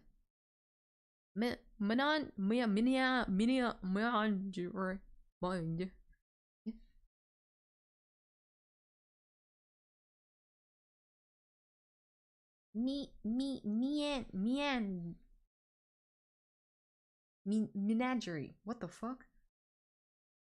Menagerie. Wait, that doesn't just that one, huh? Menagerie. Menagerie? Menagerie. Met the menagerie? What's next? Guess we better interview some witnesses, right, sir? Indeed, we need more information regarding what was happening around the time the body was found. Let's start with that guy. Hey, you there in the cell! This guy's funny. I remember him. He looks so much creepier here now that I think about it. Oh, ignored again. Hello? We were wondering if you might be able to tell us anything about this morning's incident. Is anyone else a little afraid of this guy? Not a big talker, huh? Sorry, man. I'm on your side here. I'll start with a handshake, huh? Maybe a hug to break the ice. Seconds out. What's that supposed to mean? Hey, I get it, man. Not everyone's the hugging type. I'm cool with that. The fact that Fender, oh, calling him Fender now is gonna feel so weird. Fender's like willing to hug a prisoner. I don't think that's okay to do. There he is. Round 1, 10 reps each. What is this man up to? Better see what he has to say for himself. Your name? In the blue corner, it's Rocco D59. Carter. By the way, what the fuck? Carcerado. Rocco D259. Carcerado. Don't mind if I keep moving, do you, boss? Fighter. Can't let his heart rate drop, see? Doesn't look like there's any danger of that. Don't you worry you lose too much weight doing all that. Gotta make weight. Make weight? Before a fight, boss. Won't even make it to the ring if you don't. So you're... Wait, I get it. You gotta be a boxer, right? Was back in the day. But it's good to stay fighting fit. Leastways, that's how I see it. So is the bed part of your training too? Looks kind of like an apron. It's so cute. Ain't nothing cute about Teddy. Kid's my partner, see? This here bottle bag keeps me on my toes. Seems to have loosened up a little. Now's my chance. Where were you and Teddy at the time of the incident? Come on, boss. I ain't no stoolie, and I don't know nothing, no how. I'll be the judge of that. Please answer the question. You're punch drunk or something, boss? I told you, I don't know zip. Ugh. Won't play ball. Guess there's only one thing to do, huh, Mr. Edgeworth? Indeed. The more he protests his ignorance, the more certain I am he's hiding something. Alright, let's see exactly what you do and don't know, shall we, Mr. Carcereto? Please don't do it. Please don't do it. Please don't do it. Please don't do it. Please don't do it. Please don't do it. No! The worst kind of flashbang. Now let's analyze the state of play.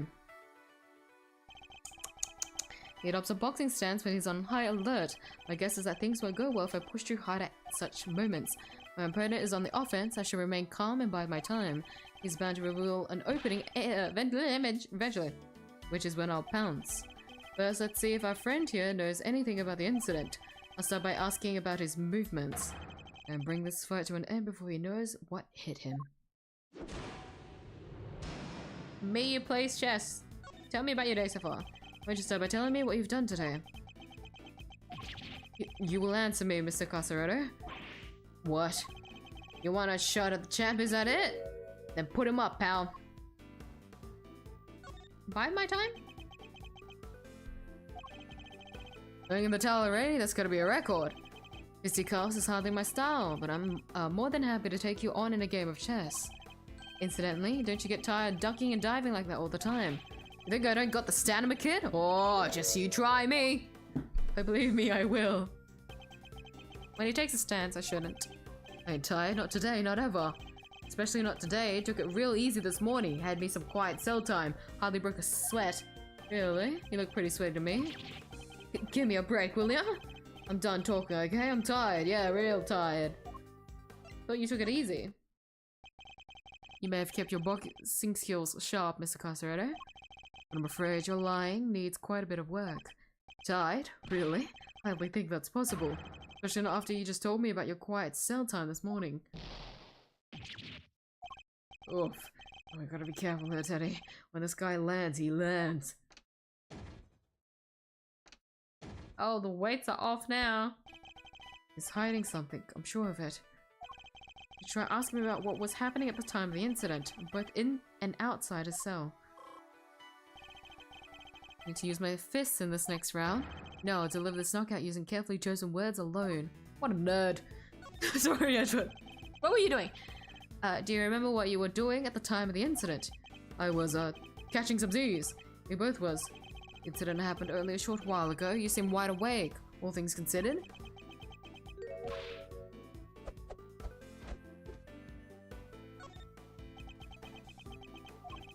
Fighter's gotta be able to get up quick when he's down, but he needs his beauty sleep too, builds muscle. That's so, then I apologize for waking you. I've read that rest is an important part of any boxer's training regimen. Yeah, I don't say. So Mr. Prosecutor savvy when it comes to the fight game, huh? Who knew? How do you know my profession? Interesting. How do you know I'm Prosecutor? I don't remember telling you.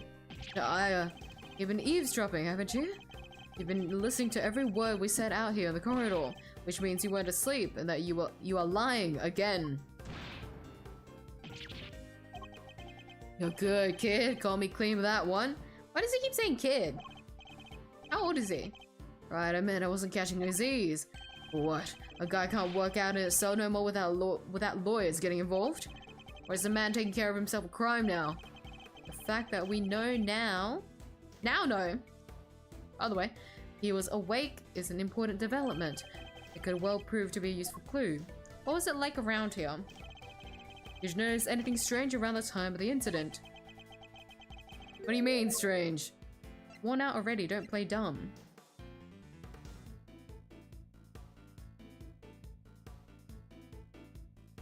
He's not in a fighting stance. Which one was with?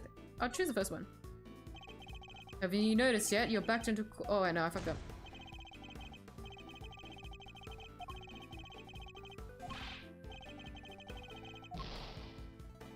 No, that's okay. I'll be fine. But I don't know which one, that's the point! Shut up, shut up. Don't play dumb? Answer the question, tell me what was going on around that time. Wish I could help you, boss. But I was asleep, we both was. Time to deploy my clue. You were exercising. Enough of your barefaced lies. You weren't asleep, you were exercising. You told me as much yourself. Oh, for counterpunch, huh? Should have seen that one coming. Seems I have you on the ropes, Mr. 𝐢𝐴. It's time to come clean about what you know. Alright, you don't gotta shout about it. Stepping around like you own the place. Teddy and his pals have been scared enough this morning already. Already, you say? Rude.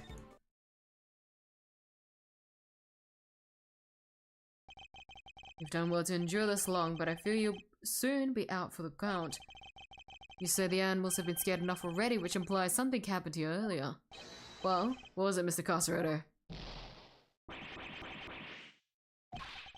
I love the little polar bear even being like, oh my god, you got me too. Quit it, will ya? I'm getting shellacked here. Fine. Somebody yelled, okay? Real loud, real scared. But all the little guys scared too. Yeah, laugh it up, Mr. Big Shot Lawyer. Let me see you do the same thing in the ring. Checkmate. As they would say. Got him.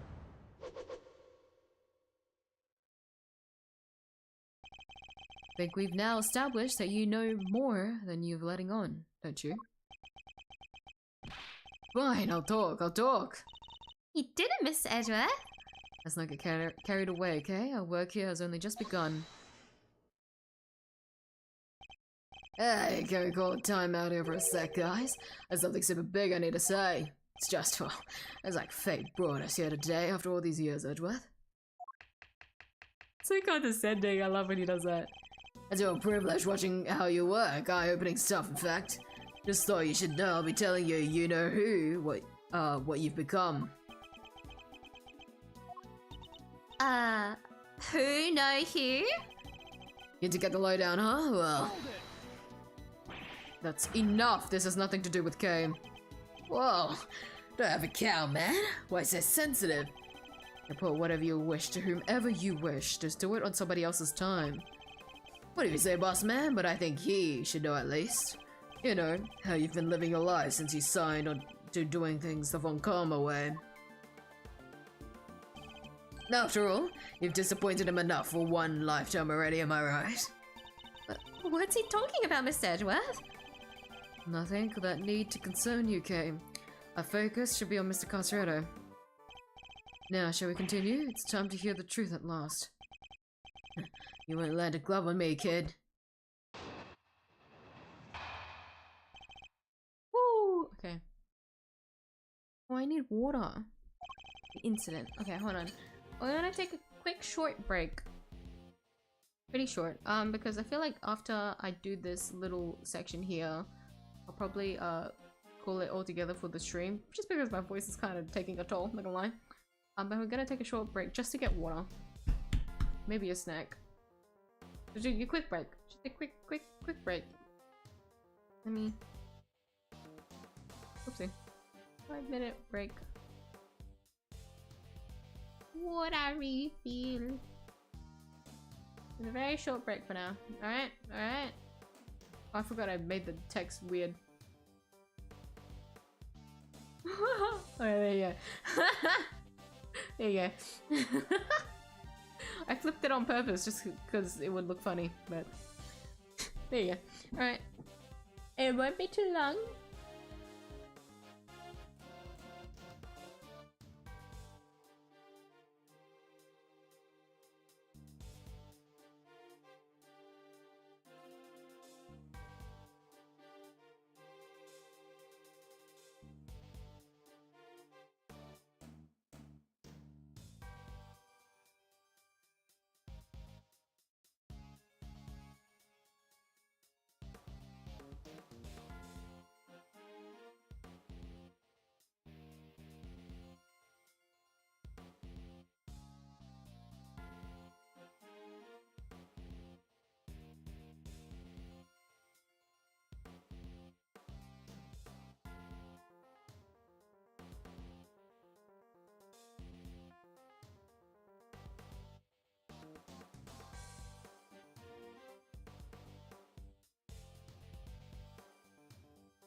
Okay. We are back. I actually have warm water this time rather than drinking cold water. Okay, not cold water. Below room temperature water. Which is quite cooling, but not really good from the sore throat that I have at the moment, but it's okay. And warm water now. I am trying. I'm just a little bit lazy. Okay. Okay. So we're in a testimony. Let me. Oh, I nearly forgot to get the text out of the way. I feel like I do this very specifically for like Ace Attorney streams where I leave the text on screen. It just looks natural, you know? It's a point and click. There's text everywhere. There was a show. Finished right around 10 AM. Came back here after. Just did me some training. Leastways I tried to. Barely got to the count of 2 before somebody screams, "What the?" Ah! Guy was hollering and howling, crying for help. What can I do? I'm locked up here, right? So I tunes it out and I gets back to work. I find it curious that you would pay so little heed to a desperate cry for help. Like I say, boss, what can I do? Besides, this is the joint. Should nobody thank nobody for getting involved in what ain't none of their concern. That was a mouthful. Hey, yeah, you, brother. I best you could do is rub a neck from in there anyway, am I right? You mentioned training, Mr. 𝐢𝐧𝐟𝐨. Can't help but notice how well equipped your cell is. There's a guy, the fixer they call him. What's a fixer? Although he can get his hands on just about anything you need for a price. No way! I clicked wait a minute. Think you can find me a... Oh, he was making a joke.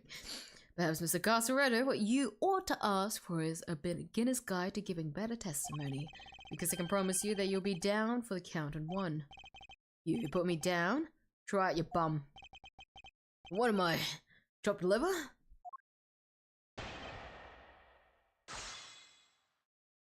What's in it? I like Fender because he's such like a comedic relief kind of character. That's what I like about him. What kind of show was it exactly? Depends on the day. They bring him in from outside, see? Singers, dancers, all kinds. Gives us cons a little something to look forward to. So they get little shows, yeah. Which is nice if you're in prison, no? I'm assuming you don't really get like TV or anything like that, so this is like the best entertainment you can get. And even if it is like not having TV or like any other source of entertainment, if you think about it, that kind of entertainment is like the best for the body, you know? That's what I think anyways. That's what I believe.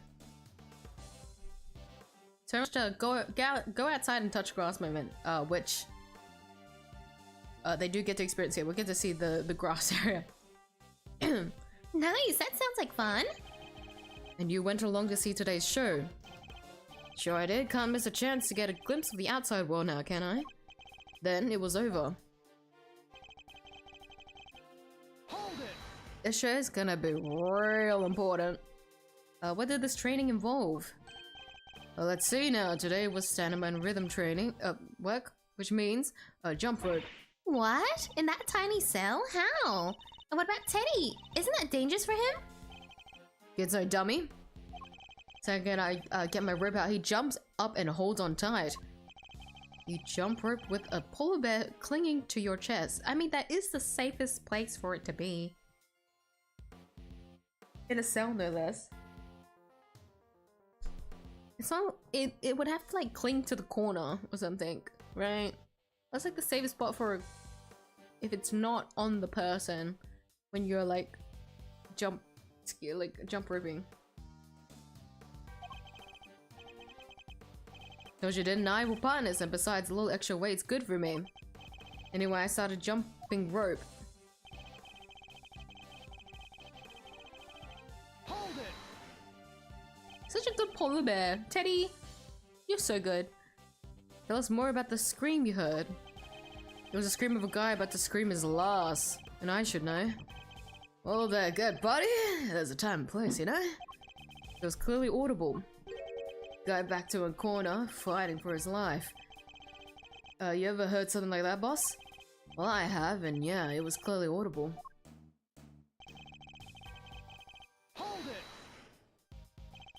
And that's all you heard? There was nothing else? Nope, nothing much anyhow. So there was something. What else did the victim say? You have to tell me. Oh, I do, huh? Why don't you come over here and I'll see if I can make you squeal like he did. Whoa, whoa, whoa, whoa, whoa! Forgive the kid here! He doesn't know when to quit. Come on, Miles, apologize to the good man. Sorry, my voice is taking a toll, so I'm just gonna try to speak as normally as possible. This is clearly important, and yet he insists on remaining wait, I can say this, hold on. Infuriatingly vague. Look, friend, how about you let this slide, please, for me?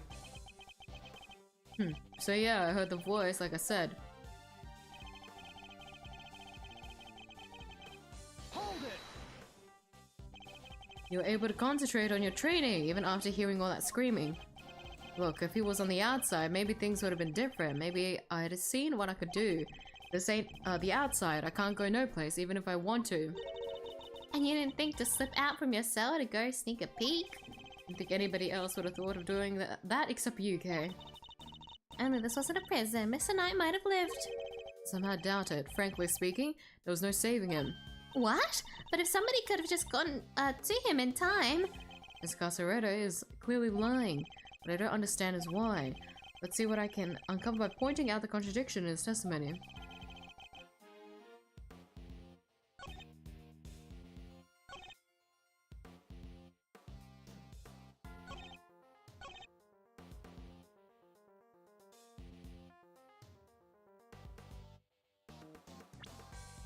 Hold on. What evidence do we have? Okay.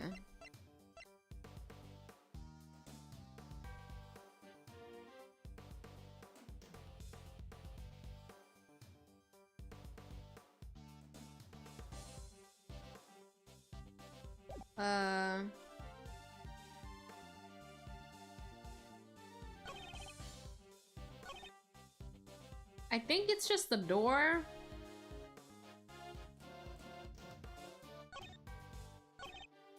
Yeah, none of these other statements are particularly helpful. But what can I do? I'm locked up in here, right? So I tunes it out and gets back to work. I think that's like the only thing.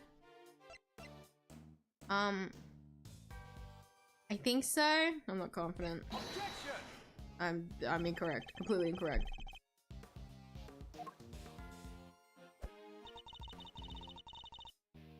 Surely it's one of the door for something else.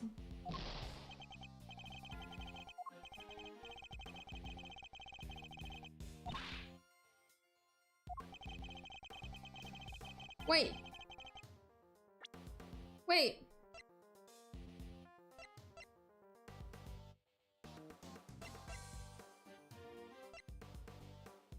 I forgot to investigate this now that I've said that.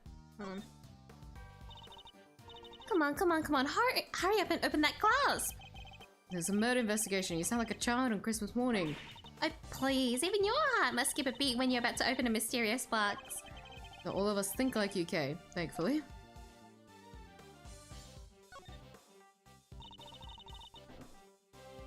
These are chess pieces, right? I've seen the ones you have in your office. So how come these are black and white? Those chess pieces are. The ones in my office are custom made. As in they're unique and probably valuable? I like the sound of that. It's got that glitter to eye. You better not be planning a robbery. Oh, I forgot. We don't get to... Okay, well, then that's spoilers, I guess, huh? Okay. It's just a normal chess thing. So, the fact that we can examine it, is probably, like, obvious that there's something else in it, isn't there? But we get to see later. Hold on. Not gonna lie, I'm not thinking too hard at the moment.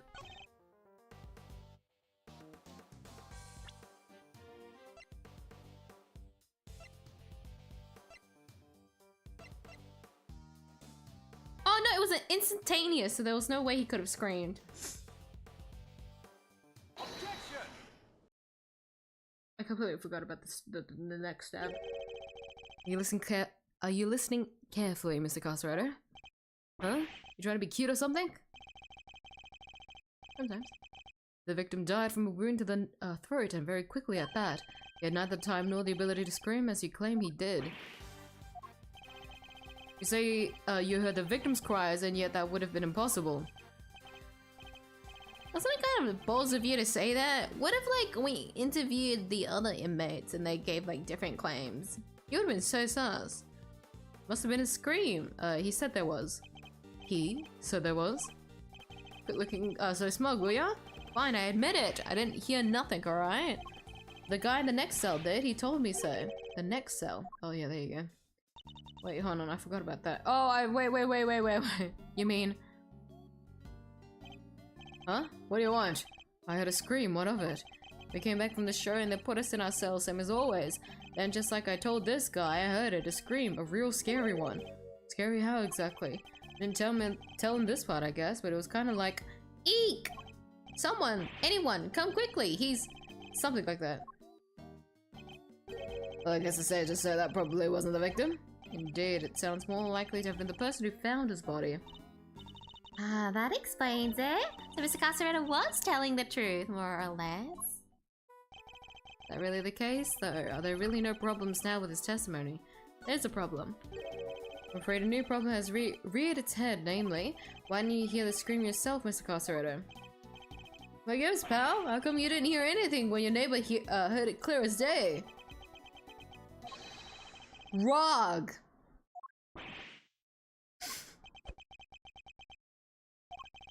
What do you think I did the crime or something, huh? From inside, from this here cell? Guy died over in the workshop, in case you forgot. Well, yeah, it does seem a little weird now that you mention it. He's right, neither of us could have done it. Because let me tell you, if I could get out of this here cage and murder somebody, you would all be toast. Jesus. Ain't that the truth? You bums ain't leaving this place in one piece if any of us can help it. Almost forgot that these men are hardened criminals, so I won't be doing that again anytime soon. Yeah, guessing this wasn't how you saw this going, Edgeworth. My next move here, I won't get much more out of them in this set. This is it. This is what I was waiting for. Excuse my voice from here on out.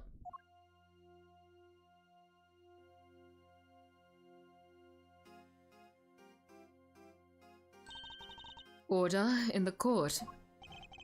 We died and made you the boss of me, huh? Can't you see we're kind of busy here? Hush, now. Silence is golden. It is? Your hand, if you please. By the power vested in me, I hereby sentence you to blissful silence. Praise be, a simple life awaits you. No money, no possessions. May the goddess of justice watch over you, now and always. God, if you would. Looks like you'll be spending the night in solitary, buddy. What? Come on, please, boss. Any place but there. There is no need to be afraid, my child. If anything, you should rejoice. This is a blessing, a chance to redeem yourself, to be reborn. Oh my god, the way he's getting pulled. See you later, dude. That's what you get for pissing the hottest woman alive. I love that his little shirt got pulled. And also, Teddy following him. So cute. Oh, goddess of justice, bless your child and keep him in your care. O Holy One, we give thanks to your name. And you are?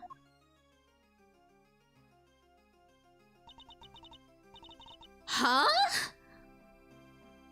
That's your name? I mean, it's not bad. Yeah. Yeah. Gavel, you know, yeah, sure. Sure. Verity Gavel at your service. It is my honor to bear the title of judge and to work at the pleasure of the law. And what is a judge doing at a place like this? Since you asked, Mr. Edgeworth, I have been sent here to find you. I come bearing a message from the Committee for Prosecutorial Excellence, and it is my sacred duty to deliver it. The Committee for Prosecutorial... Fuck me, dude. Prosecutorial Excellence? What the heck is that? It is first and foremost a name that should not be taken in vain, my child. For it is a sacred phrase from the goddess of justice herself. Why don't I fill you in, kiddo? The committee is a panel of 11 people whose job is to keep our beloved prosecutors honest. In other words, to make sure people like Edgeworth here don't cross a professional line. The panel is comprised of people from both the legal and political professions, a panel of which you are a member, I assume. I am. Allow me to thank you on the committee's behalf for your service. Thanks for coming to see us like this. Speak for myself, it's a real honor to meet you. It's always great to hang with the judicial compadre. Come on, bring it in, each your legs. We're all friends here. He goes in for the hug anyways. Is this when she whips out her hammer? Need I remind you that the committee has a long-standing relationship with the Bar Association? I don't mean anything by it. I was just trying to lighten the mood, okay? So, your job is to find bad prosecutors and punish them? Precisely, my child. Praise be to the goddess of justice for bestowing a gift of insight onto you. The committee has the power to remove problematic prosecutors from cases. And, should a prosecutor truly unworthy of the title be brought to our attention, we are vested with the power to confiscate the prosecutor's badge. And what does the Committee for Prosecutor or whatever you said want with Mr. Edgeworth? We're in the middle of an investigation here. Objection! And he is here. Look at this smug little fuck. I don't think I ever was able to nail a voice for him. He's just so silly, I just don't think it's within me, I'll be honest. Hi again, Penta! I think that was a very late greeting on my bit. Yes, it was. Hi again. I'll try my best, okay? I don't know how to do a voice for him. We're just gonna have to work from here, alright? Alright. Pitiful! You really don't know, do you? When... ignoramus. And who are you, pal? Winner. Oh, wait, is that actually your name? What did they do to you?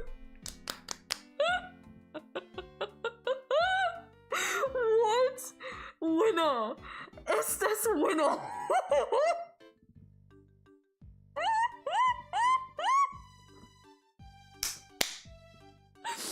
Oh no!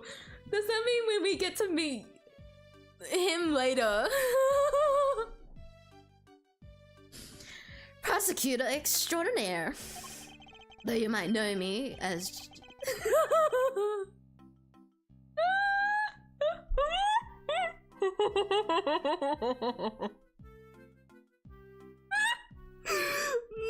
why did they do that to you? Estes.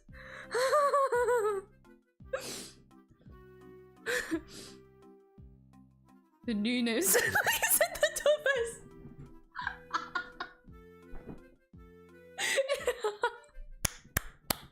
No, it really is. Oh no, this. Oh, okay, no, Gavel's one's perfectly fine. Like in comparison to this one's. I'm starting to warm up to Fender. Like it feels a little bit weird, but it's not as bad. Oh, okay. You know what? After hearing your name, I definitely can't do your voice anymore. I would never be able to take you seriously. Though you might know me as just the winner, a name they call me down at the prosecutor's office. How do I do a smug, like, rich kid? I'll try. I'll just have to play it out as we go. So if it changes over time, it's because I've warmed up to it. With great affection, I might add.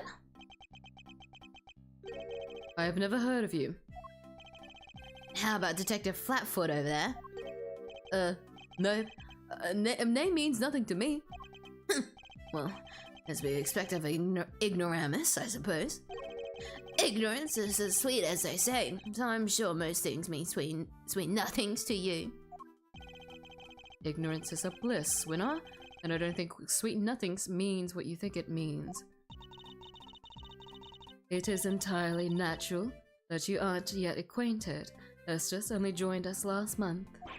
So he's nothing but a rookie? I'm not just any rookie, I'm a winning rookie. He's the best. I'm gonna miss the best so much. That one actually makes me kind of sad that he's called Winner. Man. Maybe the fanmade cooked a bit too hard. They cooked too close to the fucking sun and now the official can't use it. I think that's the case. Like, I think that's the only way for it to make sense. Because if they did actually take it, then some things would have went down.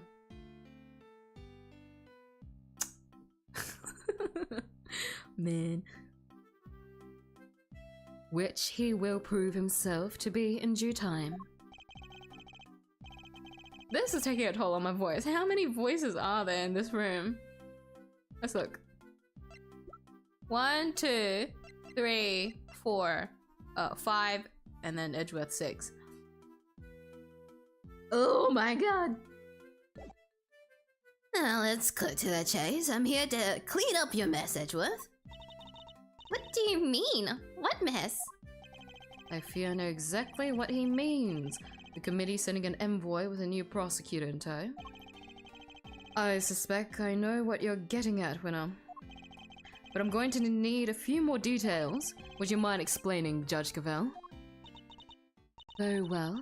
By the power vested in me by the Goddess of Justice, I hereby declare that in the name of the incident at the presidential address and the murder of Mr. Bronco Knight, the committee hereby decrees that Prosecutor Edgeworth be relieved of his duties and replaced by Prosecutor Winner. Here ends the verdict. What? Mr. Edgeworth is off the case? Just like that? Judge Cavell, I believe I asked for an explanation. No explanation is required. The guilty verdict is in. The goddess has spoken, and her judgment is final. Objection! And what exactly have I done to warrant being taken off the case? Come now, Mr. Edgeworth. Claiming ignorance of your crimes will not serve to lessen your guilt.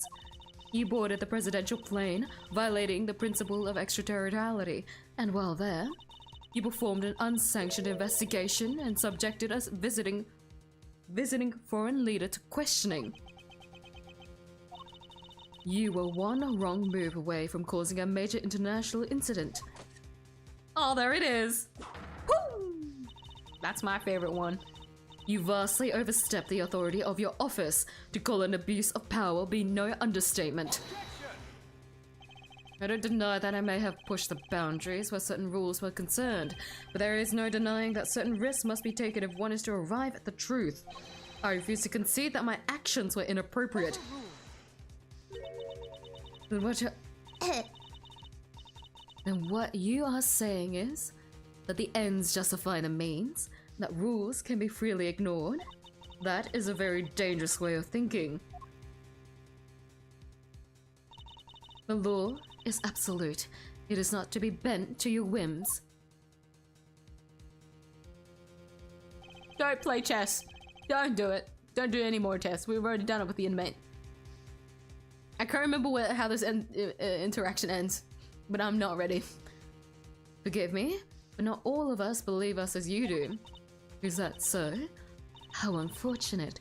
Still, it changes nothing. When a trial ends, the hammer falls. Be your defendant or attorney, even if the verdict seems irrational, nothing more can be done. Nothing, that is, but to give thanks for the goddess of justice's divine grace. Unless you wish to appeal. To do so will be to risk your badge, of course. So you mean to take my badge if I don't play along? Whoa, tough break, Edgeworth. I see you've accepted your fate. Good. Guards, if you'd be so kind as to escort him out. No, I want to stay with the bunny a little bit longer. What you doing, detective? I'm in charge here now, so you do as I say and move out of the way. I don't think the voice I'm giving him is right, but I'll figure it out, I swear. Wait, Gumshoe's pose is so cute. Look at him. Yeah! I can hear it. Yeah! Get away from me! What? Are you not the boss of me? Well, luckily for you, Flatfoot, that's exactly what I am. They're holding all the cards here. I don't stand a chance. Detective Gumshoe, do as Mr. Winner says. But sir... Gudgeval?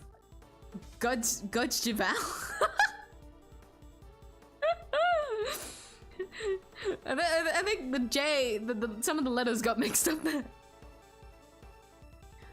Judge Cavell. Yes, Miss Edgeworth? The committee's decision is beyond irrational, so... Yes, I do plan to appeal. You haven't heard the last of this. Julie, noted. Until we meet again, then. Let's go, Kay. We're leaving. Right. Remember? You know who will be getting a full report on all this?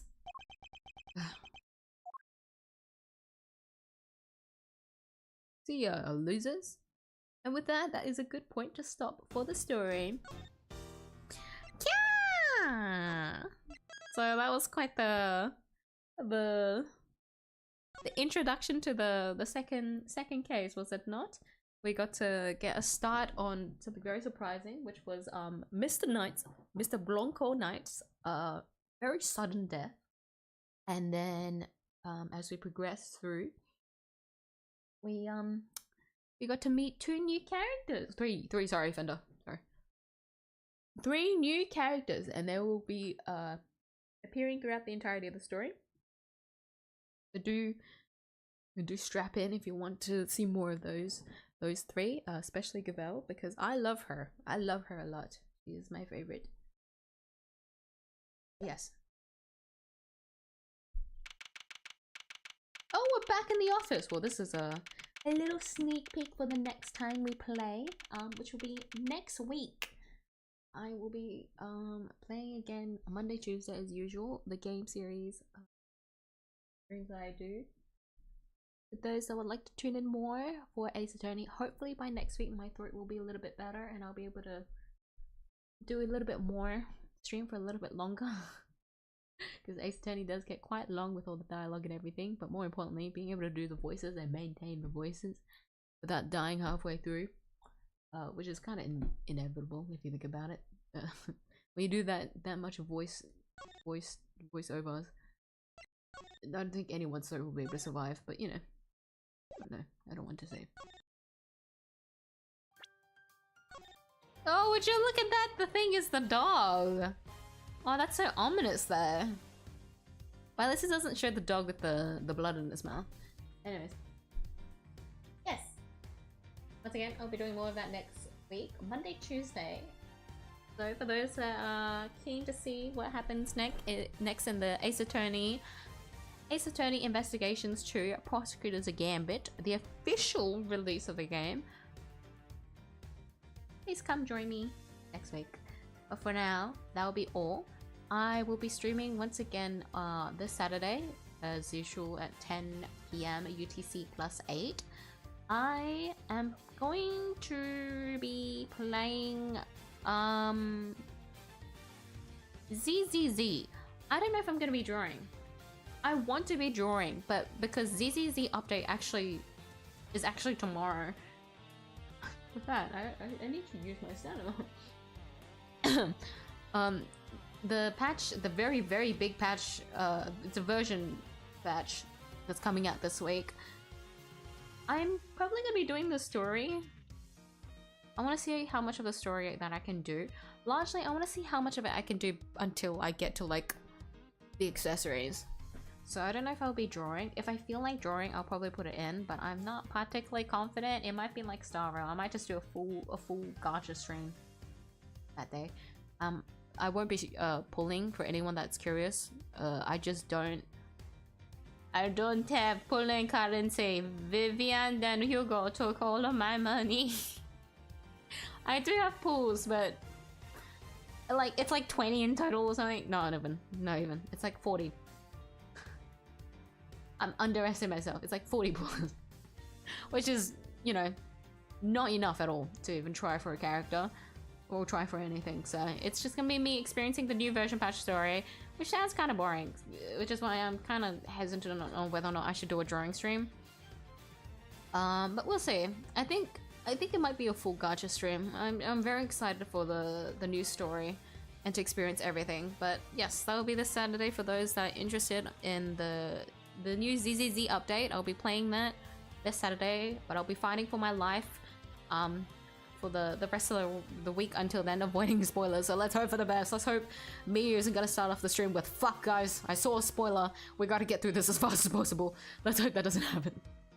But yes, that'll be Saturday. So do tune in then if you would like to come join me. But for now, thank you everyone for coming to the stream today. I hope you've enjoyed today's Ace Attorney stream. To those that have stayed and watched, thank you. To those that have commented as well and chatted, thank you. But that is all from me today. Remember, go eat, go hydrate if you haven't already. Hydration is important in these weather conditions. Don't be like me. Those of those that have stayed up to tonight's stream, it is kind of late. Do go rest up now. Thank you for staying up. To those on the other side of the world, please have a good rest of your day, and I'll see you guys in the next stream. Good night, bye bye. See you guys. miyuu signing off. Bye. This